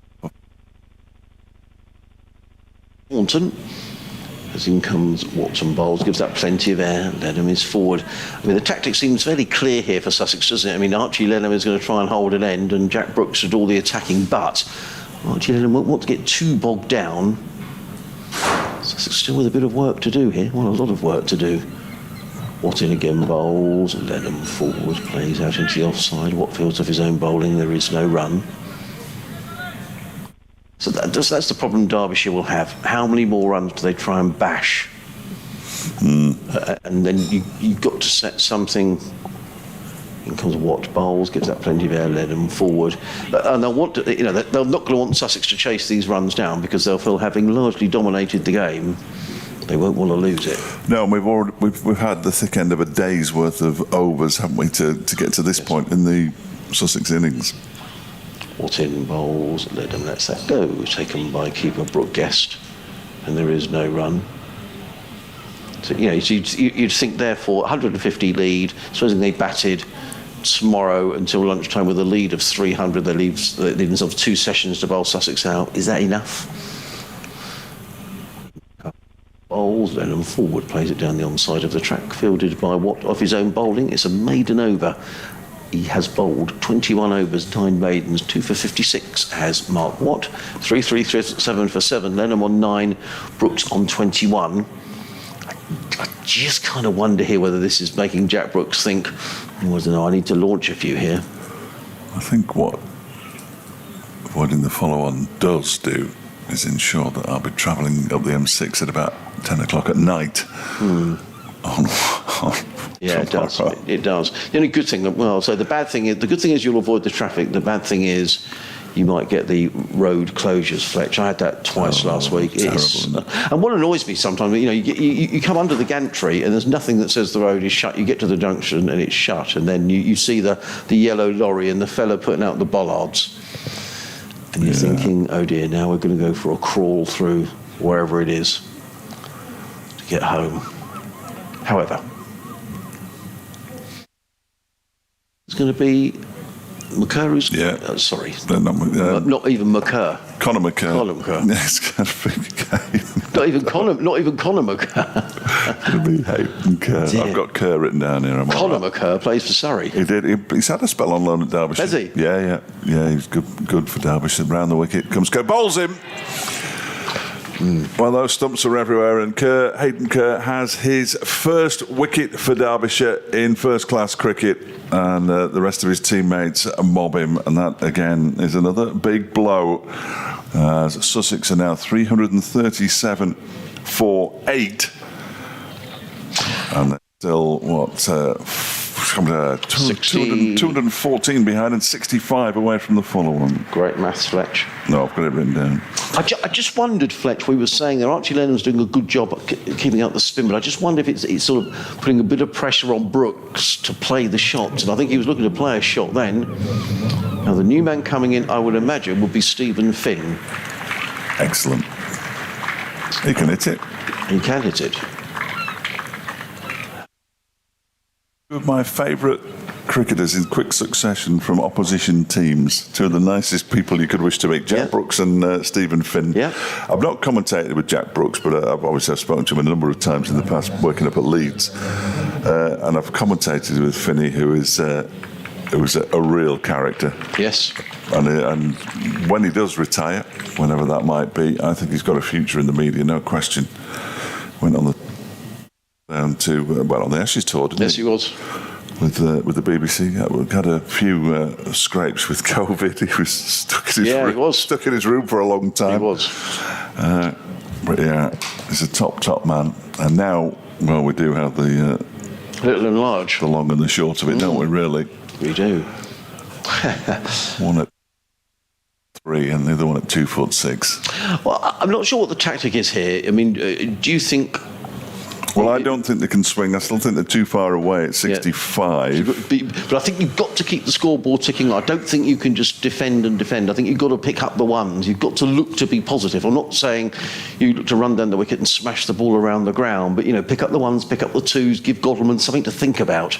Because at the minute, the scoreboard is static. Yes, it is, isn't it? And Derbyshire are just able to bowl, and they're not feeling under any pressure. But they might feel under pressure if, 60-odd becomes 50-odd, becomes 40-odd. But full and straight, that's what they say to tail enders, Fletch, and that's exactly what Hayden Kerr did. Yeah. It's a horrible looking shot as well, wasn't it?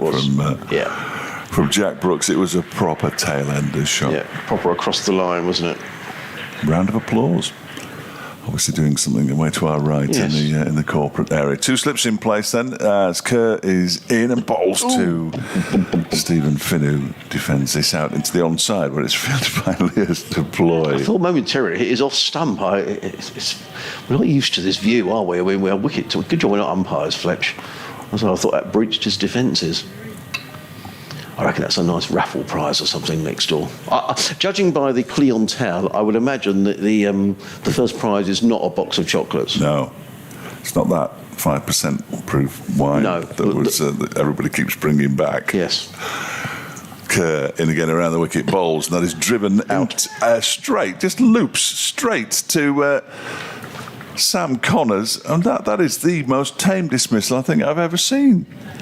He just looped it straight to Sam Connors, and now Derbyshire are on the brink of having a decision to make because they're 337 for 9 now, Sussex. 65 more runs for the follow-on. I wasn't sure if he'd hit that into the ground. I couldn't quite believe that one had gone straight to Sam Connors in the covers. And, Stephen Finn, that is hugely disappointing. Dismissed for 0, faced just 2 deliveries. And a second wicket for Hayden Kerr, and these wickets have come in twos. 2 for Mark Watt, followed by 2 for Anuj Dal, and now 2 for Hayden Kerr. 337 for 9. Actually, this is a clap of some proportions from Sussex because they were at one stage 213 for 3. So they've lost 6 for 126 on a pretty flat deck as well. I don't think. Well, we're always to be proved wrong. I will be surprised if Archie Lenham and Sean Hunt avoid the follow-on here. Well, yes. I would be surprised. Yeah. They may, but I would be surprised. This is personally me speaking. I think Derbyshire have dominated this match, and I would be really surprised if Godwin doesn't enforce the follow-on here. I mean, they've got to. Also, the weather forecast is not quite as good tomorrow. I think there's a possibility of a shower. Seriously. Fletch looks at me. He says, "Come on, Archie. Come on, Adrian. Come have on, a word. Come on." But I'm going to check it now. I just think it's a sign of intent. I don't know. Oh, I do. No, I'm entirely with you. I'm just that it's not in fashion, and I'm not sure that the rain's in the morning. I mean, so this innings is 94 overs, so you could say Derbyshire might say, OK, we're leading by the best part of 200 here. We'll score 200 or 150 in the rest of the day. But then you're setting Sussex 350 in the day, and Derbyshire don't need to do that. No. They don't need to give Sussex a sniff. No, they don't. Absolutely not. Absolutely not. And their best chance is probably to say we're going to give ourselves a day and a half to bowl them out. So can Hayden Kerr polish it off? Here is Sean Hunt on strike. Kerr is in and strikes him on the pad. Big appeal for leg before wicket, and he's gone first ball. And they have absolutely collapsed at the end of their innings of Sussex. They're 337 all out. They're trailing by 214. And Billy Godwin has a decision to make here. Does he enforce the follow-on?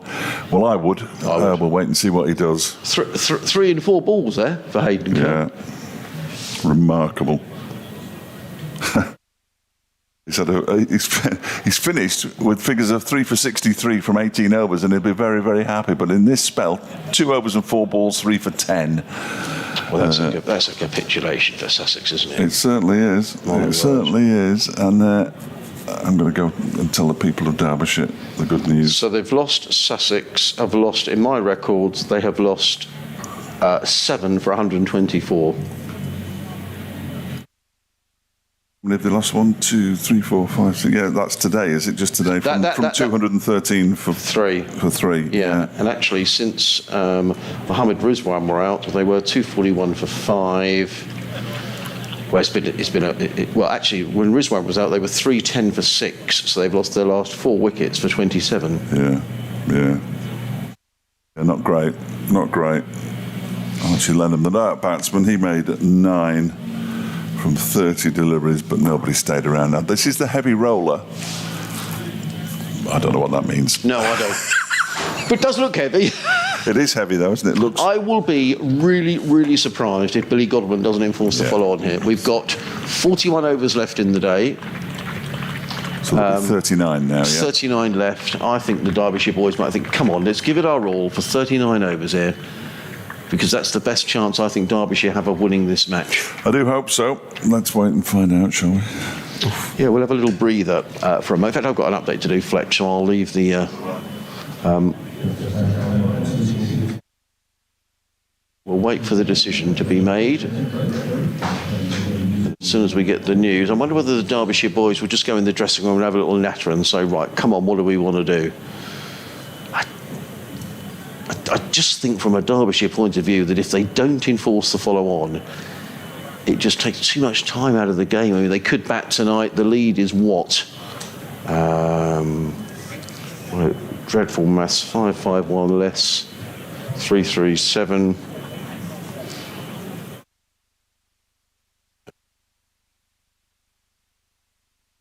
Two one four. Is that right? No. Yes. 214. Derbyshire. So I guess they may think, well, they'll thrash 150, 160. Then set Sussex something totally unrealistic. But it's going to take so much time out of the game to do that. We'll find out the decision fairly shortly. And as soon as we know, we'll let you know. So we'll just take a break just for a moment. I'll be back with you shortly.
Welcome back to Hove from a very baffled Dave Fletcher after Derbyshire didn't enforce the follow-on with a lead of 214, which greatly reduces.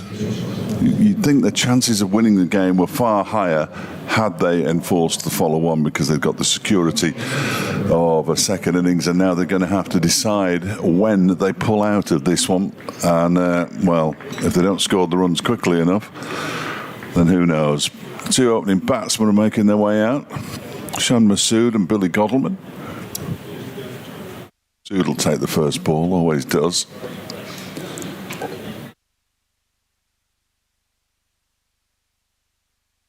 "41 overs." Oh dear, oh dear. 41 overs in this session. The only good thing about letting Sussex bowl again is that at least the over rate will be pretty good, because it has been whenever Sussex have played. But they're out in the field. I would have thought that Sussex will be absolutely thrilled, because if they can keep things tight, it means time taken out of the game. Anyway, bonus points finished 7-5.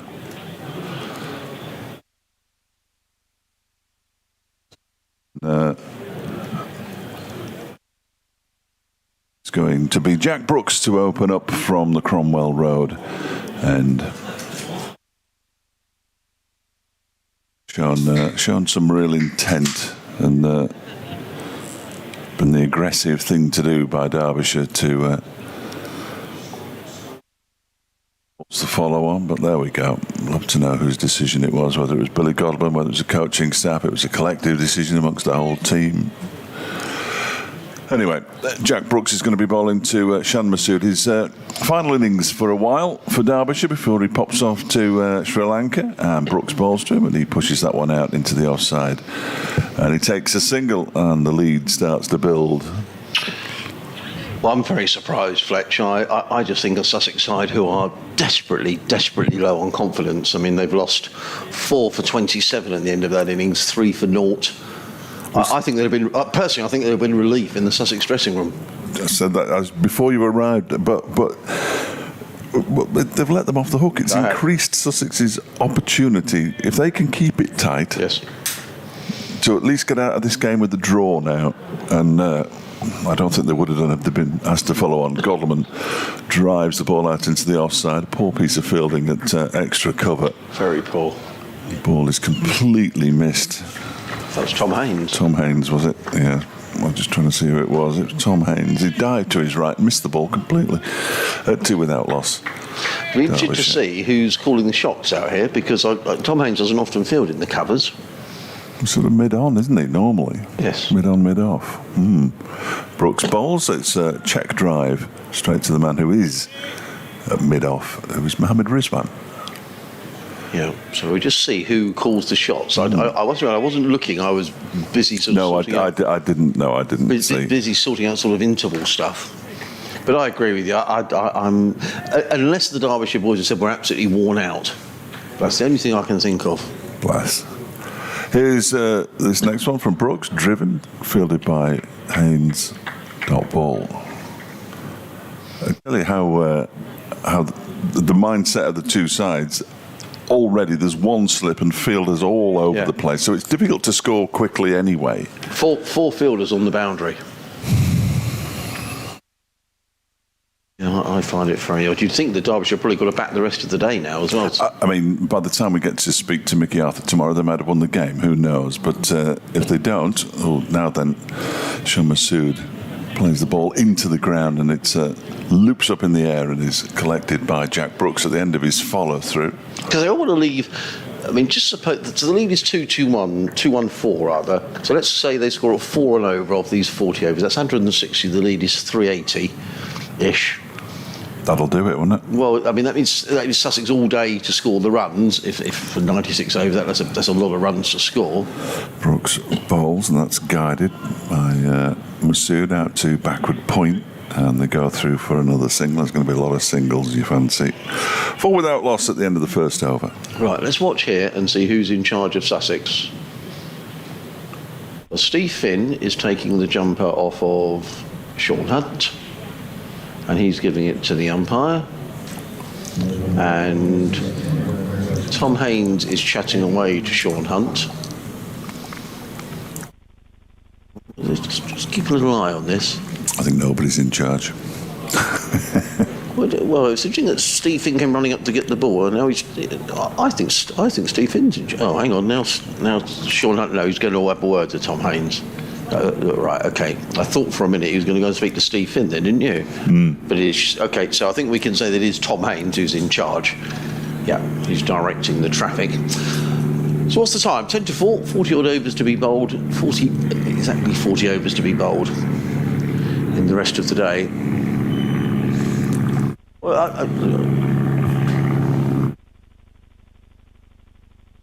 let's see how things go. You know, if suddenly Derbyshire bash and crash the ball around the ground, who knows? Maybe they're thinking of having Sussex in for half a dozen overs tonight. But they've got to make a decision, haven't they? Yeah. They've got to make a decision, not when they bail out. Yeah. And once they make that decision, and they will err on the side of caution, I don't think there's any question about it. That's been the way of Derbyshire. The reply to Derbyshire say, really don't understand the thinking in batting again. Can imagine Sussex feel relieved. Sorry, here comes Hunt and bowls to Shan Masood, plays it to sweep on the cover boundaries, Daniel Ibrahim. One more to the total, which goes to 5. I would imagine as well, Fletch, there's probably relief for Middlesex as well. Who are probably thinking, they're probably looking at this thinking, oh, thank goodness for that, because Middlesex are fighting hard at Trembridge, 318 for 6. But I think Derbyshire have done really well in this match. I think they bowled excellently, they batted beautifully, but I think that decision is an error, personally. We'll see. I've got a couple of tweets, I will read them out in a moment. Hunt coming into bowl to Billy Godleman. He's in bowls, and Godleman is caught at first slip. He's on his way. Good catch by Tom Alsop. Godleman is gone, and Sussex have got a breakthrough, and this could go horribly wrong here. Godleman is on his way. He would have been in on that chat. Good catch by Tom Alsop, away to his left-hand side. Sean Hunt picks up a wicket, and there's a wicket in the second over, and Derbyshire are 4 for 1. Well, Billy Godleman's batting woes go on, I'm afraid. He's having a really, really poor season. There's Billy Godleman with the bat. Or did he make one? One. So that means this season, Billy Godleman in the bat has scored 213 runs. High score of 38. And his average will take another bashing now as well, I'm sure. Well, I think I thought he skippered very well, Billy Godleman. I thought he manoeuvred his bowlers around nicely. But, I mean, you'd have thought as skipper he would have been intrinsically involved in the decision not to enforce the follow-on. But that's putting a bit of pressure on everyone else now, isn't it? Because the others are coming in thinking... Because what Derbyshire won't want to do here is fall over in a heap, is it? Absolutely. They won't want to sort of suddenly be bowled out for sort of 150 or something and leave the door open for Sussex. That would be crazy. Well, most people are saying that basically not enforcing the follow-on has no effect on Derbyshire losing the game effectively, unless they do fall in a big heap today and then lose it tomorrow. But I can't see, that shouldn't happen. That shouldn't happen. But it reduces their chances of winning. Yes. And if you're going to they've won 2 games this season. And with the greatest of respect to Sussex, you'd think, we're going down to Sussex, we'll win that one. But Sussex, they will have been delighted. Yes, absolutely delighted. That's what a couple of my correspondents have said. Ken Davis, not enforcing the follow-on with a 214-run lead.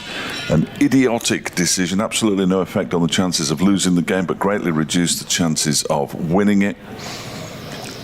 Hunt in bowls, goes past the outside edge of Brook. Yes, that was a good delivery by Sean Hunt. Craig says, I would have been forced to follow on, but I guess the argument will be how much the bowlers have left in them and how much the wicket will change in a day. Well, I don't think it will. The problem with batting again is that you tend to overdo it for fear of losing and then leave insufficient time to take 10 wickets. Mark Beck, share your thoughts on the decision not to enforce the follow-on with the bowling options in the team. Cannot think tiredness should have been an issue. In comes Hunt, in and bowls, let go by Guest through to Carter. There is no run. Good catch actually by Tom Alsop. I have to give him, that was a fine catch, the second he's taken in the slips. Is it simply that it didn't work last time, asks Mark Beck. Well, I suppose that might have been in the back of their mind, but Ken Davis back again, very disappointed in the lack of ambition. With that follow-on decision, I hope you have an opportunity to ask Billy Godleman why the decision was taken. Very, very poor. I don't think we'll be speaking to Billy Godleman today after he was out for one. Coming Sean Hunt over the wicket bowls and let go by Guest. Good over by Sean Hunt. Brooke Guest just putting the bat inside the line. The final thing we were discussing yesterday about Tom Haynes and Steve Finn taking over in the field. I'm told categorically by the club that Tom Haynes is the captain of the club, and Steve Finn just took over yesterday as Tom was obviously getting ready to bat, so we won't discuss it further. Tom Haynes is the Sussex captain. Consider it discussed.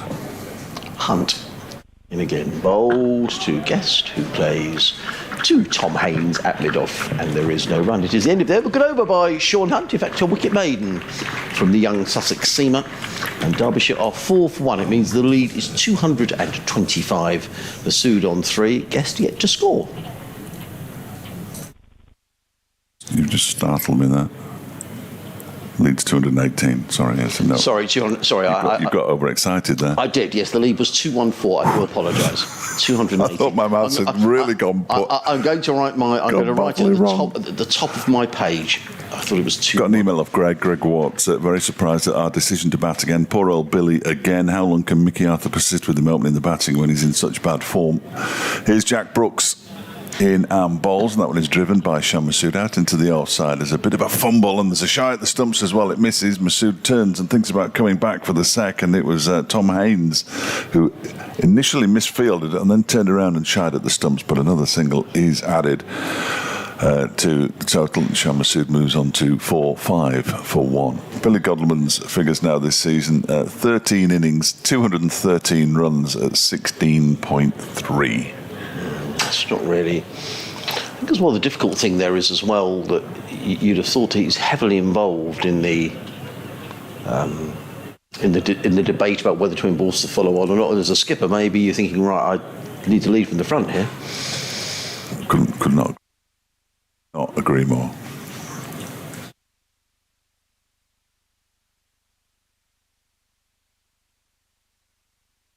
First player on debut to take 3 wickets in 4 balls for Derbyshire. Here's Jack Brooks in and bowls.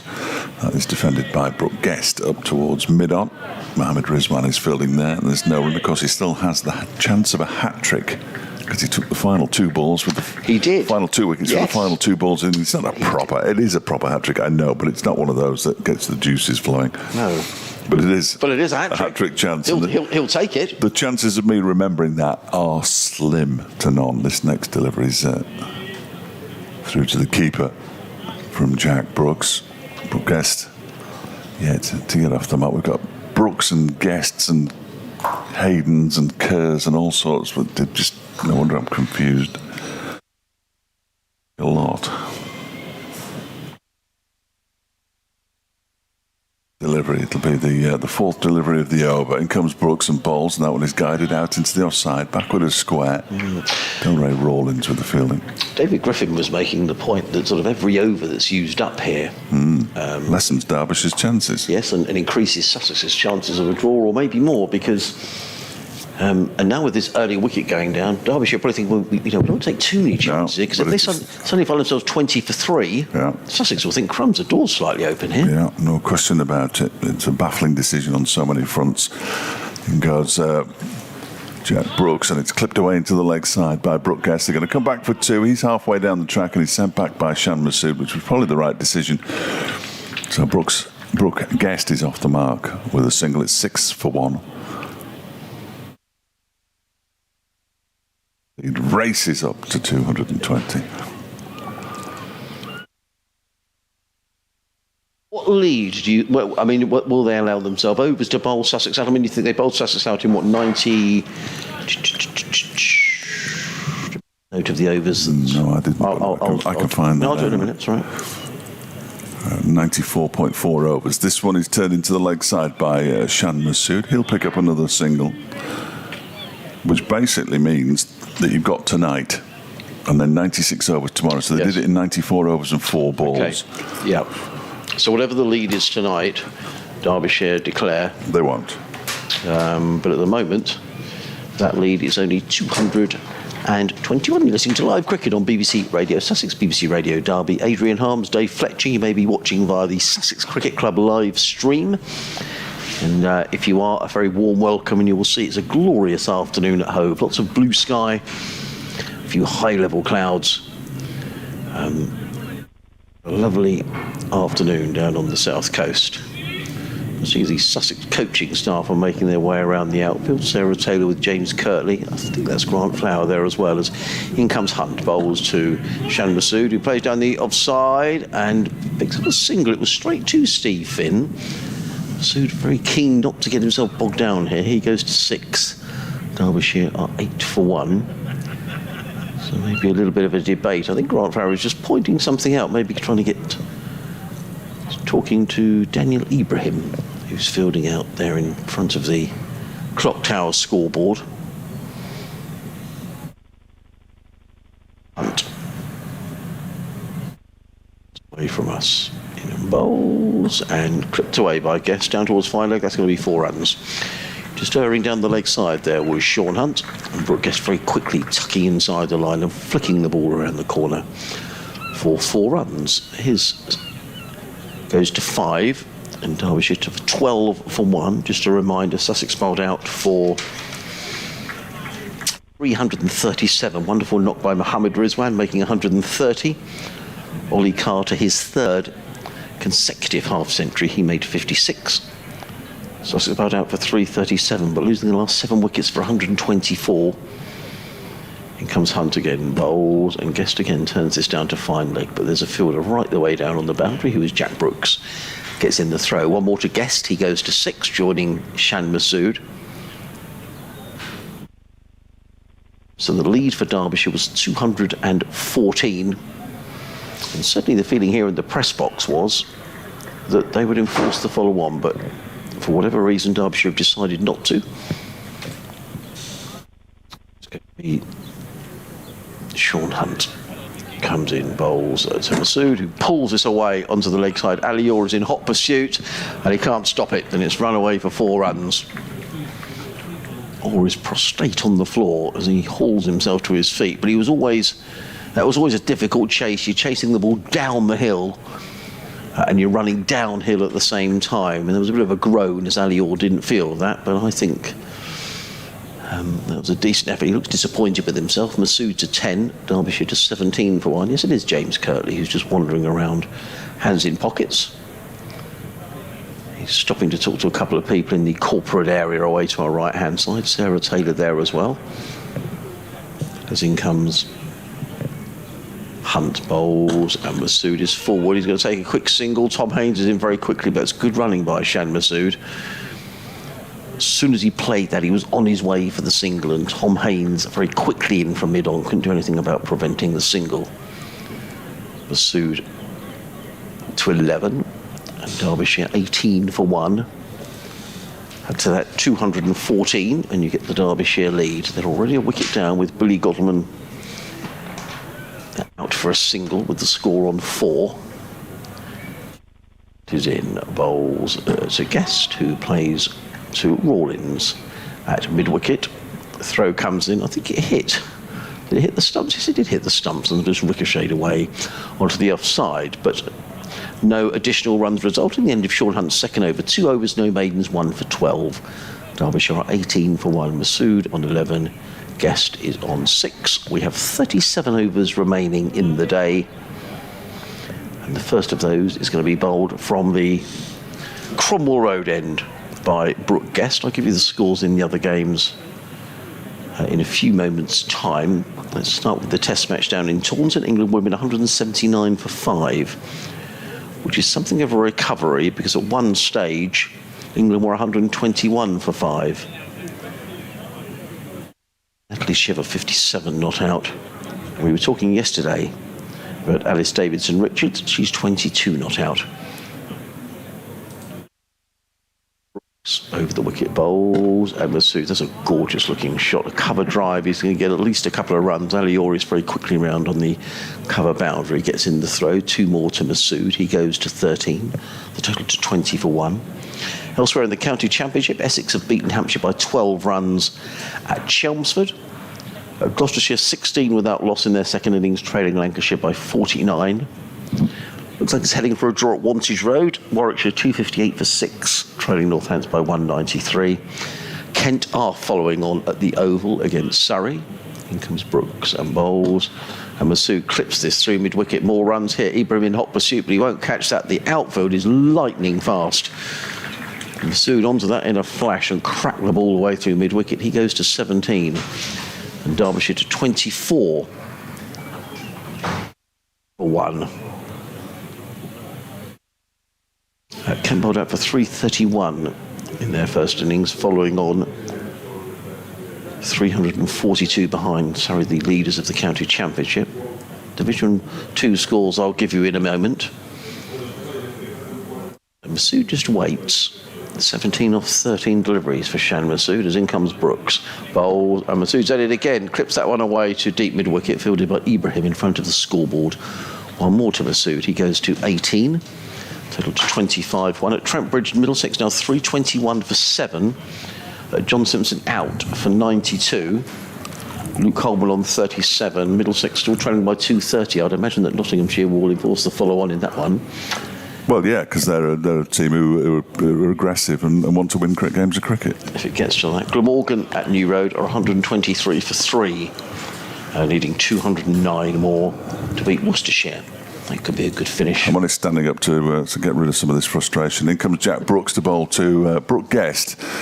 I'm going to call them by their surnames in a moment. It's turned into the leg side, where Alior does the fielding. They go through for a single. Brooks moves on. No, he doesn't. Guest moves on to 7. Masood has 18. It's 26 for 1. Yeah, so I'm sure there'll be an explanation about... I'm sure there will be an explanation from... Well, that's it, but we're unlikely to speak to Billy Godleman today, I would have thought, as this next delivery to Masood is just squirted square on the offside. And he moves on to 19, 27 for 1. Certainly Masood is playing with a good deal of intent here, isn't he? I mean, he did in the first... This is how he plays, yep. Adrian. You say strike rate in first-class cricket is 74, which is massively higher than anybody else in the team, certainly, and probably among the highest, I would imagine, of the people who batted a lot, among the highest in championship cricket throughout the second division, certainly, and possibly even the whole of the county championship. Only one slip. Guest waits. Brooks bowls to him and he defends it out into the offside. There's no run. End of the over. Sorry, did I jump in halfway through your over? That's there? all right. Not a problem at all. 9 off the over. I do apologise. I thought it was a new over. I'm riled, actually. If anybody from the Derbyshire coaching staff, especially Mickey Arthur, walks past, I'm going to open that window and just shout out. Did you not think of enforcing the follow-up? It's a baffling decision to me. Absolutely baffling.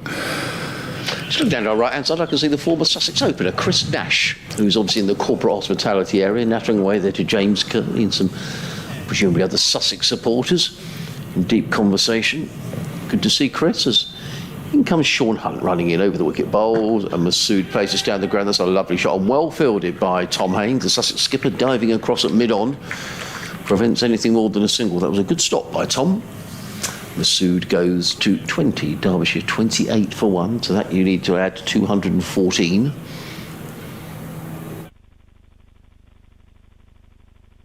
Hunt back to his mark, cleaning the ball on his trousers, and is going to run away.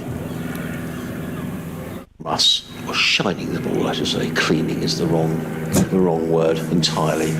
He's in and bowls, and Guest turns it onto the onside without timing. Fielded by Rawlings. There's no one. A light aircraft makes its way across the ground. Now they Fletch are classic mare's tails. I'm going to take a photograph. They are classic. Are they? Yeah. Okay. So you take a picture. I know I'm turning into a little bit of an anorak, Bit of a Martin Emerson. but they are. yeah. That says that they generally speaking, they signify rain. Okay. In come to hunt and bowls and guess let's go. All the more reason to enforce the follow-on. Taken by Carter, no run. Chris says people don't enforce the follow-on as it increases the chances of losing. Excuse me. As if Sussex score 350 following on, you get the awkward run chase of 130-ish where it could all go horribly wrong. I would have enforced it, but given our limited seam bowling options, I'm not surprised. Limited? They've got 4 seam bowlers and 2 frontline spinners. They've got 6 frontline bowlers out there. In bowls, that rather cut away from Brooke Guest, taken by Ollie Carter. There is no run. As Colin Knifton points out, in addition to 6 bowlers used in the first innings, Madsen and Deploy could help with the rotation. If we aim to win the league, we need to be bold. Let's hope Mickey's got this right, says Colin. And then Chris comes back and says, would like to point out that despite my expectation of caution in declaration setting against Glamorgan, they nearly lost because of a declaration target that was reachable. Yeah, exactly. Why do it? Hunt bowls to Brooke Guest, who plays to mid-off-fielder by Tom Haynes. I don't think they were in a position to enforce the follow-on against Glamorgan, in which case that's a completely different scenario. Completely different scenario. We shall see. Calm down in a minute. Yeah. It's only a game, as they say. As Hunt wheels around in front of us, comes into bowl to Guest. He's in and bowls, and Guest is forward and plays firmly to. Quite unusual to get a wicket keeper these days who bats at number 3, but very fit Brooke Guest, because suddenly the general feeling is if you keep wicket that perhaps you're batting down the order 5, 6, 7. But at the end of that over, Derbyshire 28 for 1. Masood on 20, Guest on 7. Sean Hunt 3 overs, no maidens, 1 for 13. So at 28 to 214, and you get what? Sorry, I wasn't listening, Adrian. If you add 28 to that, you get 42, don't you? 28 or 26? I can't see it. 28. 28, it is 28, okay. Yeah. 28 to 14. So the lead is 242. Jack Brooks is going to come around the wicket. Almost certainly 242. To the left-handed Shan Masood. We struggled with our maths this week, Struggle? I can't do maths. It's just a good job there are barely any numbers involved in this game. 28 for 1 after 6 overs. Brooks bowls. Masood cuts it into the ground, square on the offside. They've gone for 1. They're coming back for the second. He might have to hurry, but he is quick. He's quick, isn't he? And he gets back for the second, and he now moves on to 22 from 17 deliveries. That's a good point, Mark. If you don't consider 214 sufficient to enforce a follow-on, why bat on to 550 in the first place? Noting the number of other first division brackets supposedly better, closed brackets games are being won with lower game totals, then maybe it's a change in approach required. I see. Sorry, of enforced a follow-on at the Oval. What was their lead? Sorry, Adrian. 300 odd. 3-4-2. Brooks around the wicket to Masood, who drives very pleasantly. Good stop by. It's not Tom Haynes still yes, there. It is Tom Haynes still there. Left hand down, just shaking it out a little bit. It would have stung because it was quite well hit by Masood. Firmly struck. A list of bowlers who have taken 3 wickets in 4 balls. Mycroft's on it, of course he is. Always good to see Mycroft. And Bill Beswick. They're all there. Copson and Townsend, Gladwin, Morgan, Venkat. They're all there. And now Hayden Kerr's there too. Not been done since 2010. Stefan Jones on that occasion against Gloucestershire. Next delivery is wide of the off stump from Jack Brooks, and Brooke Guest leaves it alone to go through to the keeper. First man to do it did it in 1876. Sam Cadman's on there as well. Amazing. They're all on there. Amazing there's records going back that far. It's terrific though, isn't it? It's great fun. When you see some of the legendary names of of sport, like that game in which CB Fry played here. And Brooks is in. Guest leaves alone outside the off stump, goes through to the keeper. Interesting here, isn't it? I mean, Brooke Guest has faced 20 deliveries for his 7. Shan Masood has faced 18 for his 23. I mean, Derbyshire can't, as I say, what they won't want to do here is to lose 3 or 4 early wickets and find themselves collapsing in a heap and opening the door for Sussex. Sussex won't mind, of course.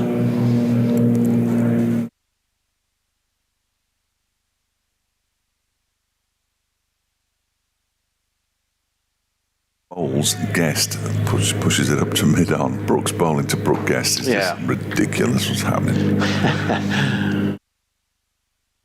Yeah, well, it's interesting. You're talking about how there aren't many wicket-keepers who bat at 3 anymore. Yes. And you're absolutely right, there aren't. In T20 cricket, Brooke Guest bats at 7 or 6. Interesting. Okay.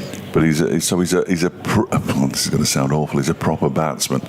He leaves that one alone outside the off stump to go through to the keeper. Oh, David Griffin's got a phone call. I have told him there is a volume on that, but he never listens. Never listens to me. he's chatting away.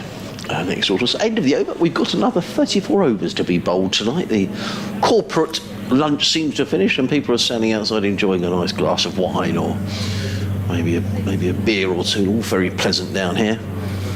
Sarah Taylor and James Courtney in conversation with a couple of people on the boundary edge. Hove looking a picture. Sun is out. What's not to like about Hove on a day like today? Sean Hunt is going to bowl from this end, the C end of the ground. It's the one slip in place. There are 1, 2, 3, 5 Sussex fielders on the boundary. 3 on the offside. There's a backward point, a deep point, and a deep cover. So that's very much the Masood favourite area to score. In comes Hunt bowls, and Masood just eases that to Mohammed Rizwan. His fellow countryman fielding on the deep cover point boundary. 1 more to Masood. He goes to 24 off 19 deliveries, which I only mentioned because it's perhaps giving an indication of Shan Masood and how he's going to play. 32 for 1. Not Billy Godman for a single. People I know joining us all the time at this time of the day, so we'll keep you updated as to what has happened here today. As in comes Hunt running into bowl 2. Brooke Guest is in on bowls, and Guest is forward, plays to mid-on. There is no run. Sussex bowled out for 337. Mohammed Rizwan, super innings, 130, his first 100 in Sussex colours. Sussex rather losing their way from 213 for 3, bowled out for 337, losing 7 for 124. But Derbyshire electing not to enforce the follow-on, as Sean Hunt is involved with Guest, who drives down the ground only as far as Haynes, who fills at mid-off. And there is no run. The Derbyshire lead 214 on first innings. Steve Finn making a suggestion to Tom Haynes about maybe a change in the field. Influential Stephen Finn. Experience as he wanders back to his fielding position at mid-on. Hunt is in, bowls, and forward comes Guest, plays it straight back down the track, and there is no run. So it remains on 32 for 1. David Griffin, I'd imagine, is probably starting to get hopping mad. He's the Derby what would you call him, the statistician? He's the Derbyshire photographer, statistician, and historian. Right, okay. He was not happy that Derbyshire decided not to enforce the follow. He's saying every over that goes by is an over wasted for Derbyshire. Let's see. Comes Hunt over the wicket, bowls, and Guest works this down to fine leg and picks up a single. Let's just wait for the umpire's signal. Is it a leg by? It obviously came off a glove or maybe high up on the bat. Either way, Brooke Guest picks up his 8th run, 33 for 1.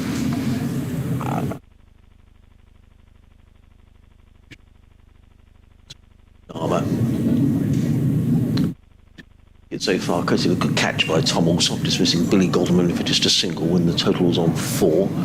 In comes Hunt to bowl to Masood. Sussex would really like to get Sham Masood out, but Masood is crunching that one to deep backward point, fielded up there by Mohammed Rizwan, who throws the ball to Jack Brooks, who throws the ball into wicketkeeper Ollie Carter. It's the end of another Sean Hunt over. Nice accurate over. 4 overs, no maidens, 1 for 16. Derbyshire are 34 for 1. Masood 25.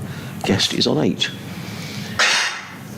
If the PCB have requested that Sham Masood has another bat just ahead of the Test series against Sri Lanka, I'm not sure they have that influence, but he's out there at the moment on 25. Brooke Guest has 8, 34 for 1. These two have added 30 in pretty decent time. 40 balls. Now, 33 overs remaining in the day. If they carry on batting as they are, 4 1/4 per over, then they will score another close to 150 runs in the day. Yeah. On top of what they've got, and the lead is already 248. So they'd have a lead of 400. You declare overnight? I'd probably declare. Well, there was a suggestion next door they might even put them in before the end of play today, but I think that would be absolute lunacy. You might open the door to Sussex then. What's going on? Derbyshire contriving to lose a game that they've been in control of from the first minute. It would seem odd to. I mean, unless they smash the ball around T20 style now for the next 20 overs. Yeah, I mean, I agree, because, Spat going on Twitter, excellent. Brooks in and bowls to Masood, who carves the ball out to Delray Rawlins out on the cover boundary. He does fumble, but they stick to a single. 26 to Masood now, 35 for 1, I beg your pardon. So David Christian Rose, in reply to Ken Davis and tagging me in it, I think with the seamers each having bowled nearly 20 overs, they needed a bit of a rest with a long slog ahead on this wicket, and it helps to, it's a pitch, and helps to wear the pitch a bit. Looks like a decent bet for a draw, though. Well, that's the entire point, as Brooks bowls and Guest defends, to which Ken Davis says, disagree. 8 bowlers to choose from in the side. If you back away from enforcing the follow-on when the opposition have just lost their last 5 wickets for 38 runs, you simply don't deserve to win, whatever the result. It was a ridiculous decision. Never known the Derbyshire supporters to be so passionate about anything. But the great thing is everyone's got an opinion. That one's left alone outside the off stump by a Guest. I guess the only time we're going to find out is, later on tomorrow. Well, yes, yeah, you're right. I mean, they win the game and everybody forgets about it. Yes, they don't win the game. Or Sussex win the game. Or indeed, Sussex win the climbing. We discounted Sussex winning the game, but actually... Well, they've got more chance of winning it now than they had when they were bowled out. Indeed. Because they will be set a target. Yes, they will. Well, you'd hope so. This one's pushed out into the offside by Brooke Guest. No is the shout. Ali Orr. Because had the follow-on been enforced, the only way Sussex could win the game then will be to get a lead and hope that Derbyshire crumble, and maybe... They would have to bat until beyond tea tomorrow to be sufficiently far ahead, I would suggest. Yes. Sussex would have had to. Yes. They've been asked to follow on. They'd still have to be certainly batting by tea tomorrow, and that's a long time to bat. No. This one's wide of the off stump as well, and then it's allowed to go through by Brooke Guest once more. A couple of runs for the... I'm fairly certain the umpire signalled. Was it a no ball? Yes, he did. He swung around. It was quite difficult. I just thought it saw his arm swung. Sometimes with the umpires, after the 4th ball of the over, they do make it. They do the 2, yeah. And I thought perhaps it was that, but then he turned around, did a complete swivel around, did Graham Lloyd. 37 for 1. In comes Brooks. That strikes the pad of Brooke Guest, and he is out. Absolutely bang in front. And Derbyshire have now lost a second wicket with the score on 37 for 2. Their lead is 251. They've got to be very, very careful here. Brooke Guest has gone. He's been trapped leg before wicket for 8. And he was absolutely stone dead, wasn't he? No quick looking to turn that on the leg side. And Guest has gone. And as you say, it's Sussex were to whip a couple more out here, and Derbyshire suddenly find themselves 4 down. Well, to get rid of Masood and Madsen. Well, it's, yeah. I know, there's the first innings. The first innings here, Anish Dal, and there's Lewis Rees. There is still batting there. Still plenty of batting. But it's not the point, is it? No. So the lead is 214 plus 30, 14 plus 30, 251 at the moment. Correct. Yeah, so it's still a substantial lead. So effectively, Derbyshire here are 251 for 2. Is that what we're saying? Yeah. You can say it if you want. With 32 overs left tonight and a whole day tomorrow. As out comes Wayne Madsen, the centurion from the first innings.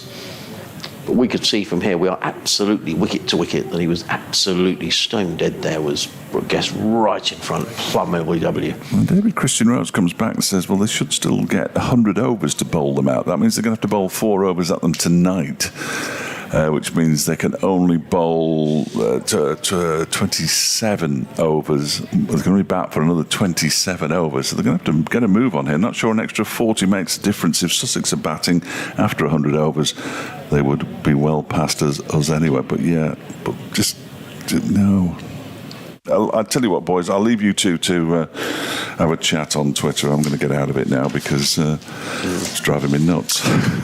Colin Ingram is rather holding things together for Glamorgan at New Road. He's 61 not out. Glamorgan 133 for 4, still needing another 198 to beat Worcestershire. Looks very much as if Worcestershire are going to win that one. Worcestershire not out of the race for promotion in Division 2. I don't think anybody is yet, are they? Lots of cricket to go as Brooks bowls to Madsen, who's edged and caught behind first ball, and it is unravelling for Derbyshire here. They are in real danger of throwing a game away when they were in a position of such authority. It was unreal. They're now 3 down for 37. Madsen goes first ball, caught by the keeper, Ollie Carter, off the bowling of Brooks for naught. First baller, 176 in the first innings, out for a duck. And yet, what is going on? This is just... This is absolute madness, what's happening now at the moment. Well, what it does mean is that Derbyshire have got to take it easy here. They can't just throw the bat and throw caution to the wind. It was a very wide delivery by Jack Brooks, wasn't it? Very wide. No need to play at it. Leave it alone. Didn't move his feet. He's out for a duck, a golden duck. And the new man is going to be... Lewis Deploy. Lewis Deploy comes in. I daren't even venture into the room next door to see David Griffin's face. I think he's outside now. Just had a quick look, but you commentated on this delivery. It's a hat-trick ball for Jack Brooks. Ball. Well, we spoke to Jack last night. We were speaking to him again tonight. We might speak to him again tonight if he gets a hat-trick. And suddenly, we were saying if Sussex pick up a few wickets here, who knows? But all of a sudden, Sussex, I mean, well, amazing. You never know what can happen in a 4-day game, but I think Derbyshire have got themselves into a bit of a pickle here. They're betwixt and between. They want to get on with it, but in doing so, they're losing wickets. Wow. So, Sean Hunt is going to start the next over. Oh, it won't be a hat-trick ball, sorry. It will be the next over, yeah. It will. Fletcher's got to go. He's got to do an update. As he walks next door to Fletch. And in comes Sean Hunt running in over the wicket. Bowls to Masood. And Masood works this down to deep backward point. Picks up a single to Masood. He goes to 27 off 22 deliveries. And Derbyshire 38 for 3 in their second innings. In what is turning out to be a quite extraordinary game of cricket. Derbyshire deciding not to enforce the follow-on. I think genuine surprise. It'd be interesting to see what the Sussex take on it, whether they were surprised as well, because I think everybody, certainly in the press box, thought that was the case. However, Deploy does a bit of sort of jumping up and down at the far ends and a bit of knees bend. That's very athletic from Lewis Deploy. He waits for Sean Hunt, who's taken 1 for 17. Jack Brooks will be on a hat-trick the next ball of his over, as in comes Hunt and bowls and deploys forward, plays into the offside. The Sussex fielders are now really on their toes. And Alistair Orr racing in from cover to field. And there is no run. Steve Finn wanders over, has a word to Sean Hunt and Tom Haynes. Little huddle down below us. If there's a suggestion maybe of a fielding change. Certainly staying as it is for the time being, just the one slip in place as Hunt wheels around in the lovely south coast sunshine. He's in and bowls, and Masood forces that. Sorry, not Masood, apologies, it's Deploy, forces that to backward point, fielded by Mohammed Rizwan, who I think got a call on the knee there. But he's fielded the ball nonetheless, and he shines the ball vigorously at backward point. Steve Finn comes across and has another word to Sean Hunt. Clouds building in from the west towards the dawn.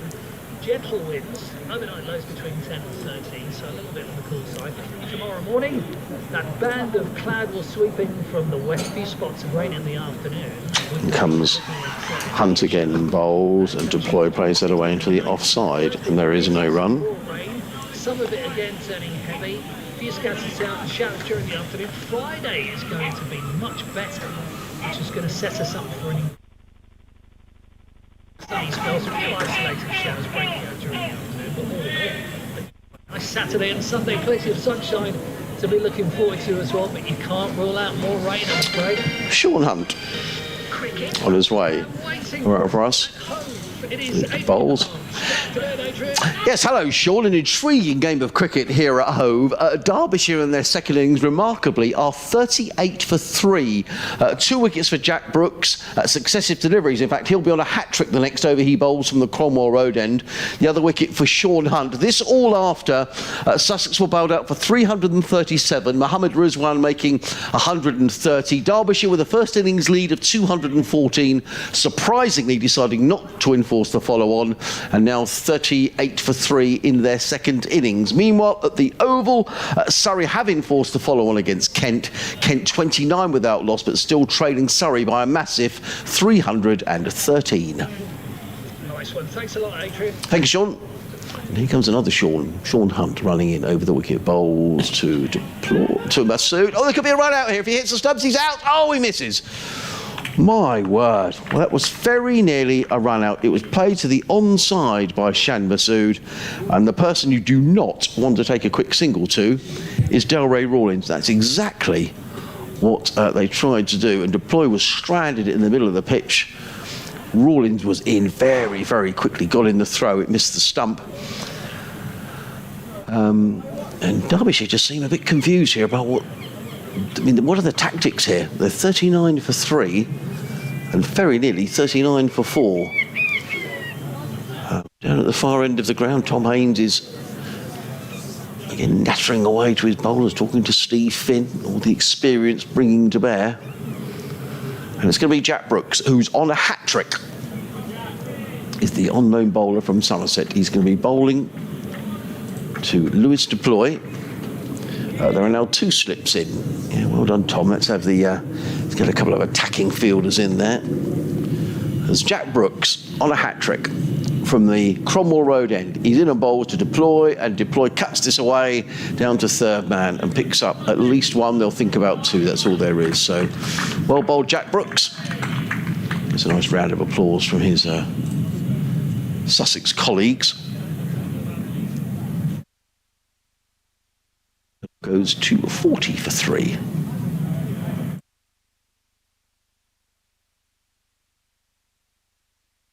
Sussex have completely done away with the slip cord, and the field is extraordinary. There are 1, 2, 3, 4 men on the back. The field is completely widely spread. I'll try and explain it to you in a minute. There's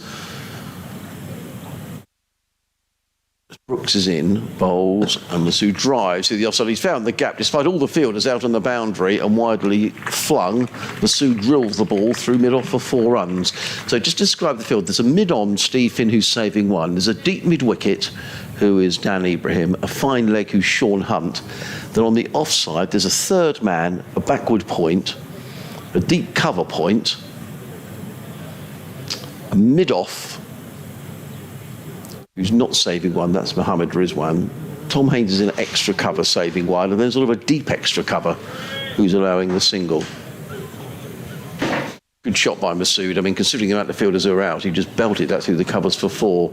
He goes to 31 off of 24 deliveries. 44 for 3 are Derbyshire. In comes Masood again. In comes Brooks again, bowls to Masood, who just plays it up the ground, fielded by Rizwan.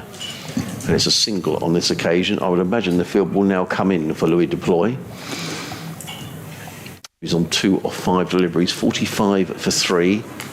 Has 214 for that, and you get the lead, which is therefore 259.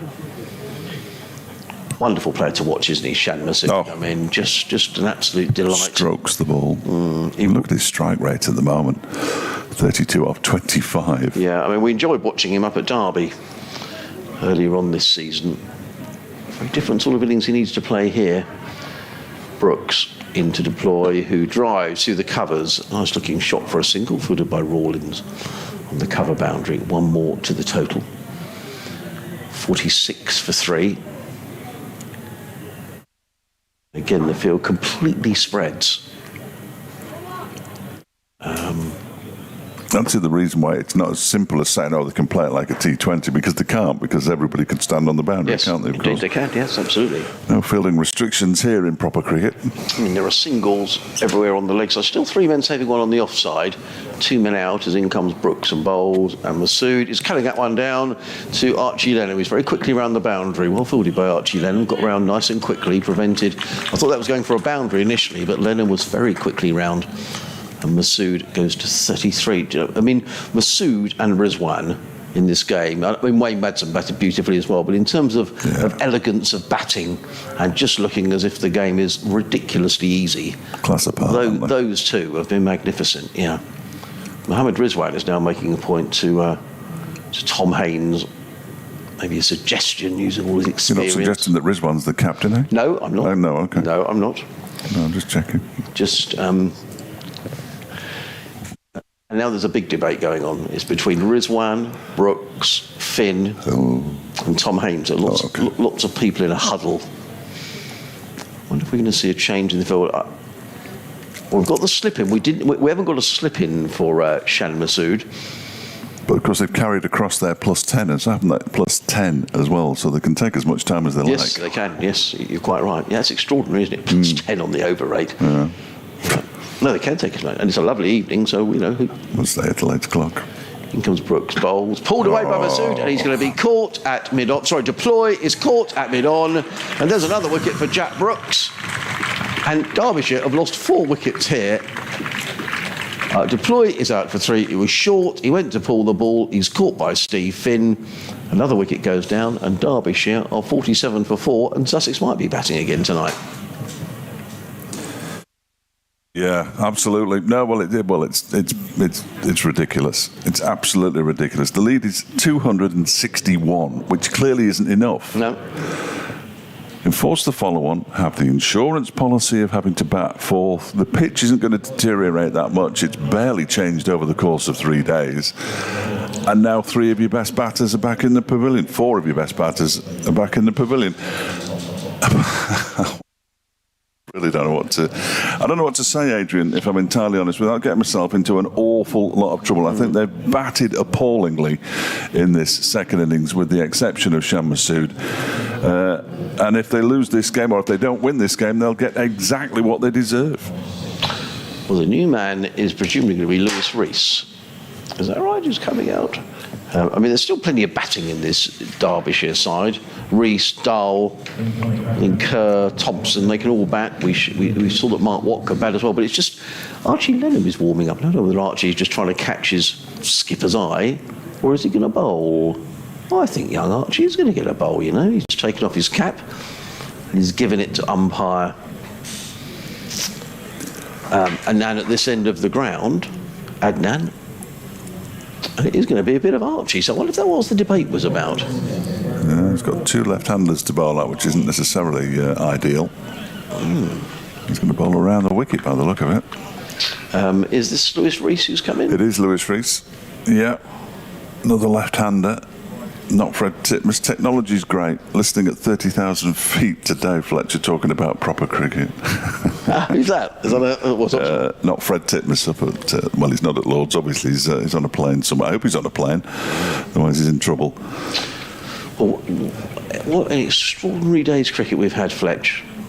And now, Tom is getting bombarded with advice now. He's got Delray Rawlins, he's got Steve Finn, he's had Mohammed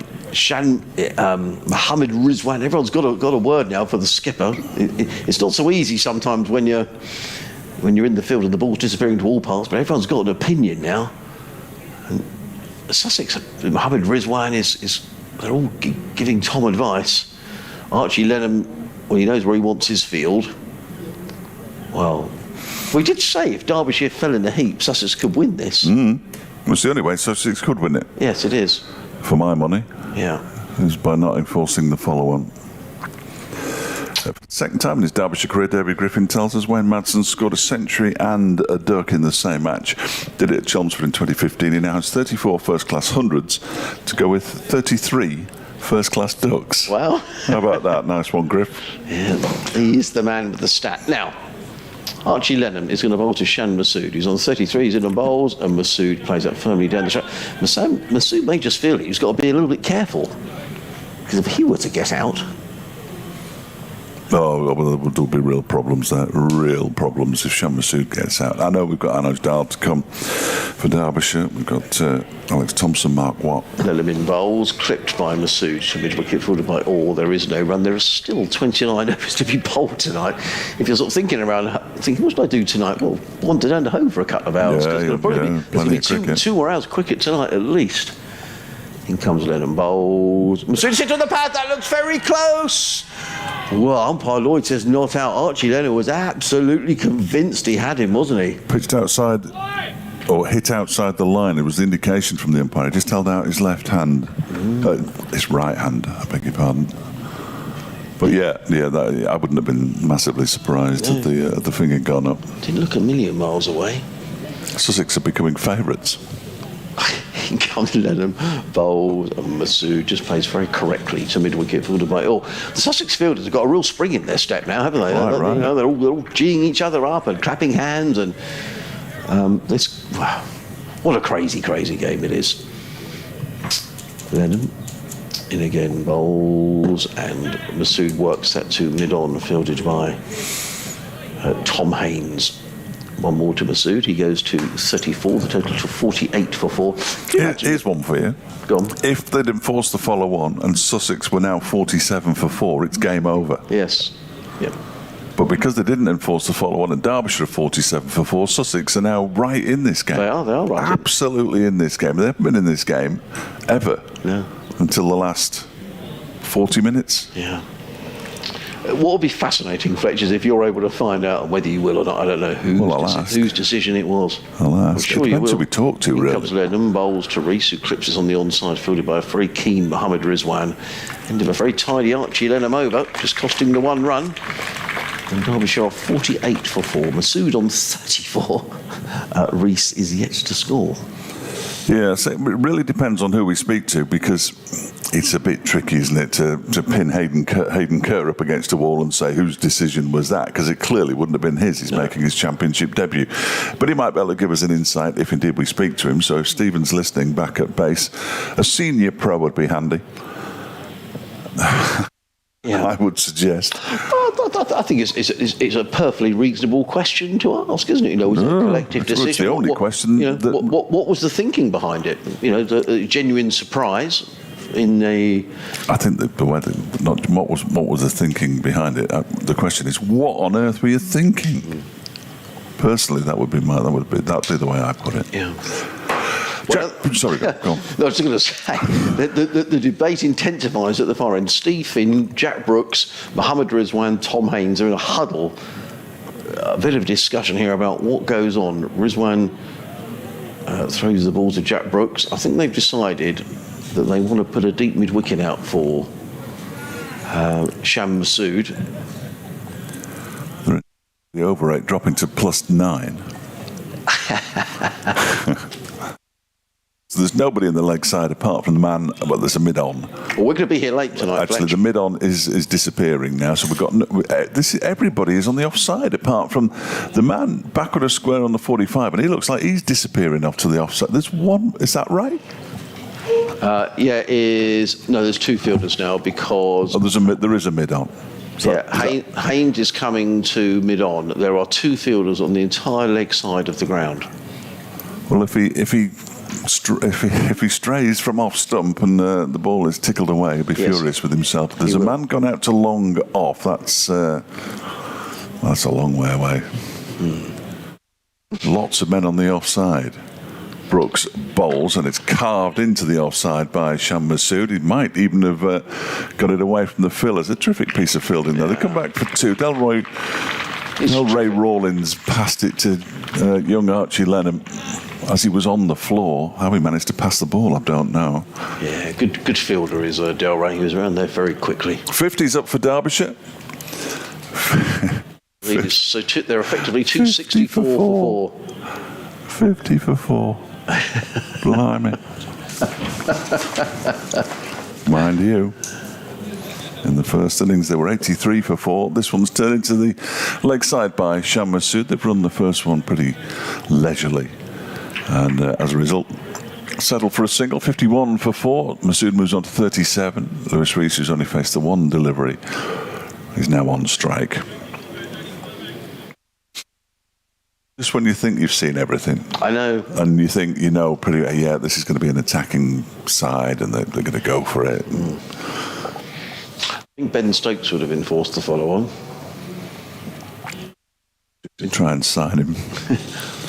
Here comes Brooks and bowls to Lewis Rees outside the off stump, barely bounced. I just wonder also the psychology of the follow-on as well, because I'm sure the Sussex lads were probably thinking, right, we're going out to bat, and also it might have been a bit of a relief to think, actually, crumbs, we're not going to have to bat. That's good, because they'd have been pretty demoralised. We're not going out to bat. If we can bowl well and keep it tight here. Yes, absolutely. I'm sure that was exactly what was being said. We're in it. Yeah, in the Sussex dressing room. All of a sudden, they've been given a sort of a lifeline in the game. It's a real reprieve for Sussex. 51 for 4, Derbyshire.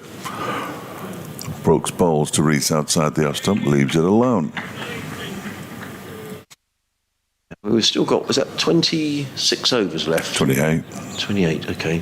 After this one, yeah. 28. So if Derbyshire were to score 4 and over from here on in the rest, if supposing they're not all out, 28 falls, that gives you 100. That makes the lead, around about 360. But it still makes it an interesting final day. Well, it means they can't put them in tonight. Yeah, no chance. Brooks bowls. Rees pulls around the corner. He's only going to get a single, though. There is a man out there on the boundary. It's Sean Hunt. And they come through for a single, so he's off the mark. Lewis Rees got a half century in the first innings.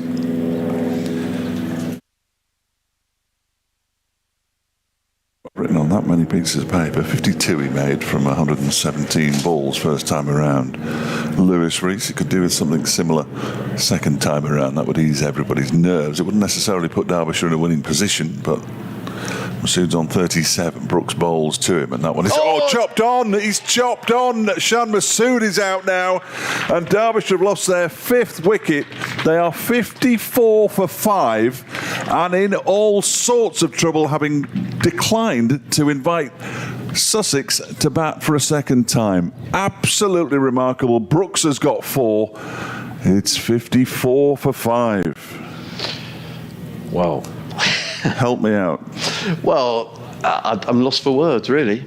I think we all, in the press box, it's very easy to say with hindsight what you think might happen in a game, but we all said it just seemed almost unbelievable that Derbyshire didn't enforce the follow-on. There seemed to be no rationale for it. And I think in the pursuit of quick runs, it all started with the skipper, to be honest. I mean, a wide ball outside the off stump, which he carves away to first hit, Godalming gone. Since then, it's been a procession. And now, Derbyshire need to bat properly here. I mean, I'm not saying they're not batting properly anyway, but they really do, because... Pitiful. They could crumple in a heap. Sussex could be back in tonight, but needing sort of 270 or to win, which will be their first win in 20 championship matches. It has just been pointed out to me that Sussex will be batting again tonight after all. Well, there's a very, very good chance that could happen, because there's still... Mickey Arthur's on the phone there.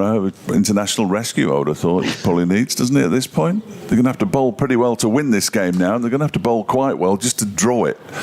And they had been in charge until, 3:15 on day 3?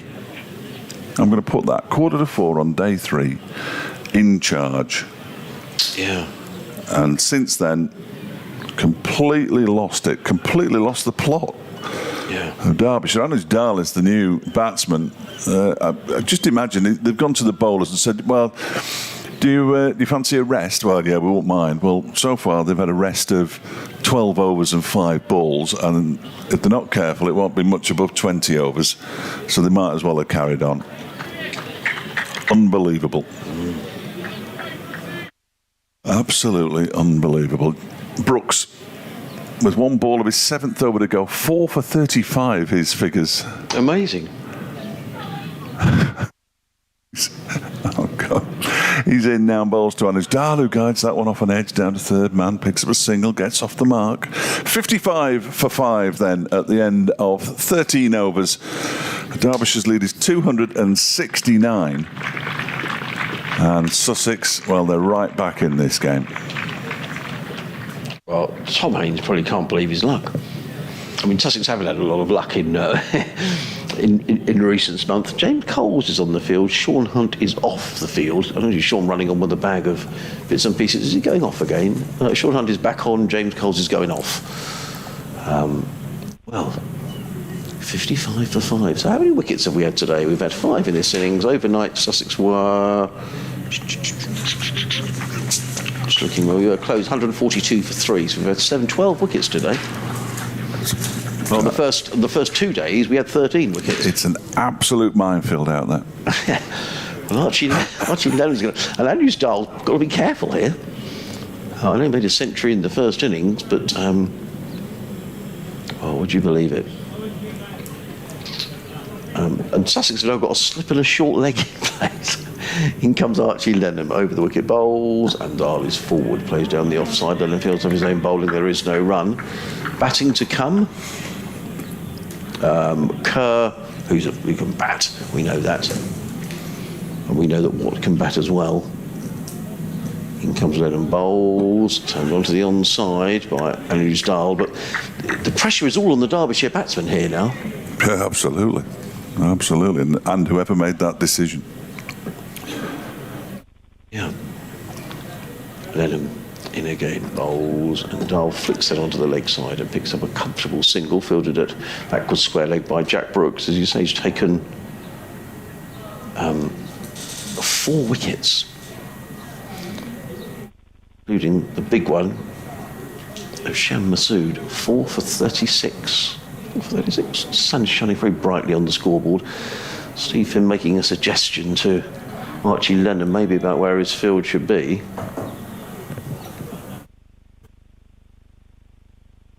And in again, bowls, and Lewis Rees just tucks it onto the leg side, fielded by Rawlins, and there is no run.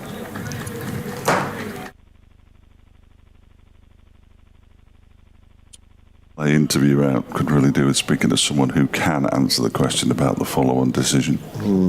Lennon in bowls to Rees, who's forward, plays down the offside of the track, and there is no run. So this is a bit like a T20 match in that taking wickets has slowed the run rate down, and nothing like it to slow the run rate. And the Derbyshire batsmen can't afford to take liberties now. Oh, outside the off stump, Rees just eases that to mid-off. He's going to need to be quick here. Short Hunt gets in the throw, misses the stumps, but it was if he hits the stumps and he's run out, then it's not a great single as it was. It was probably well judged by Lewis Rees. End of another Archie Lennon over 2 overs, 0 for 3. And Derbyshire are 57 for 5. Yes, you did hear it correctly. 57 for 5. Dahl and Rees on 2 apiece. And of those 57, Shan Masood made 37 of them. As Fletch says, when you think you've seen it all, things change. Then there'll be a century stand between these two and everybody will be all right. Well, Jack Brooks... We can't get the ball out of his hand, can you? You can't, no. He's not. Why on earth? We enjoyed talking to him last night. We might be talking to him again tonight. Oh, well, he's on for a 5. He's 4 for 36 from 7 overs. He's bowled every over from the Cromwell Road end. As you say, he's just going to want to keep on bowling. To Lewis Rees with a slip in place. Tom Alsop. crouches down now because Brooks is on his way and bowls to Rees, leaves alone outside the off stump. Through to the keeper.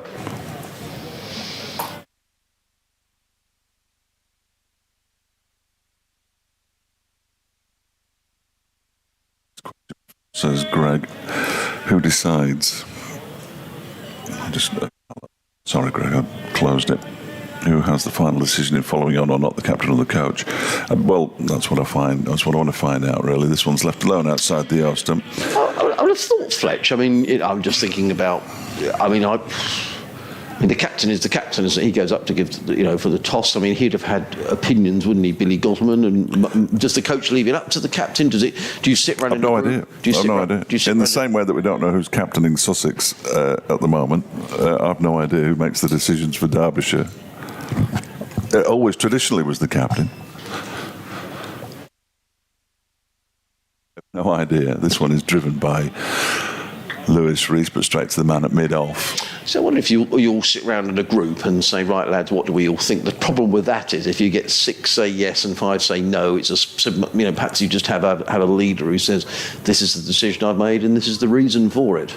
And everyone accepts it and you all move on. Oh, the analyst will get involved because he'll be looking at bowlers in red zones and all sorts. As Terry Whitley points out, it's a mess now, but another 100 runs and Derbyshire will be back as favourites. Well, you're right, but not necessarily because they've got fewer overs in which to bowl out Sussex now. As each over goes by, that one is driven out into the offside by Lewis Rees, straight to Mohammed Rizwan.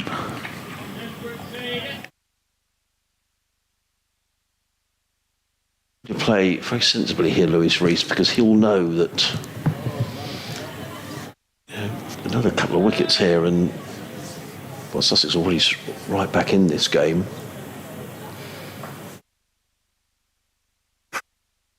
Here comes Jack Brooks, and that's guided down towards third man by Lewis Rees towards Archie Lennon, who does the fielding. They go through for a single, moves on to 58 for 5. What score? Just a question for you, Fletch. What score for Derbyshire now against Derbyshire safe?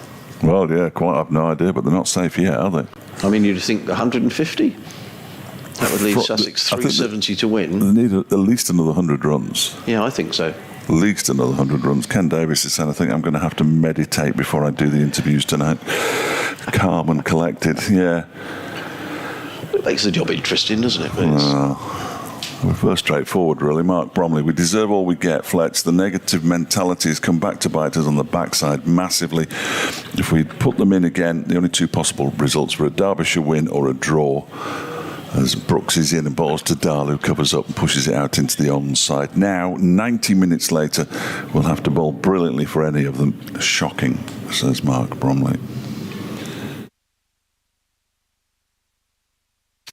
To get everybody's views, Sussex Cricket at bbc.co.uk or tweet at Fletch Sport or at BBC Sussex Sport. Archie Lennon's going to bowl the next over from the C end of the ground. Conflab between this time Sean Hunt. No, Sean Hunt's just making his way to his field position. Steve Finn and Tom Haynes just having a quick word. Which I thought, I wonder whether Steve Finn was going to bowl actually. It looks like he's limbering up. I wonder whether Steve Finn's going to take over from Jack Brooks and bowl down the hill. He just seems to be stalking Tom Haynes at the moment. He's left him alone now. He's just following him around there. I just wonder, he just did a little stretch. I just wonder whether Jack Brooks might. Yeah, here we go. I reckon we're going to see Finn down the hill.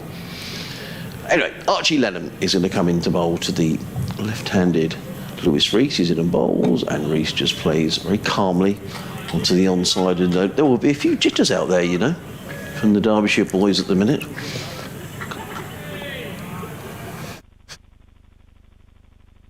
Well, they deserve to be jittery. Lennon in again bowls, and Rees just plays calmly to mid-wicket, fielded by Sean Hunt, and there is no run.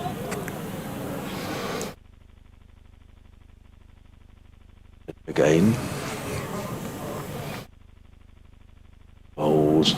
That's almost a full toss, driven away through the offside by Lewis Rees, fielded by Tom Haynes. There is no run. I think Lewis Rees held himself back a little bit there. I think he might have stepped forward had Derbyshire been in a strong position and really caught that on the full, but he didn't. He just waited and played it carefully to the offside, picks up another run, 59 for 5. Yep, Steve Finn warming up down in front of us, so we're going to get a spell from the former Middlesex man, as in comes Lennon bowls, and Dahl plays it. They think about a single. Momentarily there was some hesitation, but Sean Hunt very quickly round at cover to field, and there is no run. 59 for 5.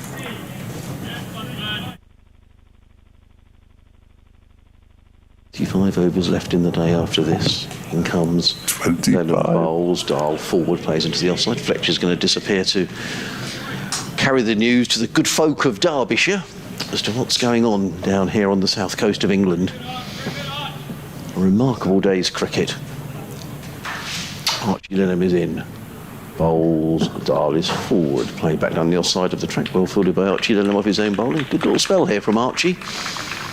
3 overs, no maidens, no wicket for 4. He puts his cap on very proudly and marches back to his fielding position.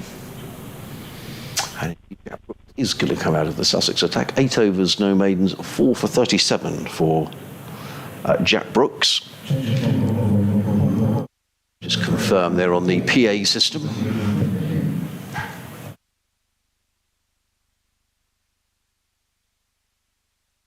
Gets a good round of applause for his really excellent figures. I'll give you the other scores in the second division of the Championship in a minute. Middlesex 360 for 8. Still trailing Notts by 551. You'd imagine, well, who knows? You'd imagine Nottinghamshire would enforce the follow-on there at Trent Bridge, if indeed it comes to that. The lead is 191, so it could be tight as to whether the follow-on, indeed, whether Middlesex do have to follow on. But in comes Steve Finn around the wicket, comes in and bowls, and Rees just tucked that one off the hip down to deep backward square, picks up a single fielded by Ibrahim. Derbyshire go to 60 for 5, making the lead 274. Glamorgan are 164 for 4 at New Road. Colin Ingram on 74, Billy Root on 14. Glamorgan needing another 171 to win. Both Worcestershire and Glamorgan not out of the race for promotion to the First Division. Nottinghamshire, I think, been everybody's favourites all season, but the other place very much up for grabs, particularly if Nottinghamshire beat Middlesex at Trent Bridge this week. Finn on his way down the hill, bowls to Anusdal, who lets that ball go outside of the off stump, taken by Ollie Carter, and there is no run. Well bowled Finney is the cry from the Sussex fielders. So Derbyshire have lost Godalman for 1, Guest for 8, Madsen first ball, Deploy for 3, Masood for 37. 60 for 5 in this, the 17th over. A first innings lead of 214. As Finn is in bowl. Oh, that was right up in the block off for a moment. I thought that had breached Anusdal's defences, but he played very quickly down on that, played it to mid-off, and there is no run fielded there. Is one. There's real tension around Hove, you know. We're going to be playing very late here. It's 5 o'clock now, still 24 overs after this one. As Steve Finn is on his way. Bowls, and Dahl clips this through mid-wicket. That's a nice looking shot. Now that could run away for at least 2, maybe 3 runs. I don't think it's going to get all the way to the boundary. It's a good stop all the way out there by... Who's chased that all the way back out there? It's 3 runs. Tom Haynes. 3 runs to Anusdal. He goes to 5. And Derbyshire to 63 for 5. Makes the lead 277. Rees waits. Finn around the wicket comes in to bowl, and Rees lets that one go outside of the off stump, taken by Ollie Carter. And there is no run. Live cricket on the BBC, BBC Radio Sussex, BBC Radio Derby. Thank you for your company throughout the day. Thank you for your messages as well. Just to read out the email address again, sussexcricket@bbc.co.uk, or you can find us on Twitter @BBC Sussex Sport, @Fletch Sport. You may be watching via the Sussex Cricket Club live stream, and you'll be seeing it's a A beautiful scene here at Hove as Stephen Finn is in down the hill, bowls, and Rees is forward, plays into the offside. They're going to think about a quick single. Throw comes in from Rizwan, but Lewis Rees was comfortably home and well judged single by Lewis Rees. He goes to 6. And Derbyshire to 64 for 5 at the end of Steve Finn's over. 24 overs left in the day. So the Derbyshire lead is now 278 at the end of that over, and it's going to be another over from the young Sussex leg spinner Archie Lenham, just 17 years of age, who's going to be bowling from the C end of the ground. The end of the 17th over. In the first division of the Championship, I didn't read out those scores. I very quickly rattled through them. We know Essex have beaten Hampshire. Gloucester 44 for 2, still trailing Lancashire by 21. Warwickshire 326 for 6 at Wantage Road against Northamptonshire. That game heading for a draw. Kent making a better fist of things at the Oval, following on 42 without loss against Surrey. In comes Lennon, bowls to Rees, who clips one through the leg side. They've taken one, and that's all they'll take because Rawlins is very quickly in and gets in the throw. Not a very good throw. Cart has to backpedal, but stops the ball, and Rees goes to 7. Derbyshire 65 for 5. Has David Griffin got steam coming out of his ears, or is he? Well, I wouldn't say he was happy. What's the lead now? 278. The highest successful run chases he's already 279 now, yeah. Highest successful run chases 319 at Eastbourne in 86, 235 at Eastbourne in 1981. Against the highest successful run chases against Sussex. Sussex's against Derby. Highest successful fourth innings run chases against Derbyshire. Great stat, thank you.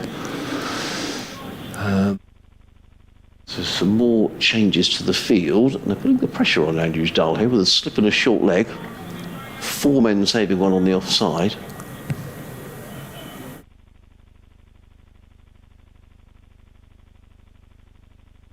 Goes Lenham and bowls to Dahl, who just clips it into the leg side. It'll be fielded by Haynes. They'll get through for a single. 66 for 5. Dahl on 6, Rees on 7. I think we might need a cup of tea to keep us going, Fletch. It's incredibly exciting. Is it? Yeah, it is, isn't it?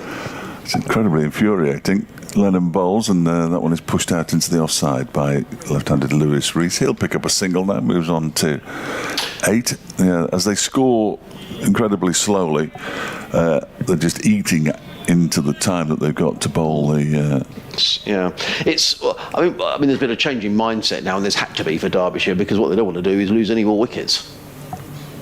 Lenham in again, and that one is driven out into the offside by Andrews Dull, fielded there by Delray Rawlins, who was having quite a conversation with Ajmal Shahzad, who's walking around the boundary away to our left-hand side. 68 for 5, I think that says on the scoreboard. Yes, it does. Yeah.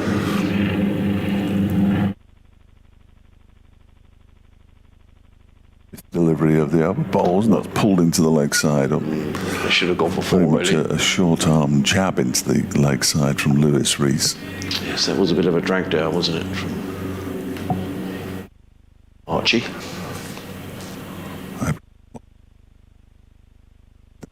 Pulls it into the leg side as Lewis Rees. That's 4 runs. That wasn't a great delivery either from Archie Lenham. So Rees moves into double figures. He moves on to 12. Derbyshire 72 for 5 at the end of the over. The lead is up to 286 now. So they're still... Stay calm, Dave. Stay calm. They're still in a good position. Yeah, still in a very good position, but they've just opened the door. They've just opened the door, and that's the infuriating thing. Well, Sussex will feel, Sussex had to maybe chase 350 on the last day. You've got to go at 4 and over. It's still a lot of runs, but I think would you start off and have a go at that? I think you might just see how things go. You may get to tee 2 or 3 down and think, well, we'll have a bit of a pop at this now. There's a short boundary on one side of the ground. The advantage, of course, if you've got, you could have all your fielders stuck around the boundary if it got that tight. Well, they had in excess of 130 overs in which to bowl them out for the second time, and now they've got far, far fewer than that. And tomorrow they'll have 96. In comes Steve Finn over the wicket, bowls to Anuj Dal, who's forward, a bowl of good length, punches it into the offside, fielded by Rizwan, who throws the ball through his legs to Jack Brooks, who athletically catches, and Brooks throws it back to Rizwan. And a bit of a game of a catch out on the outfield there, Rizwan and Jack Brooks. Yeah, I think we all think it was a very odd decision, and Derbyshire, whatever way you look at, have opened the door for Sussex here. The door could be open a little wider if Sussex could take a couple more wickets here. In comes Finn, running in over the wicket, bowls and cut away by Dal. That's a nice looking shot. It's just for a single, fielded by Daniel Ibrahim, who's racing around the cover point boundary. One more to Dal. He goes to 8. 73 for 5. A sort of air of calm has descended on Hove after a pretty frenetic opening to this Derbyshire innings. This was a bit more calm in the commentary box. Even it's going around the wicket to the left-handed Lewis Rees, who's on 12. Finn is on his way, bowls, and Rees lets that go outside the off stump. There is no run. There's a bit of cloud starting to drift over Hove, coming in from the southwest. Well, I checked your dreadful fear-mongering about weather tomorrow, and you're absolutely right. There was some rain about. It's sort of in the morning. It's going to rain at 6 and 7 tomorrow morning, quite heavily by the look of it. Okay. And then there won't be any after that, so we should be okay. Should be okay. Yeah. But it is going to rain tomorrow. We might get wet on the way to the ground. Finn wheels around at the far end of the Cromwell Road, coming into bowl to the left-handed Lewis Rees. Bowls and Rees drives Finn fields off his own bowling. And there is no run. So sorry to be a bore, but we need to just keep letting people know what's been going on, because people do start to tune in at this time of night with perhaps finishing work or whatever. Sussex being bowled out for 337. Terrific innings by Mohammed Rizwan, who made 130. Ably supported by Ollie Carter, who made 56. But Sussex losing then 7 for 124, bowled out for 337, in arrears by 214. Finn in again, bowls. Rees very solidly forward, punches that to extra cover, fielded by Rizwan. There is no run. Derbyshire not enforcing the follow-on, but now 72 for 5, is that Fletcher? I can't. 73 for 5. So add to that 214 and you get the lead, which is 287. So Derbyshire still in a very powerful position here. But nonetheless, it's not a little twist that we foresaw coming in this game, as Stephen Finn is in again. Bowls and Rees is forward and plays onto the onside. They need to go through fairly sharpish here. Brooks gets in the throw, which misses the stumps by a mile. Carter does manage to get a glove on it and stop the ball going for overthrows. End of the over. 74 for 5. Rees 13, Dahl on 8. I'll leave you with Fletch just for a couple of minutes while I go and put the kettle on Fletch, I think. 22 overs left today, plus 96 tomorrow. So 118 overs remain in the match. They have to give themselves enough overs to bowl Sussex out. They did it in 94 overs and 4 balls first time around. So they don't really want to be batting for many more than the overs that remain today. I wonder if they will declare. I don't think they will. Archie Lennon begins a new over from the CN, bowling to Lewis Rees, who plays it out into the leg side, man at short leg fields. No run. 74 for 5.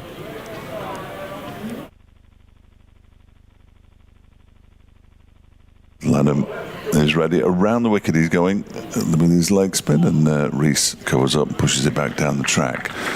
As Adrian said, they can no longer afford to take any chances at all. Alex Thompson, Mark Watt, Sam Connors. Still to come. In goes Lennon. That's pushed back to him by Lewis Rees. Really poor couple of balls to end his previous over. He's halfway through his 5th now. He's only gone for 12. Is in again, bowls, and Rees pushes it out into the onside where it's fielded by Hunt.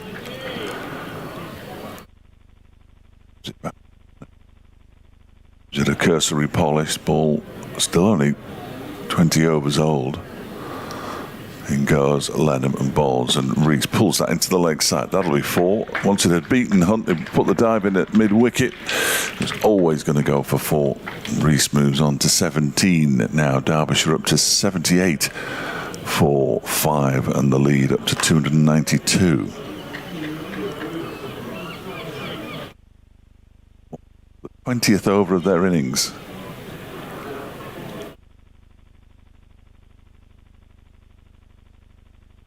Wicket he goes, Lenham, and that is pulled into the leg side in the air, and I don't think that Delray Rawlins saw it, but it's 4 more. 296 the lead now at 82 for 5. Lewis Rees moves on to 21, and Ajdal has 8. 21 overs to go today.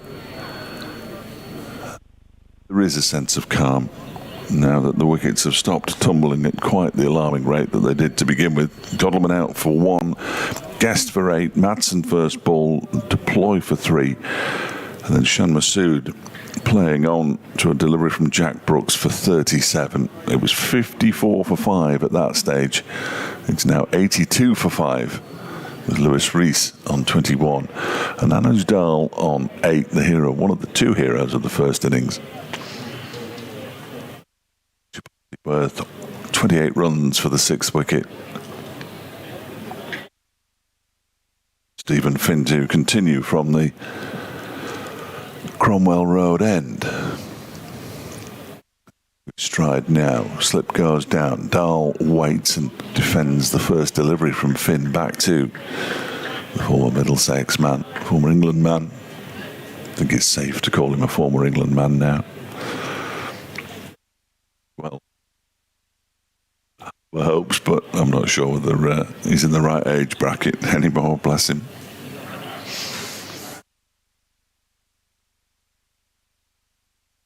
Slip is the only close catcher. There's a man at point, there's a third man out on the cover boundary.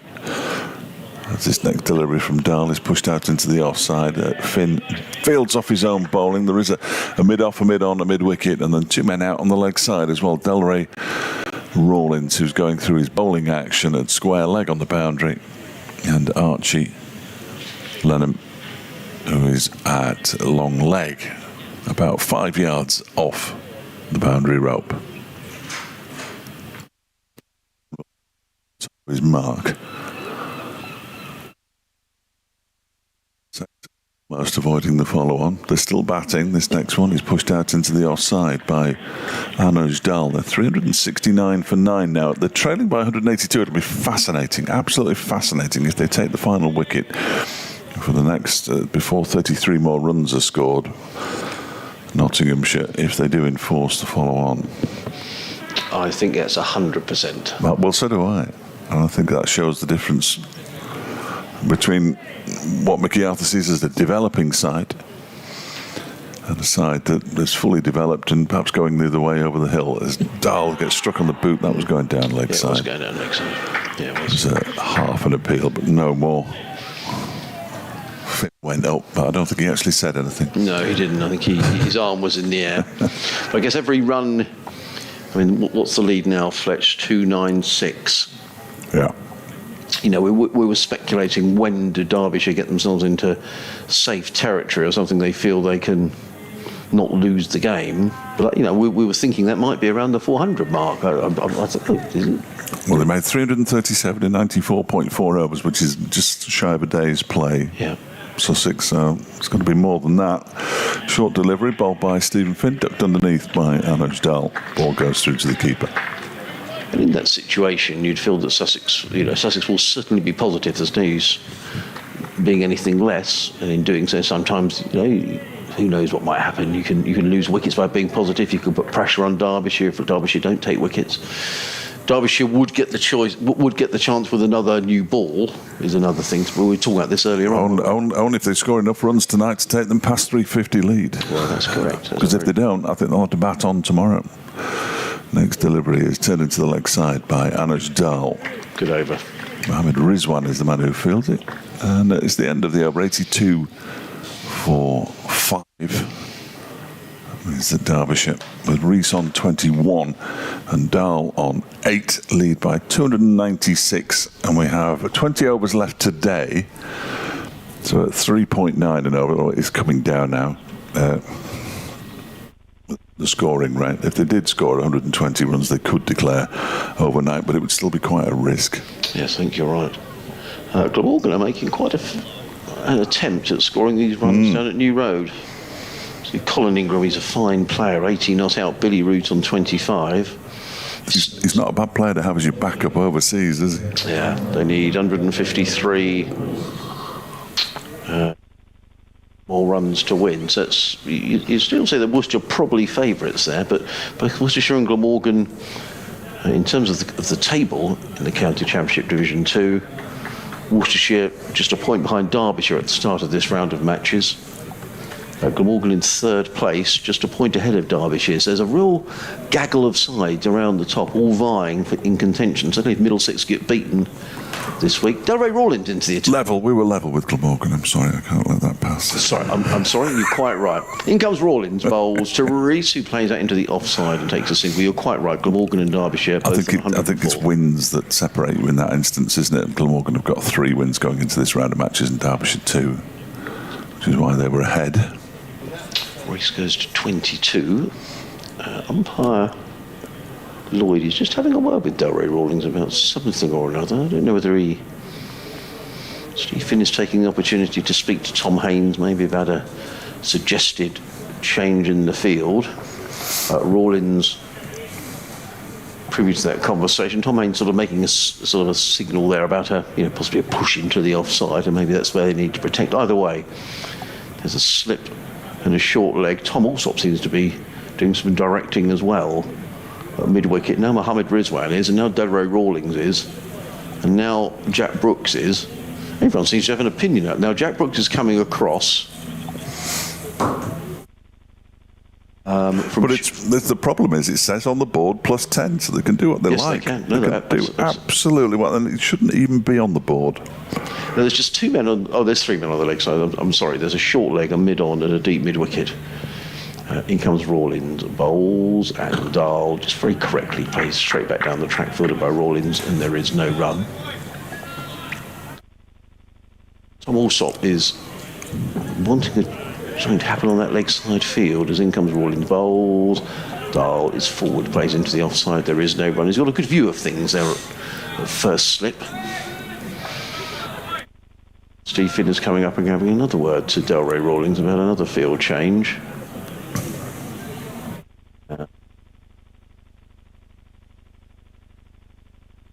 So the short leg is now coming across to slim it off. Alior, who wants the pads brought out, I think.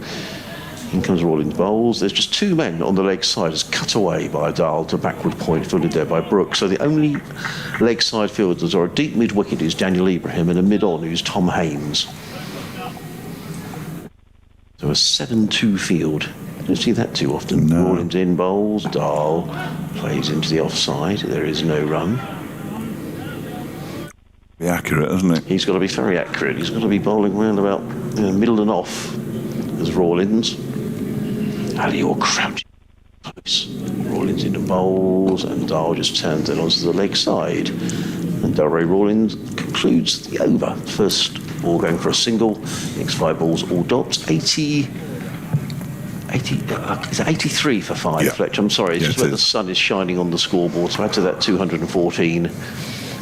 The lead is 297, is that right? Yeah, I think so. It is.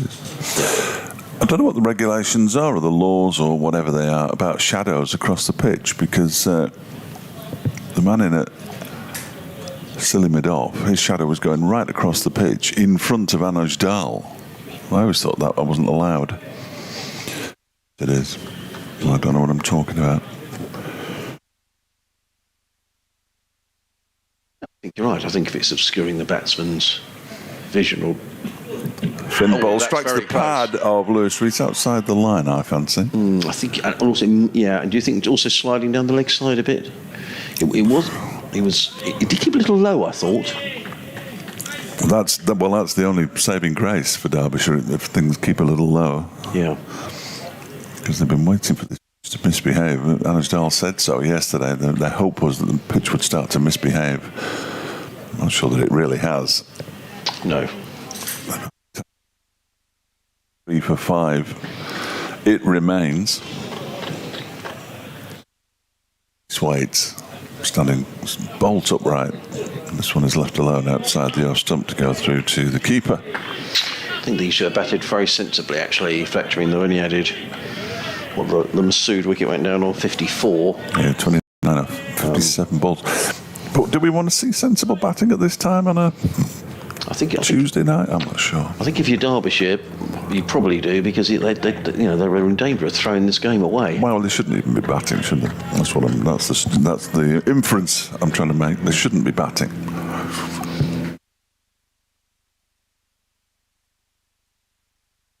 At the top of his mark, and he sets off on his way, running towards us, turned up towards mid-on by Lewis Rees. And there's no run. Spelled this by Steve Finn. He's actually in his 4th over, no wicket 7, but pretty much every delivery would have hit the stumps. I can't see it. Everyone's sort of looking. I wonder if it might be some sort of vintage aeroplane, just by the way that everyone suddenly is looking and staring in the. They're mesmerised. It's Finn around the wicket to Rees, who pushes this one out into the offside. There is a single there as it goes beyond Delray Rawlins out into the cover region. James Coles is on the field. So somebody's off. I can see Brooks is on. Hunt is on. Who is off? Is it Alistair Orr who might be off? Has he gone off to put his fielding pads on because he was he the man close in? Yes, he was. Yeah, so it's him. He ran off. Yeah, he did. Yeah, I can now see him on top of the steps. Well spotted, Fletch. Now, sometimes with these planes, you get the Spitfires taking off from Goodwood, which go on flights over the channel, and now and again you'll hear not so much here, but certainly when we're at Arundel, which is not far from Goodwood, you get the sound of the Spitfire. Spin again. Defended by Anasdal into the leg side. No run.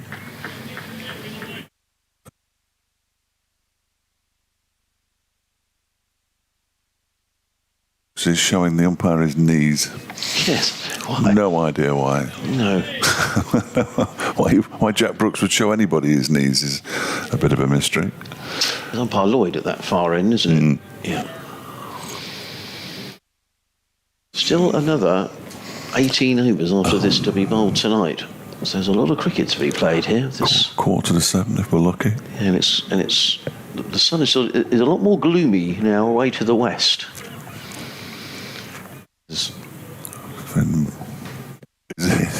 Ball to Dal. Last ball of the over. It's picked up by Finn at the end of his follow through. He's bowled 4 overs for 8 runs now. Not quite a maiden that time. He did concede a run. Dal has 8, Rees has 23, and Derbyshire are 84 for 5 in their second innings. That's a lead of 298. And you're listening to live cricket on the BBC, BBC Radio Sussex, BBC Radio Derby. Adrian Harms, Dave Fletcher, live from Hove, which has been an increasingly less sunny Hove in the last 15 minutes. Quite a lot of cloud building up out to the west. Let's hope we're going to be okay, but it's noticeably more gloomy now, but the light is perfectly playable. Yeah. We've got another 18 overs to be bowled. The first one will be bowled by Delray Rawlins. It might not be by the time the 18th over is being bowled. That's true. Rawlins comes in, bowls to Lewis Rees, who's on 23, and Rees is forward and plays it into the offside. There is no run, fielded by James Coles in his white sun hat. And there is no run. So lead is 298 for Derbyshire. Rawlins just adjusting his field. He's moving Coles more to point, and the sweeper on the cover boundary, Ibrahim, has gone a lot squarer. Tom Haynes just making sure he's got James Coles exactly where he wants him. It's going to come over the wicket to the left-handed Lewis Rees. Now he's changing the field again. He wants Ibrahim to go slightly his left as in comes Warren's bowls, played to the offside. There was a suggestion of a single, but Anasdal quite rightly said no, and Tom Alsop was very quickly round from slip to field. And there was no run. 84 for 5, 8 to Dahl, 23 to Rees. Slipping a short leg in place. Rawlins in bowls, and Rees just works that one down through backward point. They've taken one, they'll think about coming back for 2, and in the end there's a very comfortable 2 there for Lewis Rees, who goes to 25, and Derbyshire now lead by exactly 300.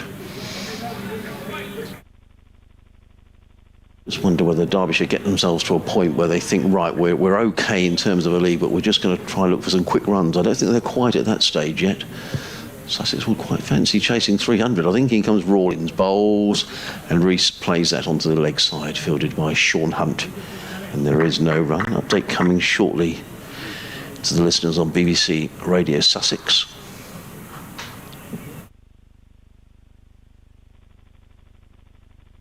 In bowls, Rees forward, straight back down the track, fielded by Rawlins. And again, there is no run.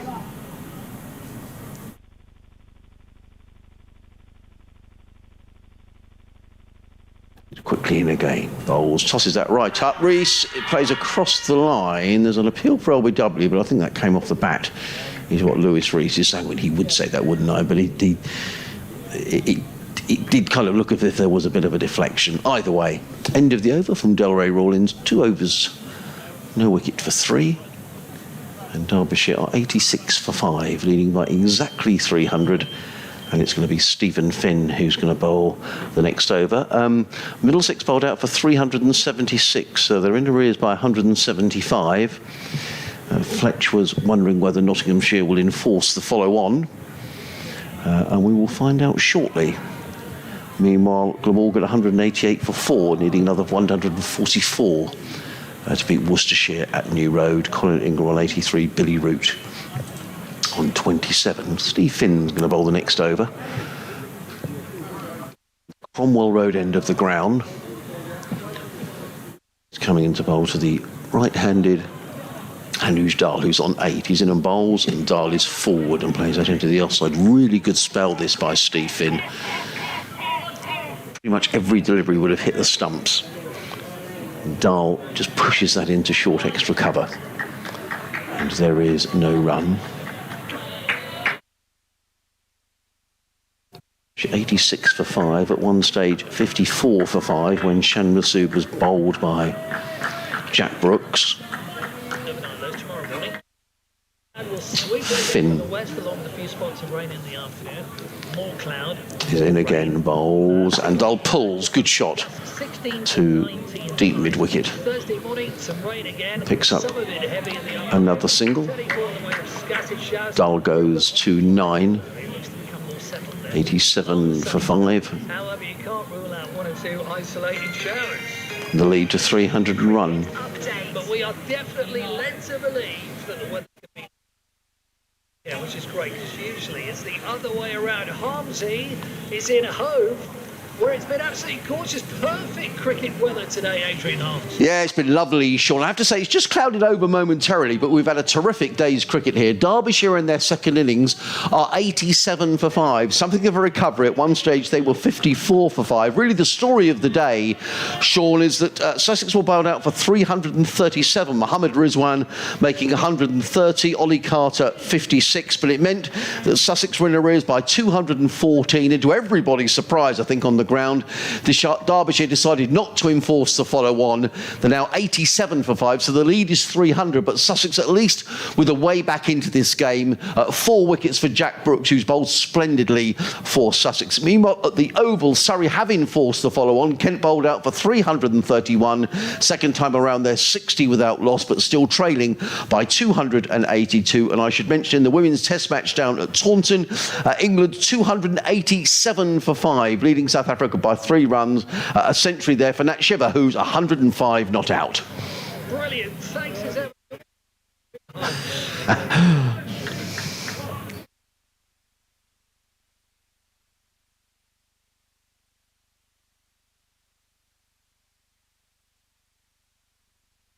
Finn is in down the hill, bowls, and Dahl again just comes up, plays to mid-off. There is no run. A really tight spell of bowling this by Steve Finn. He's pitched the ball up. And equally, very good batting by Dahl, who's... I think these two realise that Derbyshire have got themselves into a bit of a pickle. It's steering Derbyshire towards what they hope will be a defendable total here. It's Finn. In bowls, and Dahl again plays very correctly. A ball that will have hit the stumps, played out into the offside. Good over by Steve Finn. 5 overs, 2 maidens, no wicket for 10. 2 runs off the over. Derbyshire are 88 for 5. Dahl on 9. Rees on 26. Still 16 overs remaining in the day. The lead is 302. With 16 overs left, well, who knows? If these two are still together, they score 4 and over, it stretches that lead to sort of round about 400. But if Sussex pick up wickets now, Archie Lenham has just got a pat on the back from Steve Finn.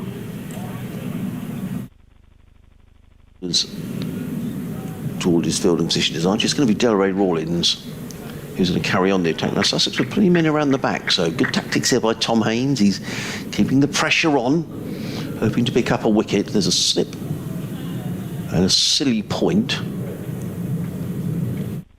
Rawlins has bowled 2 overs, no wicket for 3. He's in deep discussion with his skipper. The Sussex over rate is plus 10, which is a carryover from the first innings. So, and in fact, as I said, it was clouding over. It's now got a little lighter. And the sun is sort of milky sunlight across the ground as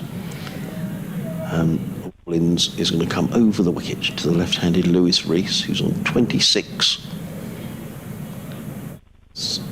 In comes Rawlins bowls. Rees is forward, fielded by Orr, who's in there. A very close, silly mid-off, or silly point.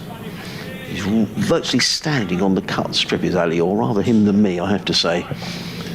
There's Rawlins in again, bowled off the front leg by Rees to mid-wicket, fielded there by Sean Hunt, and there is no run. Let's get through his overs very quickly, as indeed did Mark Watt. He's a fellow left-arm spinner for Derbyshire. In again, bowls. That's down the leg side. I don't think that's out. That looked to me like it was disappearing for runs down the leg side.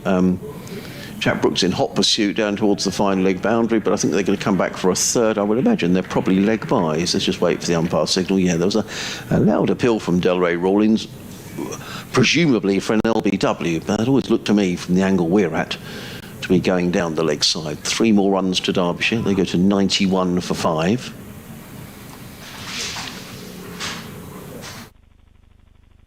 Leg bys, which brings Dahl on to strike. He's on 9. Now the field changes over. There's a slip, and that silly mid-off, silly point, whatever you want to call him, he's very, very close, is Ali Orr. Tom Alsop suggesting there should be a change, and just going a little wider is Daniel Ibrahim at deep mid-wicket. In comes Rawlins, bowls, and played into the offside by Dahl. Hits Ali Orr, I think on the pad, but he's okay. He's got those pads underneath his trousers. And there is a no run. 91 for 5. Rawlins again in and bowls, and Dahl caresses that one to backward point. Nicely fielded there by Mohammed Rizwan. And again, there is no run. 1 more ball to go in this, and then there'll be 15 overs left in the day. Derbyshire 91 for 5. Rees on 26. Dahl is on 9 as in comes Rawlins and bowls. That's short and cut away, and he rather missed out there, did Dahl, because that was a real drag down from Delray Rawlins, which Dahl plays to backward point, fielded by Jack Brooks. End of the over. 91 for 5. Rees 26. Dahl is on 9. The lead for Derbyshire is now 304, is that right? 5, I think. 305. But I'm not sure. 300. Thank you to Not Fred, who's listening at 30,000 feet. You can feel close where your shadow crosses the playing area as long as you don't move when the bowler is in his run-up, or at least that used to be the regulation, he says, so there's no reason why it shouldn't still be the regulation. Middlesex following on, Fletch, just to let you know. Sorry? Middlesex are following on at Trent Are they Bridge. really? Well, there's a surprise. And Fred also says there's no other sport in the world where one commentator would say to the other, I'll just leave you for a couple of minutes to put the kettle on, which Adrian did very kindly 20 minutes ago, which was fantastic. It's true, though, but there's only two of us here today, that's why. Stephen Finn around the wicket, bowling to Lewis Rees, who pushes this out into the offside. There's a comfortable single there after Alior couldn't stop it at close in at extra cover. It sounds horribly unprofessional when you say that, doesn't it? No, it's brilliant. It's only like me saying it's a calculation that can't be done. Calculation can be done. Like Burton Albion are going to make a signing announcement as well.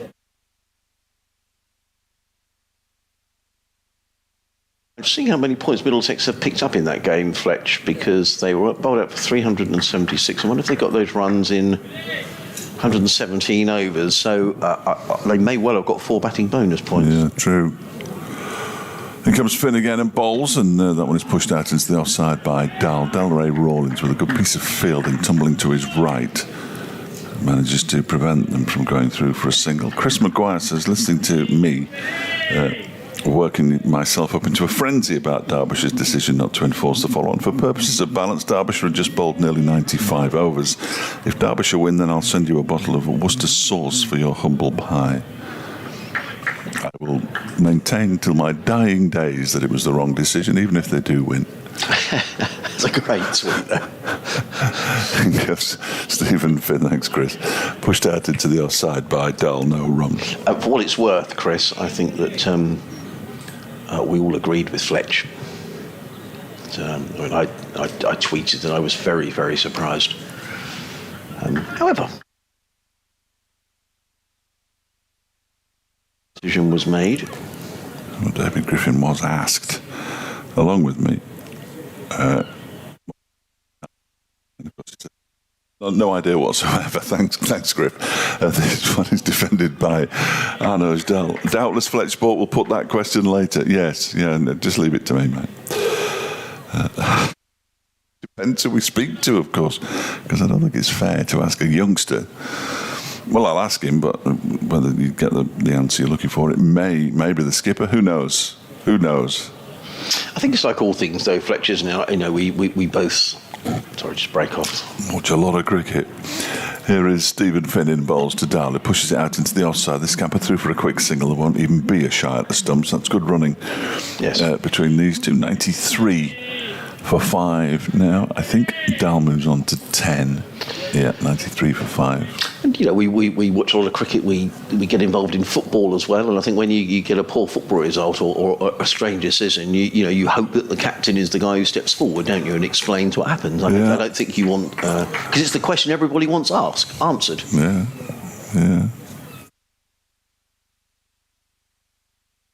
Finn and bowls. That one is pushed out into the offside by Lewis Rees, and we do at least have the advantage in Derbyshire of knowing who the captain is. That's the end of the over.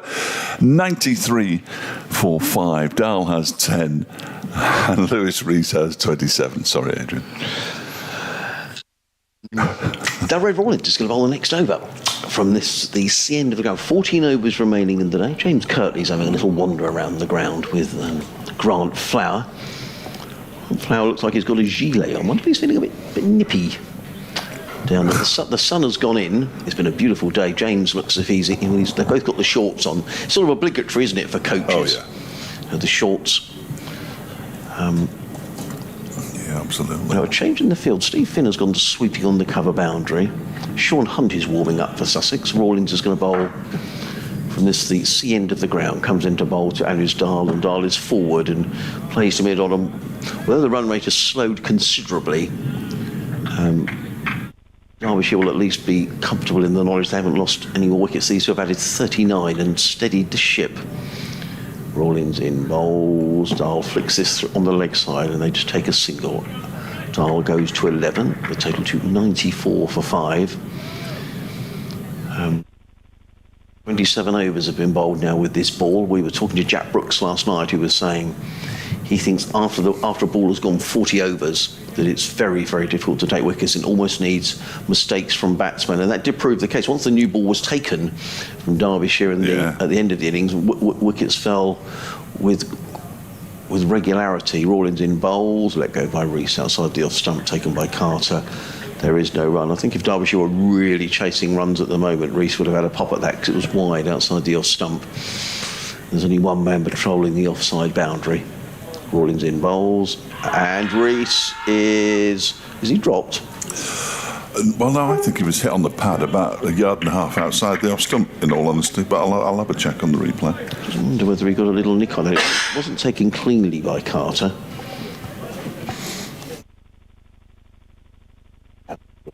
Bowls and swept. No, I don't think that's out. Carter is halfway down the wicket, appealing to umpire Dan to give the decision. He doesn't go in his favour. Rawlins again.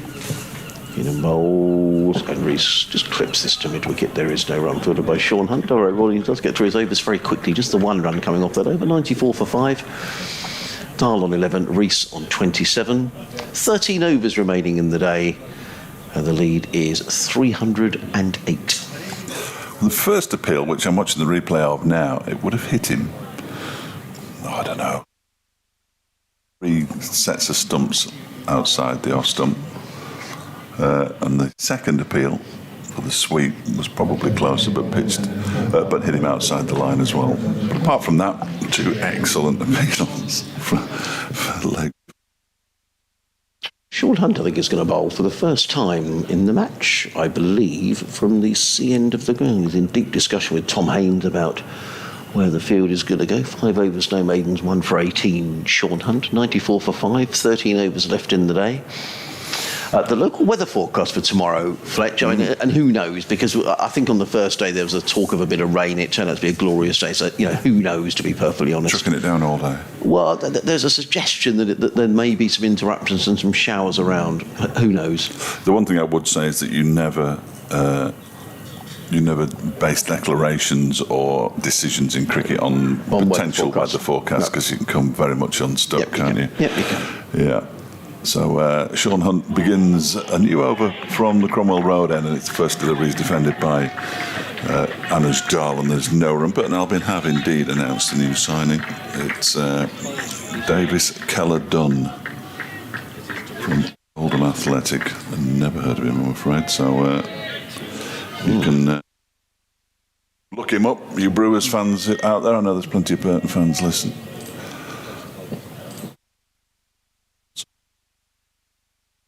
Here comes Hunt again and bowls to Dahl, who pushes it out into the offside. This is where it becomes a problem.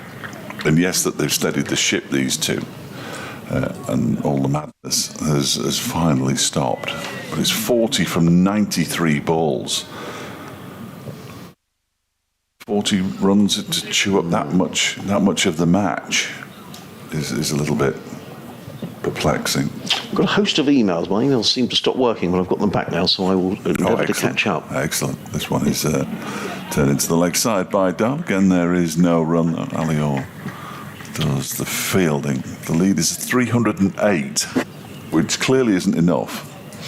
And how many overs did we say were left? 12 after this one. 12 after this one. I think they'd have to go at 4 or 5 and over to make it enough to declare overnight. So they're going to start chewing into tomorrow as well now. Yeah. I think. Stephen Finn's moving square at third man as this next delivery is defended by Dahl out into the offside. There is no run. So, Alan, and I apologise, Alan, this was some time ago you sent this email in, but we've just got it. And he's enjoying listening to the game, and he enjoys us too on commentary, which is very nice of you, Alan. Thank you very much. He said, I've watched Delray since he started at Sussex, and he's never changed. Great ability, but no concentration. He clearly doesn't listen to the coaches, as he always plays the same innings regardless of what is needed. He needs to be dropped, says Alan. The problem is we are too so short of competition for places that he gets picked again. Delivery full into the block hole. Does well at keeping out. Dahl pushes it into the leg side. So Alan not happy. Some time ago you sent that through, so thank you, Alan, for getting in touch. And a similar email from Clive Jacobs, who talks about Delray. he sends his regards, does Clive, so thank you. Hunt again, bowls. Good delivery. Yeah, right on the money and defended by Anusdal. Back to the bowler end of the over, a maiden over for Sean Hunt. 6 overs, 1 maiden, 1 for 18. His figures Derbyshire 94 for 5 at the end of the over with 12 to go today. Lewis Rees has 27, Anusdal has 11. They lead by 308.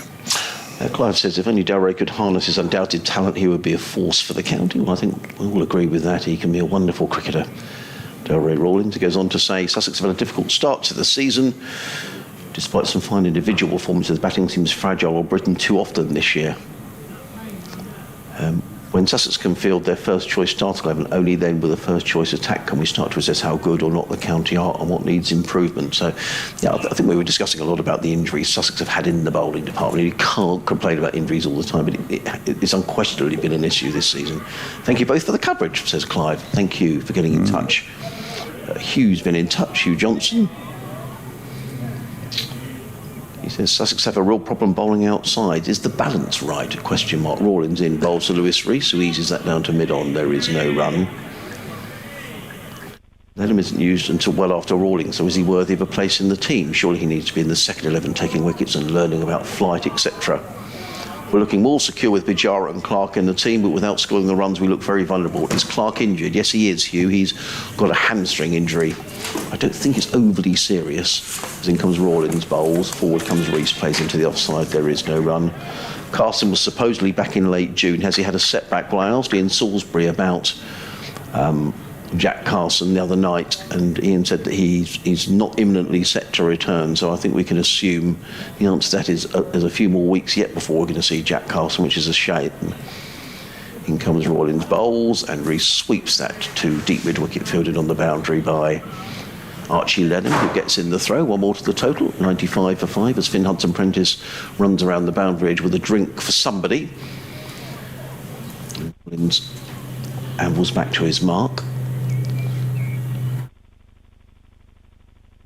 Asked why Sussex haven't got an overseas bowler.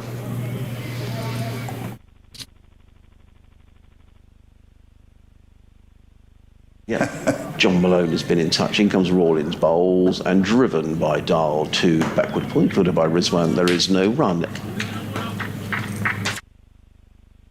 John Malone says, "Hi lads, Fletch is not a happy man, but for Sussex followers, the decision makes for an interesting day and a bit ahead." Oh, pleased for you. Keep up the commentary, says John.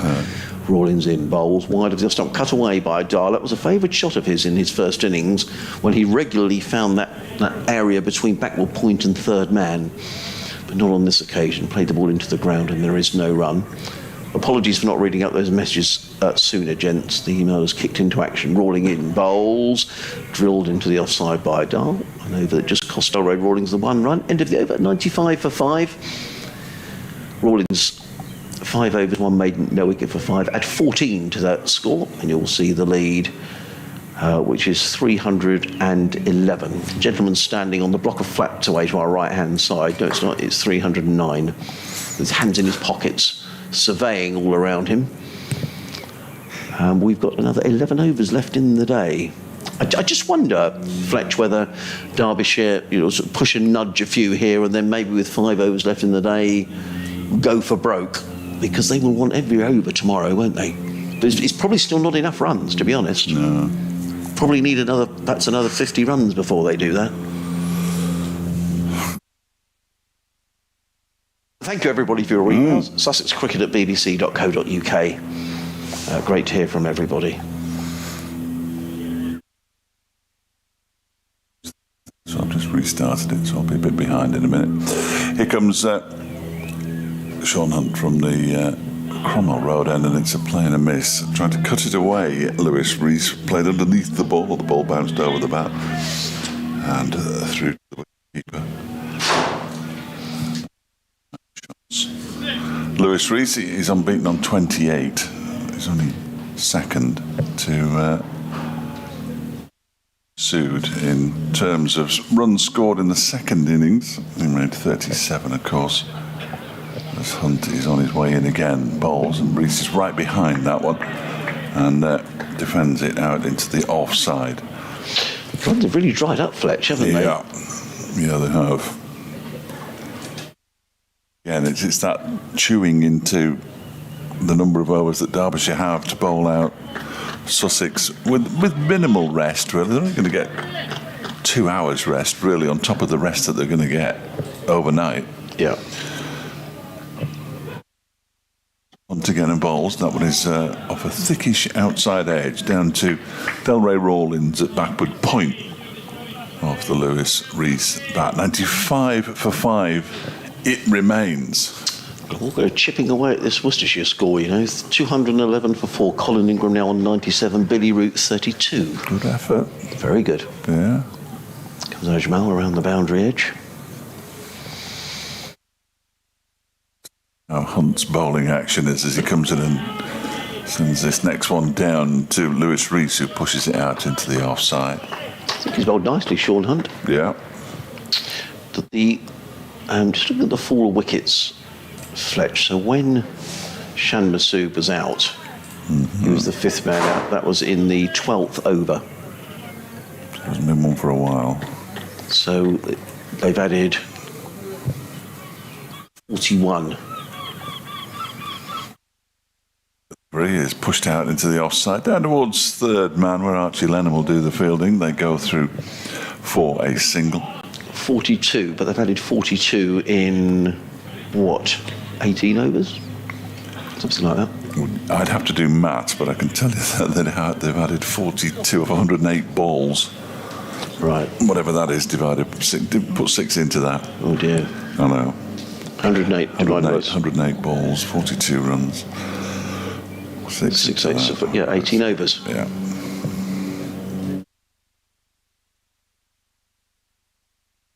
But they've come In the last 5 overs, they've scored 5 runs. Yeah. More pertinently, perhaps. And now we are eating into overs that they can't really afford not to have.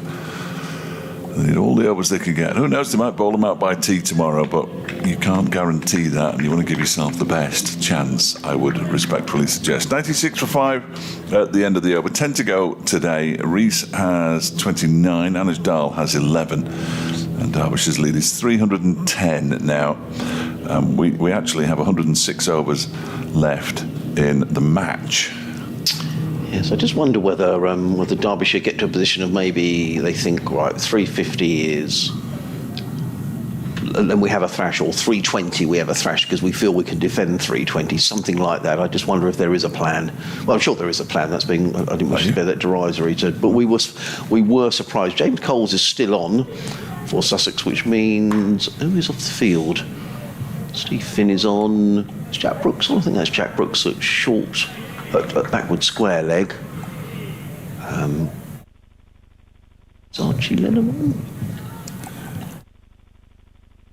Yes, Archie's out of deep mid-wicket. Okay, well, we'll see who it is. 10 overs to go in the day. 96 for 5. Rawlins in. Reverse swept by Lewis Rees. 4 runs. Now, that's interesting. Only in that we were just wondering whether there may be an acceleration. 100 up for Derbyshire, 100 for 5. So the lead is 314. I just wonder whether they've got a feeling in their mind, right, now we're safe, now we're going to really go for quick runs, because I'm sure they'll want to bowl all day tomorrow. But then we were sure they were being forced to follow on. Well, I was never sure. It's not something Derbyshire do. I've done that often. Good shot, though, by Rees. He's batted very nicely. He's on 33. Rawlins in bowls, and Rawlins forward. Rees forward, punches that through the offside, picks up a single, fielded by Ibrahim in front of the scoreboard. One more to Rees. He goes to 34. 101 for 5. 315.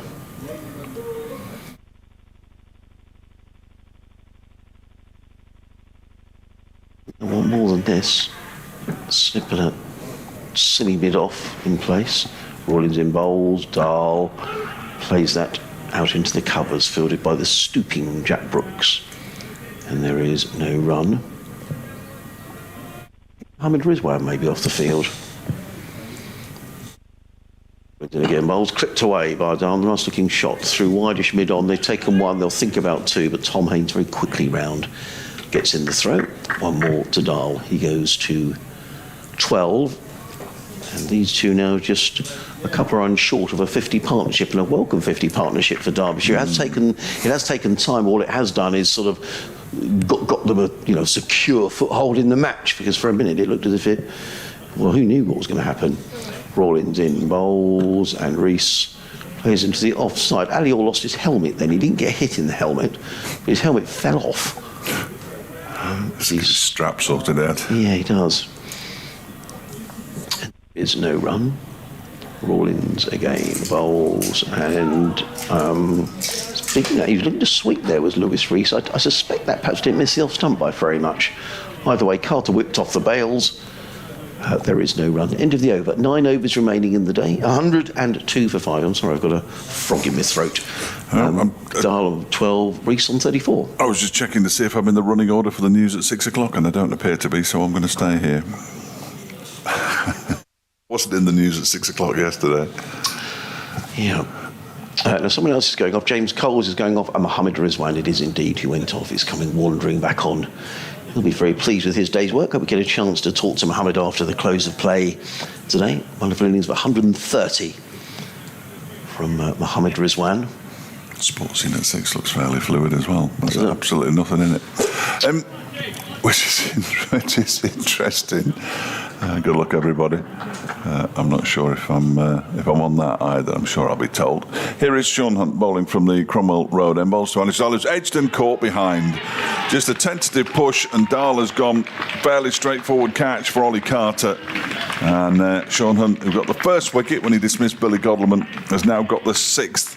And Derbyshire are 102 for 6. Dahl goes for 12. Just a tentative prod, really. He's bowled very nicely as Sean Hunt throughout the match. Figures of 2 for 19. Well, I was wondering whether Derbyshire may be accelerating as we get towards the end of play, and that I don't think so. That may well just sort of rein them back in a little bit. The next man in is going to be Hayden Kerr, I would imagine. Yeah, looks like him. He was out there for 54 balls on his dart, didn't hit a boundary for his 12. Yeah, like the first innings where he batted beautifully, he made his 146. I mean, he's coming in very different circumstances. He had 316 when he was dismissed, which isn't enough. No, I agree. I agree. Derbyshire need more than this. Well, only 8 overs left today, so let's say. Derbyshire off by the close in the remaining 8 overs, and nothing to suggest that they can't do it. 3:30 to win tomorrow, 3:40 to win. Yeah, that's a real concern, isn't it? Yes, Yeah. It might be exciting, but nobody wants it to be exciting when you were so far in control. No question, Sussex Far in control. 3.5 runs and over. I mean, that would be all they needed. Yeah. To chase through 350. With a relatively short boundary. With a short boundary in a pitch that isn't misbehaving. No. So, but it is Hayden Kerr, the new batsman. Dahl has gone for 12. Yeah. I don't think we'll get shouted at for not being on the 6 o'clock news because we weren't due to be on it. That's what I'm saying, and I'm going to stick with it. Good for you, Fletch. The cricket is absorbing. Well, should be. Hunt bowling to Kerr, who pushes that one out into the offside. No run. Rees has 34, so he's just 4 runs away from having the outright leading score to himself in this second innings, which is one of the worst accolades I think he's ever been given. Good cricketer, Lewis Rees, and he needs to guide the lower order through. I think they need another 100 runs, personally. But there we go. He comes on and he drives that straight to the man at a very straight mid-on. Got Alior standing in there. Is. Yeah, I mean, it's not inconceivable Sussex could bowl Derbyshire out here, is it? Well, absolutely not. Absolutely not.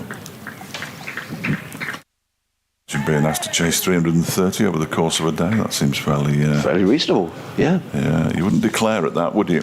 You wouldn't declare offering a side less than 3.5 and over. No. For as pitiful as Derbyshire have been in this innings, they're going at 3s. That one is guided down to third man. Stephen Finn does the fielding just down to our right-hand side. Kerr off the mark, 103 for 6.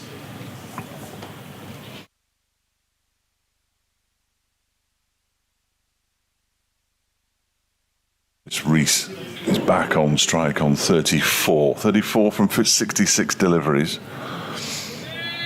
Last 5 overs, 9 runs, 1 wicket. And the batting run rate is just above pi, 3.15. It's a shame it wasn't 3.14. In comes Hunt again, and Reese pushes this one out into the offside, no run. It's pretty important here for well, two things are important. Probably that Lewis Reese stays there for Derbyshire, but also that they continue to pick up the runs. It is getting quite gloomy now, isn't it? I mean, the light is perfectly okay, but you can see because the yellow lettering on the scoreboard is much clearer now. Yeah. Also helps if you clean your glasses, Adrian. We've got tinted windows here as well, haven't we? Here comes Hunt, Cromwell Road end. Reese pushes it into the onside. Up towards mid-on, it's the end of the over. A wicket and a run from the latest Sean Hunt over. 2 for 20 from 8 overs. His figures, really good effort from the Sussex opening bowler. Derbyshire 103 for 6 at the end of it. Their lead is 317. There's 8 overs left today, plus 96 tomorrow. And they're going to have to eat into tomorrow's overs now, Derbyshire. Yes, I think they are, and which lessens their chances of winning, and also could even mean that they'd only have a couple of overs with the new ball, which is something that happened against Worcestershire last season, and that was the moment the season completely derailed. Completely derailed. Yes, because you say that we did think they'd have a longer spell with that second new ball. So Delray Rawlings is going to carry on. 6 overs, no wicket for 11, coming into bowl to Hayden Kerr, and Kerr is forward and plays back to Rawlings, who feels of his own bowling. There is no run. He throws the ball back to Ollie Cully, goes over his head, but fortunately Tom Alsop was backing up. We've got this 7-2 field, extraordinary really. Deep mid-wicket and a mid-on are the only fielders on the leg side. Rawlings in again, bowled, and Kerr clips this to backward point. Oh, it goes through the legs of Jack Brooks. Of Sean Hunt. It's going to be 4 runs actually. And well, as Sean Hunt has bowled, he won't be very pleased with that bit of fielding, because that's a bonus 4 runs for Derbyshire. And Kerr goes to 5, 107 for 6. So the lead goes to 321.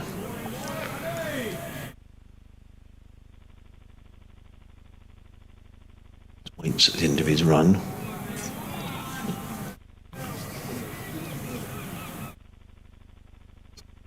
Silly mid-off go down, Rawlings in bowls. Kerr is forward and just plays into the offside with soft hands, fielded by James Coles. There is no run. I get the feeling that Kerr's itching to get down the wicket to Rawlings, but probably thinks I don't want to play a daft shot and get out. Rawlings again, in and bowls. That short little drag down, he's lucky to get away with that. Good bit of fielding by Coles at backward point. Rawlings rehearses what he was trying to do as he makes his way back to his mark. And again from the C end of the ground, bowls and let go outside of the off stump by Kerr. So Sussex with 3 batting and 2 bowling points.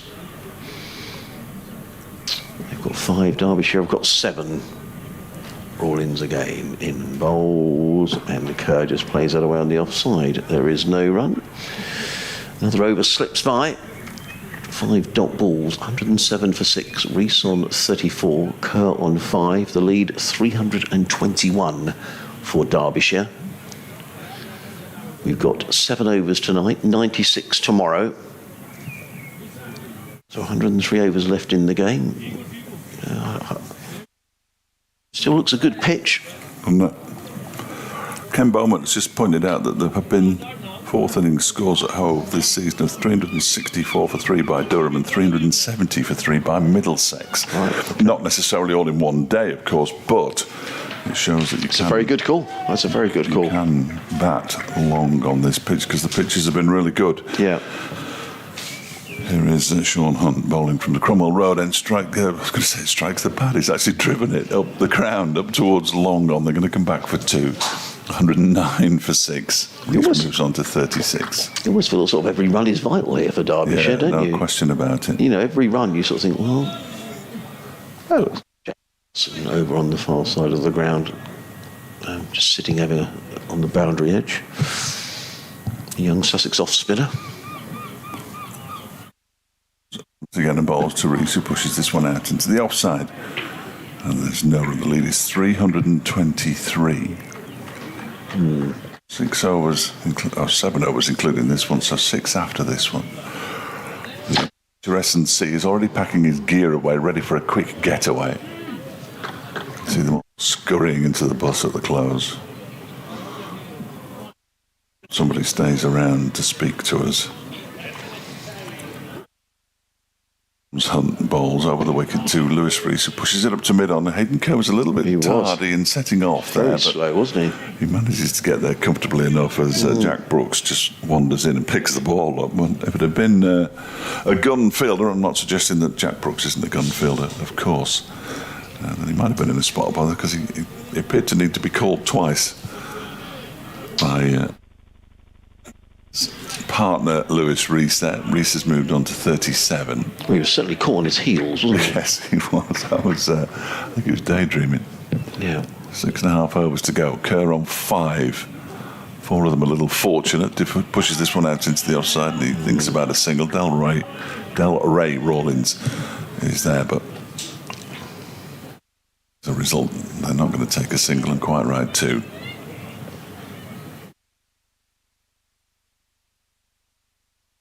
These two, Mark Watt. I like Alex Thompson first and then Mark Watt and then Sam Connors, who we haven't seen back yet in this match.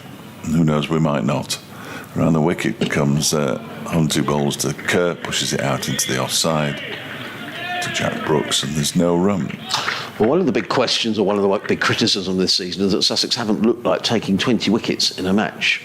But they never get a better opportunity. I was going to say, they might do. They only took 8 in the first innings. But Yeah, I think Sean Hunt has been. Yeah, it's a very good point, and it is in slightly unusual circumstances. But I think they have bowled well. To be fair, yeah, they've done okay. And the wicket balls to Kerr. That's down the leg side. That's going to go all the way for 4 somethings. Yeah, it's the rope now into the advertising boards, and it's 4 byes, which is a little harsh on the wicket keeper. It is.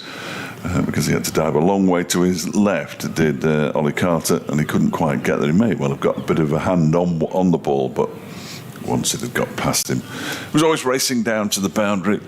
Derbyshire moved up to 114 for 6 at the end of the 35th over. 328 the lead now. Lewis Rees has 37, Hayden Kerr has 5. Just wondering whether that's going to be the end of Sean Hunt for the day. Just the way that Tom Haynes had a little word with him. Steve Finn shook his hand. So I just wonder whether Sean might have done his bit for the day. 9 overs, 1 maiden, 2 for 23. Del Ray Rawlins is going to carry on. 6 overs left in the day. The lead is 324. I think Derbyshire might quite like to get back to the hotel tonight with a lead of 350, Fletch. Blimey, if they do that, they'd be remarkable. That's 6 overs. I wonder if they might think, right, lead of 350, they can ponder what they're going to do tomorrow. And then bat on. Have a little look at the weather forecast. Well, what Fletcher was saying, you can't decide a game, but, well, he's certainly not going to hose down. In comes Rawlins, bowls to Rees, who clips it onto the leg side, picks up a single, does Lewis Rees. He's batted very nicely. He goes to 38. Derbyshire to 115 for 6. The important statistic is the lead is 329. Sussex bowled out for 337 in their first innings.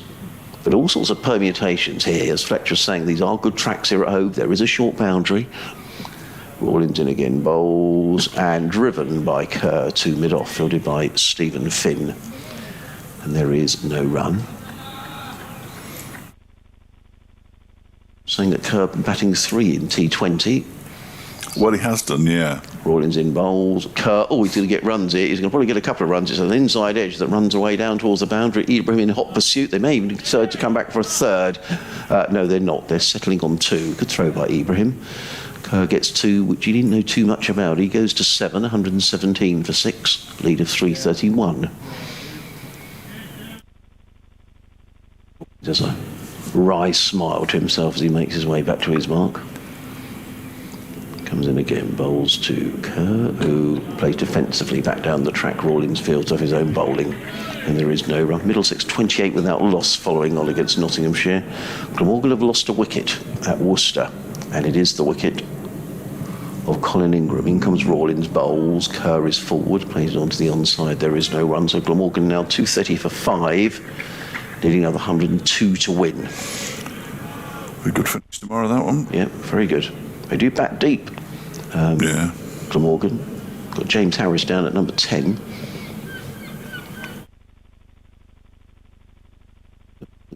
Batsman Ali Orr has gone into short leg. There's Rawlins in again. Bowls and trips by Kerr mid wicket and picks up a single. So 4 runs off the over. Ray Rawlins, 8 overs, 1 maiden, no wicket for 19. Derbyshire 118 for 6, Rees on 38, Kerr on 6. It means the Derbyshire lead now is 332. I suspect that Sean Hunt may have finished for the day. It looks like Jack Brooks. It does. Very good figures, Jack Brooks. Oh, I'll say. 4 wickets. Yeah, 4 for 38, I think it was. And he was on a hat-trick at one stage. 7 or 8 overs. He's bowled 8 overs. There we go. 8 overs. 4 for 37. 4 for 37. Not bad. Bowled the final 3 overs, presumably from the Cromwell Road end. Yeah, big debate going on. Steve Finn, Tom Haynes, Jack Brooks having a long discussion about where the field's going to go. They're still plus 10. Yeah, I don't know whether they changed the over rate. I mean, some places it seems to change. At the end of the session, do the umpires have a chat to the scorers and say, right, we're taking off over me? Because I can't believe it can still be plus 10. Although, having said that, I guess Rawlins and Lenham have bowled quite a lot. I just don't think it should be on the scoreboard, but it allows teams to grind to a halt.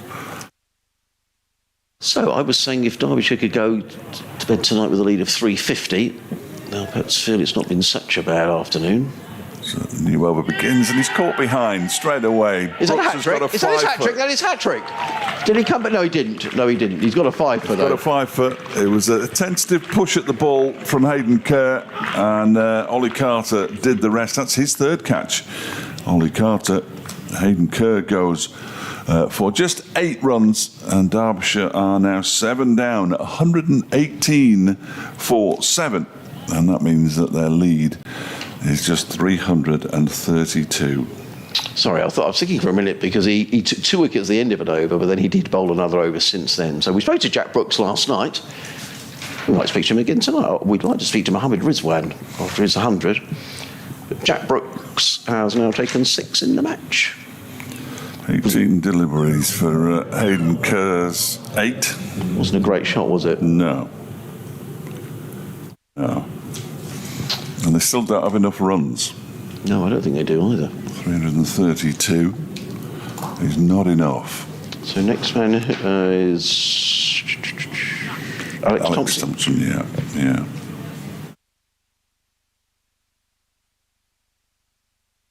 Today 4, nowhere near enough runs. I mean, it might be a pitch that breaks. Somebody suggested it might break up under the heavy roller. Well, if they thought it was going to break up under the heavy roller, they wouldn't put the heavy roller on it. No. So that isn't really going to be a problem. Which it did put the heavy roller on it. I wonder if they were trying to break it up, and if they weren't, I wonder if it has. All will be revealed in the fullness of time. I'm absolutely certain.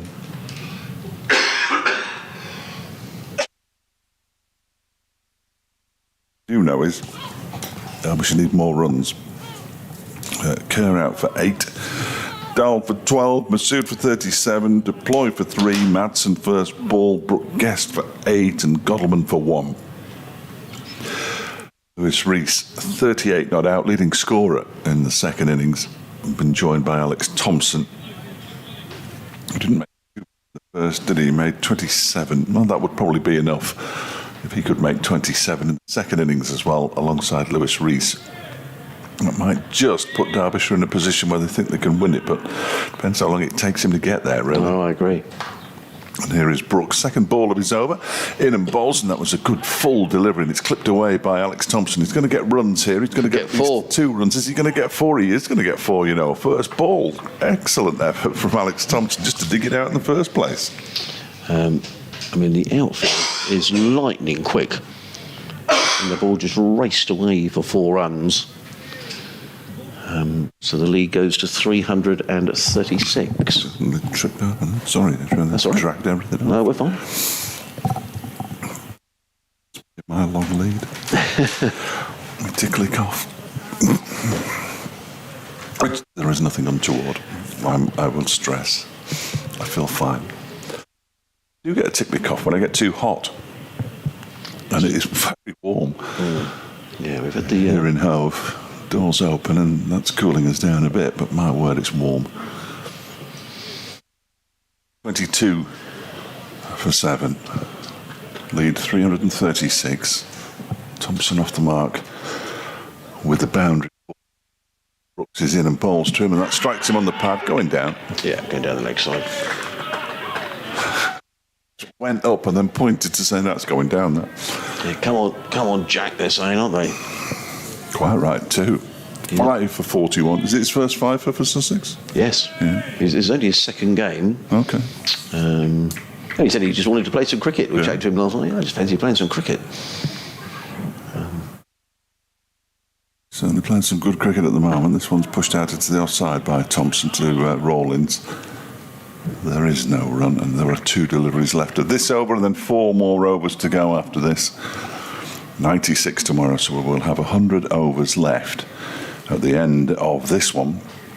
And Derbyshire's lead with 7 wickets down is just 336. It started at 214. Next delivery from Brooks. He's pushed out into the offside by Thompson. He picks up a single and pinches the strike.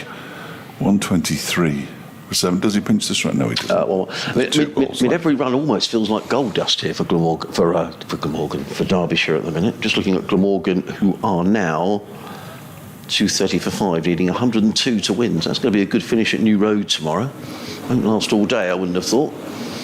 No, it'd be remarkable if it did. Unless we get some rain.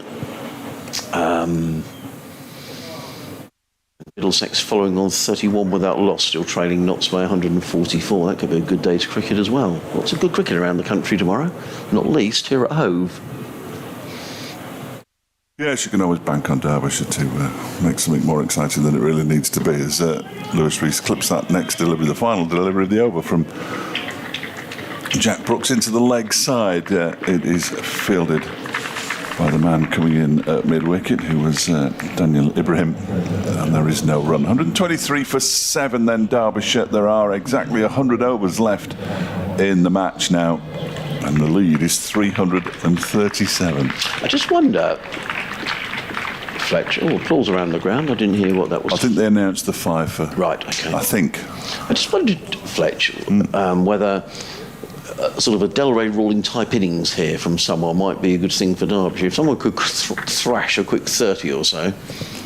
Any idea who that might be? Well, I don't know. I wonder whether Rees or Thompson might think, you know what, 30 here, let's get ourselves a lead of 370, 380. I think it's fine in theory, but if they all try to do it and they all get out, then they're going to lose, or they could lose. I'm not saying they will lose. In comes Rawlins bowls to Thompson, who's forward, plays down the offside of the track.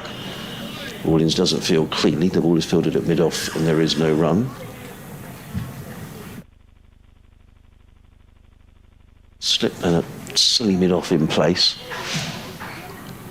In comes Rawlins again, bowls to Thompson. Gives that plenty of air, driven away as far as Stephen Finn at mid-off. And there is no run. Thank you for staying with us throughout the day here. It's been a really, really good day's cricket here at Hove. A day in which we've had 14 wickets go down, with only 13 having gone down on the first couple of days. Rawlins waits and comes in and bowls. Thompson is forwards, quite outside onto the leg side, fielded by Ibrahim, and there is no run. 23 for 7.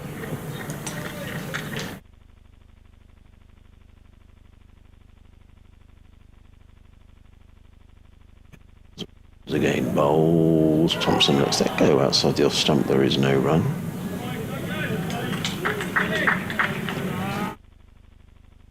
Ray says, what sort of crowd in today, Adrian? Well, it wasn't the biggest, Ray, but those that have come have had a thoroughly good day. In comes Rawlins bowls. Thompson is 4, plays down the track. There is no run. John Hewitt, big Albion fan, big Sussex supporter, lives down in Cornwall now. Hello, John. He says, pouring hard here in Cornwall. Let's hope you don't get it tomorrow.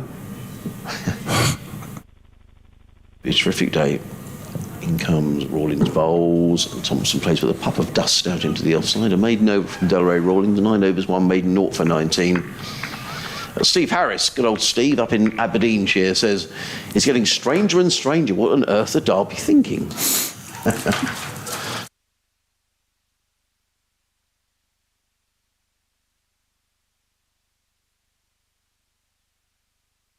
End of the over.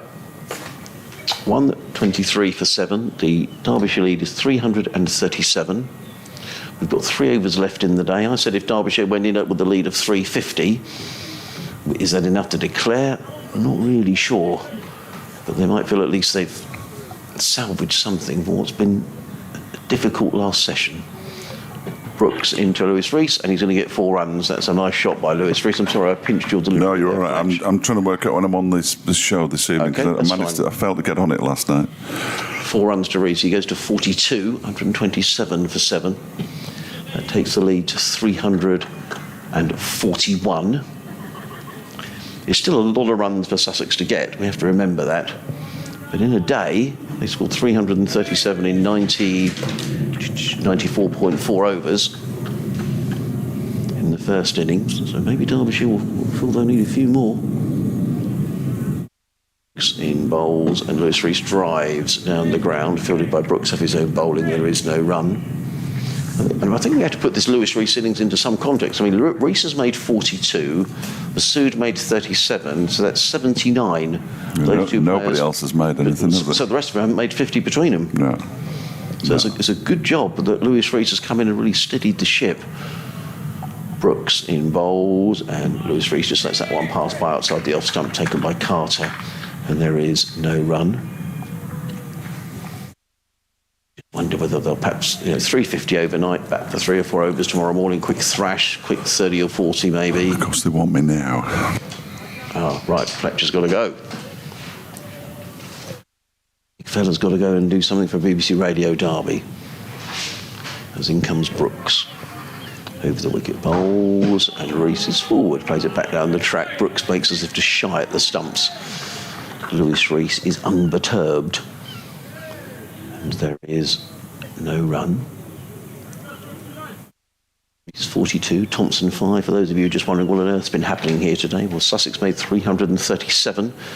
Mohammed Rizwan, a maiden century in Sussex colours, 130. Wonderful knock by the Pakistan Test player. As in comes Brooks bowls.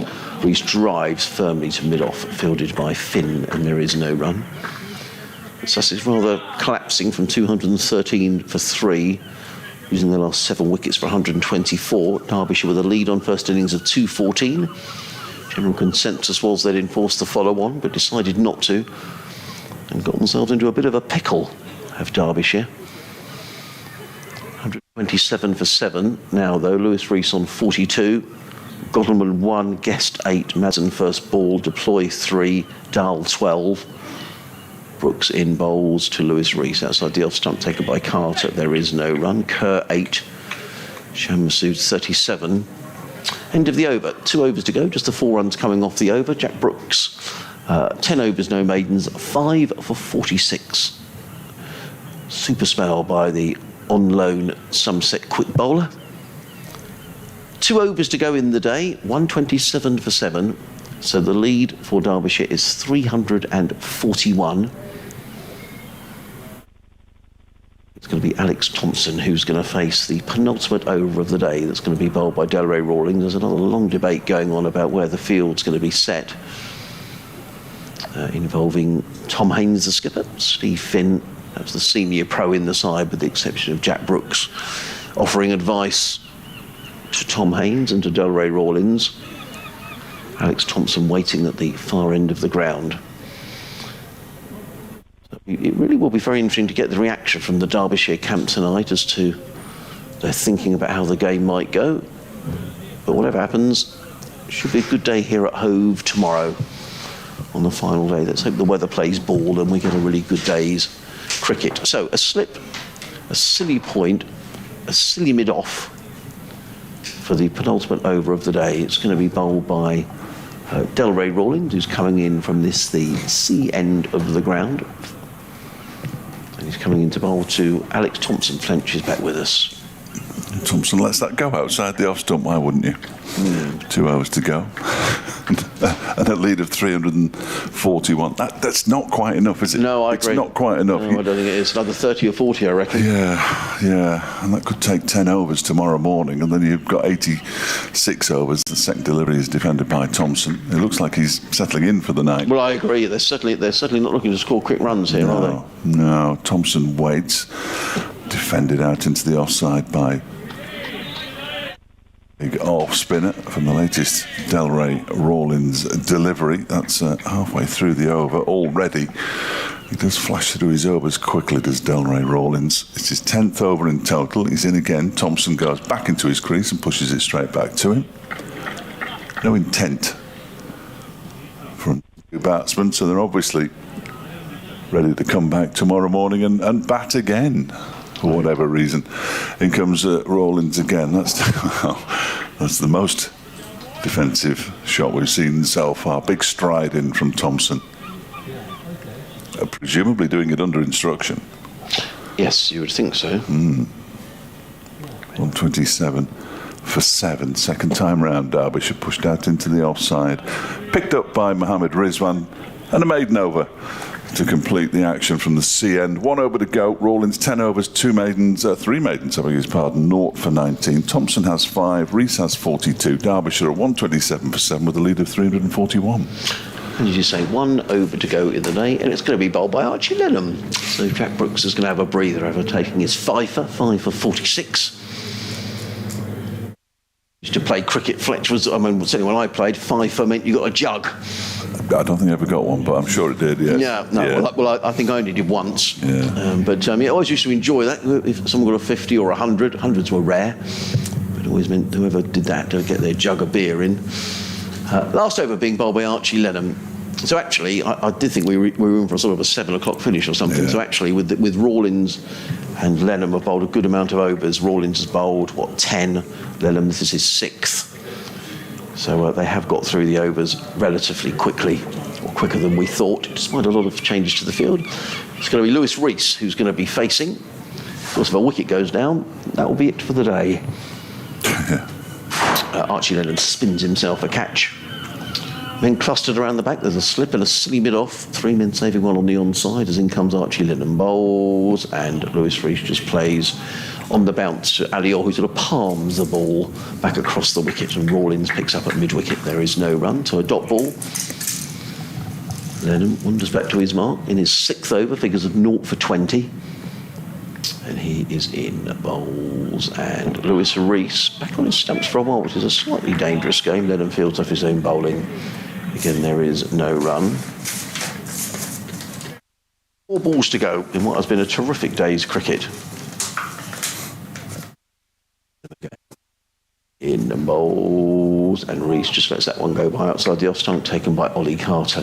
There is no question here. Derbyshire are playing for the close. No thought of swinging the bat and scoring a quick 20 or 30.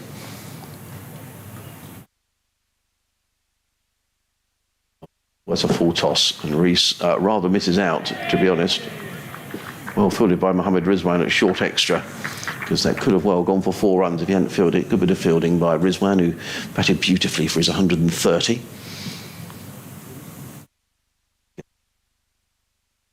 Bowls, and Lewis Rees drives, and it hits Alior. Some on the backside, I think.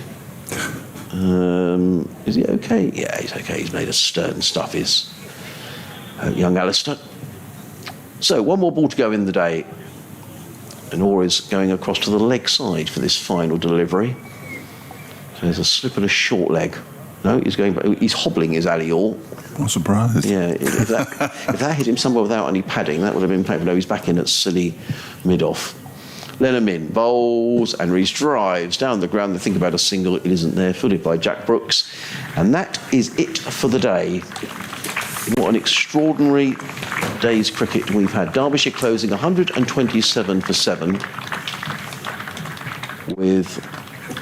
Well, they've taken everything off the board. The lead is not 214, it's 314. I'm afraid they've got that wrong. 341 the lead. Yeah, why on earth they put up 214? I don't know. Because that's what they led by at the halfway stage, or when they dismissed Sussex for 337, they led by 214. And so Rees is on 42. Thompson is on 5.